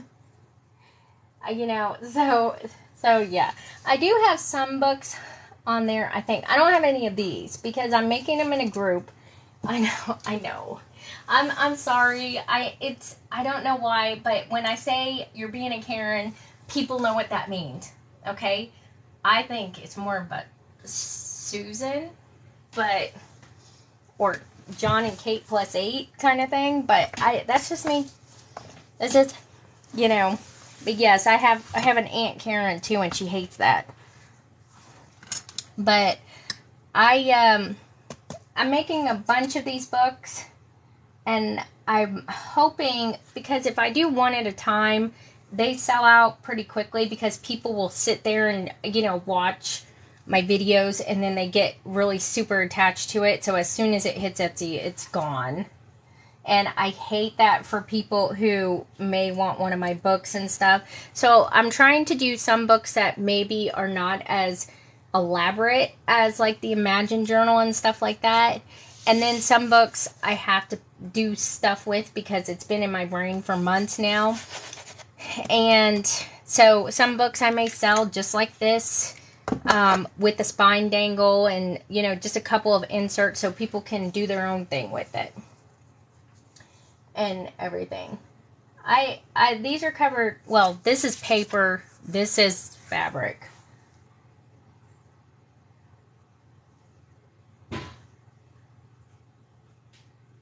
Oh no. But yeah. I'm not a fan of Facebook either. I mean, I like TikTok because I think and I don't mind Instagram either. But Facebook is just really, really drab and very censored, and it's, yeah. But no, these are covered in paper. And this is fabric. And then this is fabric. This is metal. This is paper.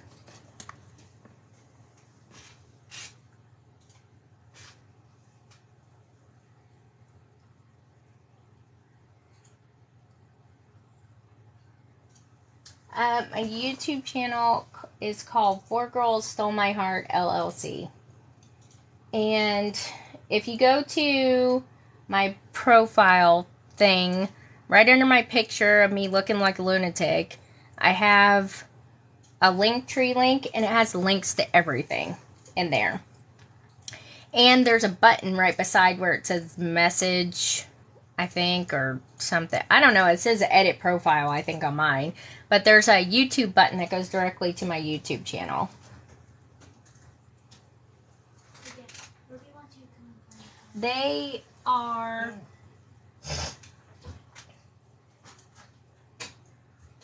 Oh, I know. I like TikTok too because of... it really, like, you can tailor TikTok a lot better than you can any other social media thing to actually see, like, other journalers and stuff. And I think it really helps people... And there's some funny, hilarious videos on here. Even if not journal and stuff. I get stuck watching hilarious videos. But, the metal corner pieces, they are called metal book corners, and I get them off of Amazon. They're also in my journal supplies list, so that way I can find them myself, because I can't ever remember all those.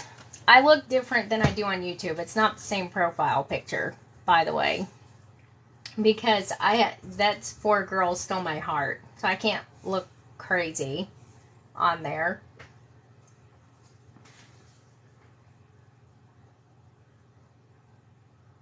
No, I make my books completely from scratch. I start out with a piece of chipboard. That's what I start out with. And then I make them completely from scratch. I have, I always put these lives on TikTok, on YouTube. And because I know I have a lot of followers on there that are not on TikTok and refuse to get on TikTok, so I just post it to YouTube, and that way they could see the whole live. They can't see any of these comments or anything, so they will have no idea what we're talking about unless I answer. Well, maybe that's not a good idea now, because I know a lot of the Facebook people are on there. So they're gonna hear what it said. Anyways, yeah, they're on YouTube, and I've showed how to make one completely from scratch using chipboard. And I do put a supplies list down in the description, so that helps other people out, so they know what I used and stuff like that. That takes me like another hour of finding everything, of putting that down in there. These journals are, well, okay, this one is not the same size as this one, because this one has a smaller spine, but they're 8.5 by 6 by, this one's 3.5, this one's 2.5. So I sometimes do 2-inch spines, 3.5-inch spines, 2.5-inch spine. It just depends on what I have planned for it. I know I do. I didn't start my YouTube thing, and it was like maybe April or May of last year. And so yeah, YouTube ain't no joke. I got enough subscribers on there. It's just, well, yeah, if I have more subscribers, then I get more views and stuff. But I actually just gained, I don't even know. Like, I didn't have that many going in January. What are we in? Are we still in January? My gosh. This has been the slowest flipping month ever. I feel like we should already be in March.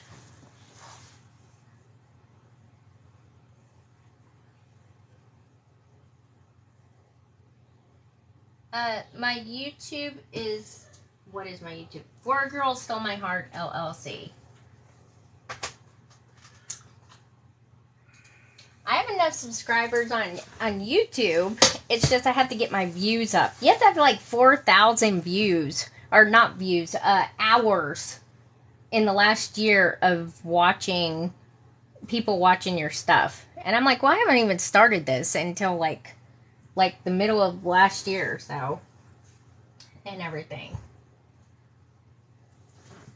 That is a Bluetooth speaker. That's okay, I get that all the time. All day, every day. Because if anybody sees it in one of my videos, they always ask me what it is. It's a Bluetooth speaker. It does other things, though, too. Oh, I have no idea when these are going to be for sale. I'll make an announcement when I'm going to post them all up. Because I still have things to do to them. I still have 2 more books to put together. The covers are sitting on over there. And one of those covers is going to take me a while.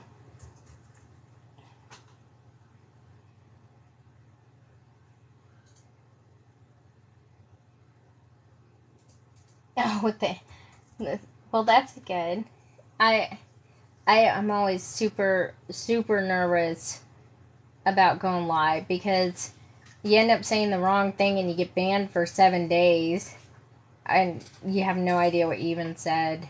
That's why I wasn't on last Monday. I don't know what I did. I don't even know what I said. The last thing I knew, I was talking about pencil sharpening. And then, poof, I was gone. Well, thank you guys for subscribing. And thank you guys for all the likes and all the whatever those things are up there. The diamond things. The gifts. And you guys are the reason why I keep creating new stuff. So thank you. Really appreciate it. And I think I'm going to go and probably have some more pizza. And I'm going to save that bad boy over there for later. And probably drink another Dr. Pepper. At least it's 0 sugar. So, yeah. In one of the Cosmos books, I am planning on not doing a lot of stuff with. I want to make I don't want to make my books so crazy elaborate that they have to be, like, insanely overpriced. Like, I think overpriced. I mean, they're not. But insanely priced. Because I like my books to be, available for everybody. If that makes any sense. I know, I love pizza. I haven't had pizza in like 3-4 months. Not good pizza anyway. I've only eaten keto pizza bowls. And I'm like, I want pizza. Like real pizza. Not fake pizza with not bread in it.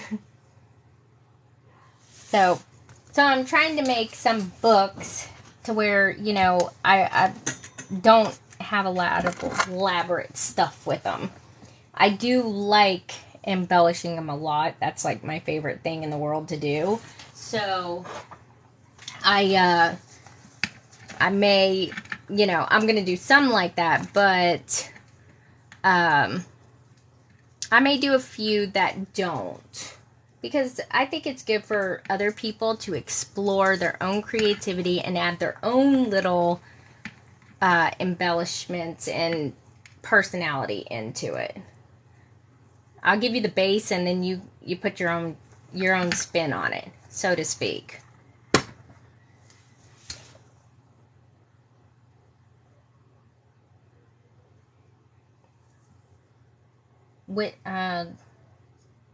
Yeah, I can go through I'll go through this one because this one's already untied. Because my hands are like a little bit stiff right now. This is going to be the book that I am going to start adding inserts and stuff to first. As soon as I get these other books done. I have 2 more books to put together. I may put another one together on live. Maybe I'll save the Sleep and Beauty one for that. I don't know.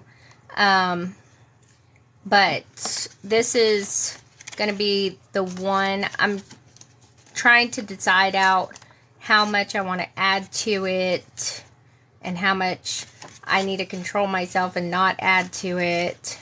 So yeah, this is like an art journal type book. Yes, I only do Stamperia because it's my job. But yeah.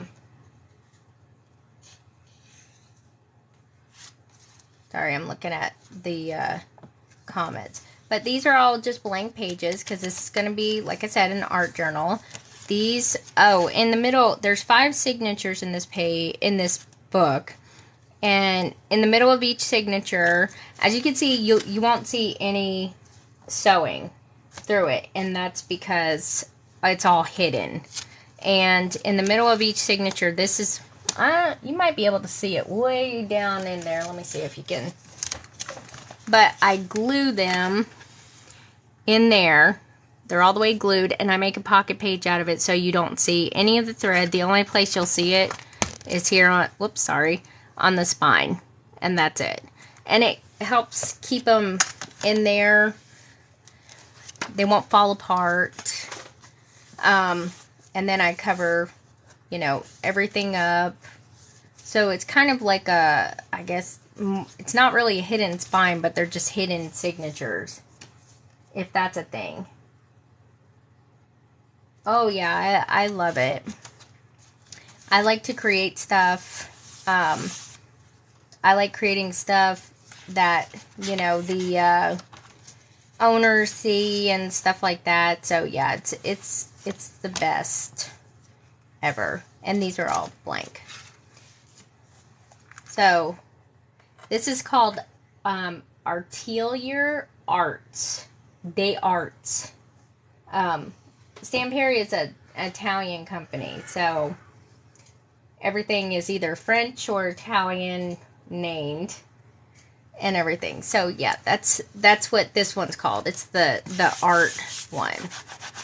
And all these papers that I have in stock right now. I'm having another Stamperia order. Hopefully it's coming on Monday. It's kind of finicky because when stuff is coming internationally on freight, you don't really get updated info. And if you bought anything from, what is it, Shein or AliExpress, you never know. It's the same way. So the weight of paper, I have no idea what the Stamperia weight is. Wait a minute. I might be able to, hang on, I got some pads here. The brown paper is craft paper. It's just brown craft paper. Here you go. I think this is the weight of the paper. I'm not entirely sure because they kind of do things backwards. Or, I mean, they don't use periods. They use commas and stuff like that. I don't know if that's a European thing or not. But all my signatures are 8.5 by 11 sheets for a good reason, because I don't like cutting anything. I'd rather cut 9 sheets of Stamperia paper down to 8.5 by 11 than 36 brown sheets of paper. So that's why I use 8.5 by 11. So all I have to do is just like fold them in half. This is the one that we did on live today. So no problem.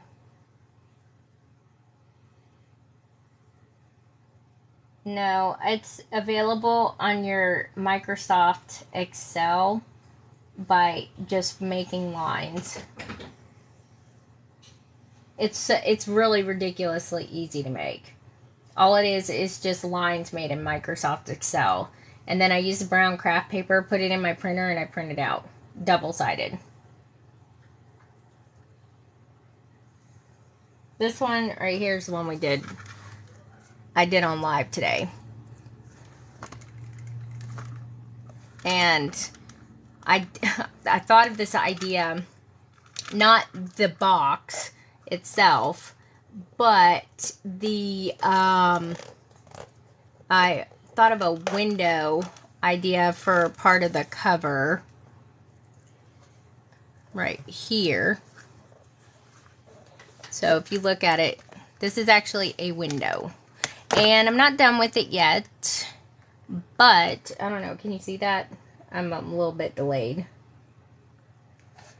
And so I made the window out of, wait a minute, hold on. Somebody told me what it was. Acetate sheets, transparent acetate sheet. This is also saved in my store because, or in my list, because I can't ever remember what the heck it's called. So I'm not done with it yet. I'm going to, so I did all this right here on live today. This cover, right here, just this 3 sections was already done. Not like all this stuff. It looks like one of the other covers. So, yeah, so this is everything. I sewed in all the signatures today on here. And then I have this part, which I'm going to probably do a couple of little things. I'm not sure. But, see, I wanted to make a box of roses. And so I made it like this and with this window. And I may put some kind of little saying or something on there. And so this is the one from live today. Which was fun. That was fun to do. I usually go live on Mondays. However, TikTok had a big stick up their butt last Monday. And I was on live for over 3 hours. And then all of a sudden they just cut me off and said for hateful behavior. And I'm like, dude, what? I was talking about pencil sharpenings. You know, and that was it. And they just cut me off. And then my live was suspended for 7 days because of that. First they said it was because of nudity. And then when I checked the thing again, because I got screenshots of it, and I checked the thing again, and then it was for hateful behavior. And I'm like, I don't have, I'm so, like, not a hateful person. So I don't understand that. So anywho, yeah, that's what happened. And so I usually go on Monday. So I should be on live this Monday. I have things planned out for live after I get done with these books. The Sleeping Beauty book I will probably put together. It's this one over here on live. Sorry, I got books literally everywhere. Okay, I got books everywhere. I've been working on books. This one, this is how the House of Roses one, or Box of Roses is what I'm calling it. This is how it started out today. This is all that was done. And then I did everything else. So the Sleeping Beauty book, I can't do this one on live because this is, this one is going to be a special book. And I don't have enough time to do this on live. It's going to take a couple of days of thought process on that one. But this one I'll probably finish up on live and get it all put together to where it's basically everything like this put together. And then the following Monday will be, I may embellish it. I'm going to try to shoot for, I think 6:30 Eastern time. I try to post it up in my bio area, and it will say live event, such and such date at such and such time. So if that helps. And if I post any videos between now and then, it should be, I'm not sure if it is, but it should be in the actual videos too.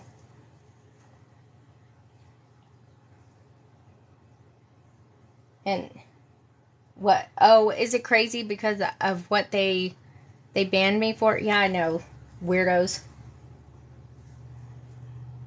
I don't know. It may also have been, well, if it was anything that we were talking about earlier, we were talking about Netflix documentaries and stuff. But that was like right at the beginning of live. And usually, if you do something like that, they'll cut you off right then and there. But they cut me off when I was talking about pencil shavings. And I'm like, okay, you know. And then I disputed it. And they like they sent me a list of the community like standards or something, like it looked like Facebook stuff. And I was like, yeah, that doesn't answer my question, because why was I banned?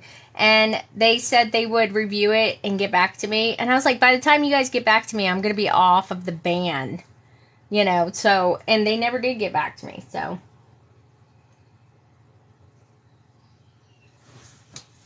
Oh, thank you. Oh, God, I'm going to knock everything down. Yeah, so we'll do, I've been wanting to do a Sleeping Beauty book for a while, because I love fairy tale stuff. Not necessarily Sleeping Beauty. They need, okay, listen to me. I have been trying to talk Stamperia into doing a Beauty and the Beast themed paper pad. I'm going to keep hounding them until they do, because I love Beauty and the Beast, and there's so much they could do with it. So, yeah. They did Alice in Wonderland. They've done Sleeping Beauty. Let's do The Little Mermaid. Let's do Beauty and the Beast. Let's get all those. And Cinderella, yes. See, they need to go down and do the fairy tale, like, stuff. Forget all this flower stuff. They got plenty of flower stuff. Let's do other cool stuff like this.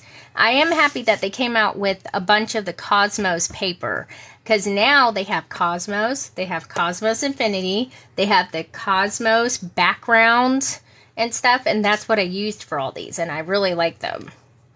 So, and then the art ones and, you know, all the other stuff. But yes. But, yes, I would die too. The Little Mermaid is my favorite one, because I grew up in Florida, and I promised myself that I was going to become a Wiki-Watchy mermaid when I grew up. That's all I wanted to do my whole entire life, was become a Wiki-Watchy mermaid. If you don't know what that is, you can Google it, if you could spell it. But yeah, a Wiki-Watchy mermaid. That's all I wanted to be when I grew up. And I was like, oh, Peter Rabbit would be cute. Yes. And then when The Little Mermaid came out, I died. I was like, oh, this is what I needed in my life. You know what else would be good? Is an Egyptian theme. Egyptian, yes. Absolutely. There are so many, I have so many ideas.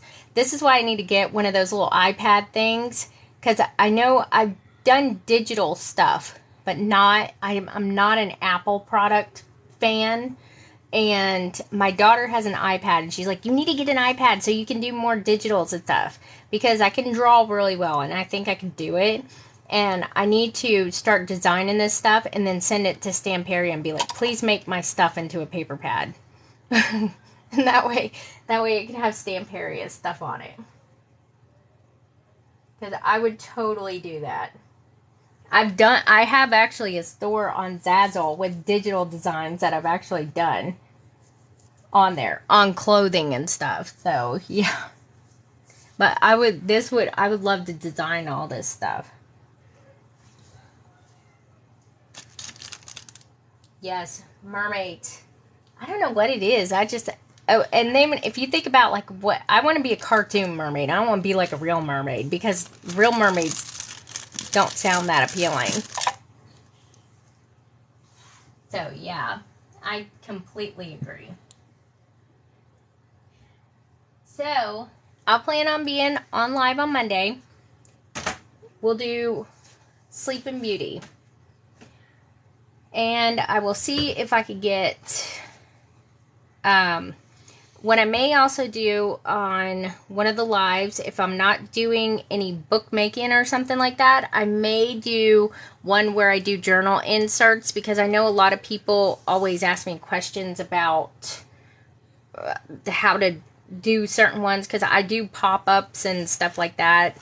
And so I may do a live where I just do journal inserts for some of these journals and everything, and it might work out pretty good. But yeah, I'm planning on doing all kinds of books this year, and hopefully I can just get them boom, boom, boom, boom. And that way I can put them all on Etsy and stuff in a group to give everybody a fair chance to get a book, because I know that not everyone can.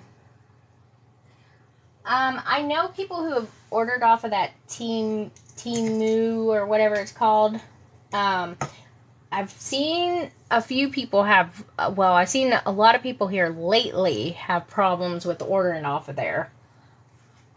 So I was going to sit back and just kind of wait it out and see what happens.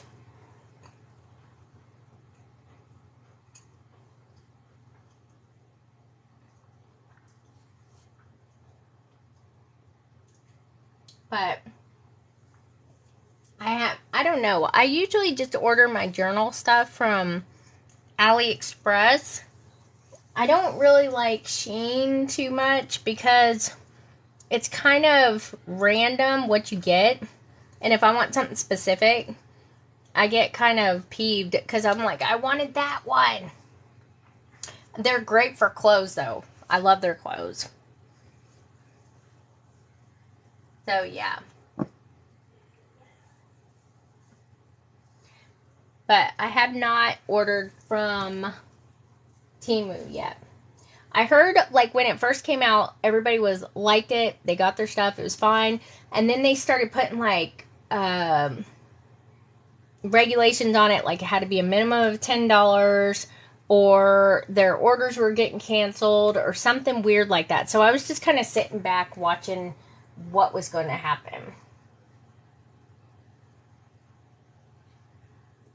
I will make an announcement when I put them up. Like, I'll do it a few days ahead of time. Because I've had a lot of people say, oh my gosh, I wasn't on TikTok for a day or two, and I didn't even know you posted it up. Well, I will make sure I do that. I'll be better about doing that.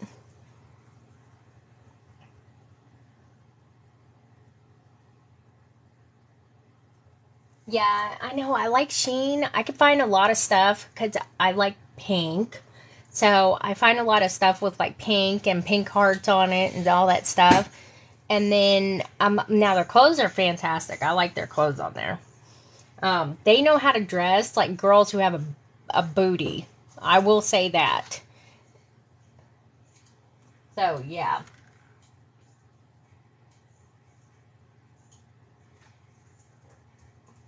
Well, they do. Do you see some of them chicks on there? My goodness, they got a bigger butt than I do. And I've got a pretty big butt. Like natural butt, not like, Nicki Minaj butt. So, yep. Alright, guys. Well, I am going to hop off of here. And I've got to go see what my tiny little terror's up to. And I will see you guys on Monday. So, if you have any other questions or anything like that, you just, try to send me a message. And I'll do my very best to answer them. I get lots of messages every day. So, I try to answer them when they come in. If you have any questions about Etsy stuff, you can send me a message through Etsy. That's the best way because I get that boom right then and there. And everything else.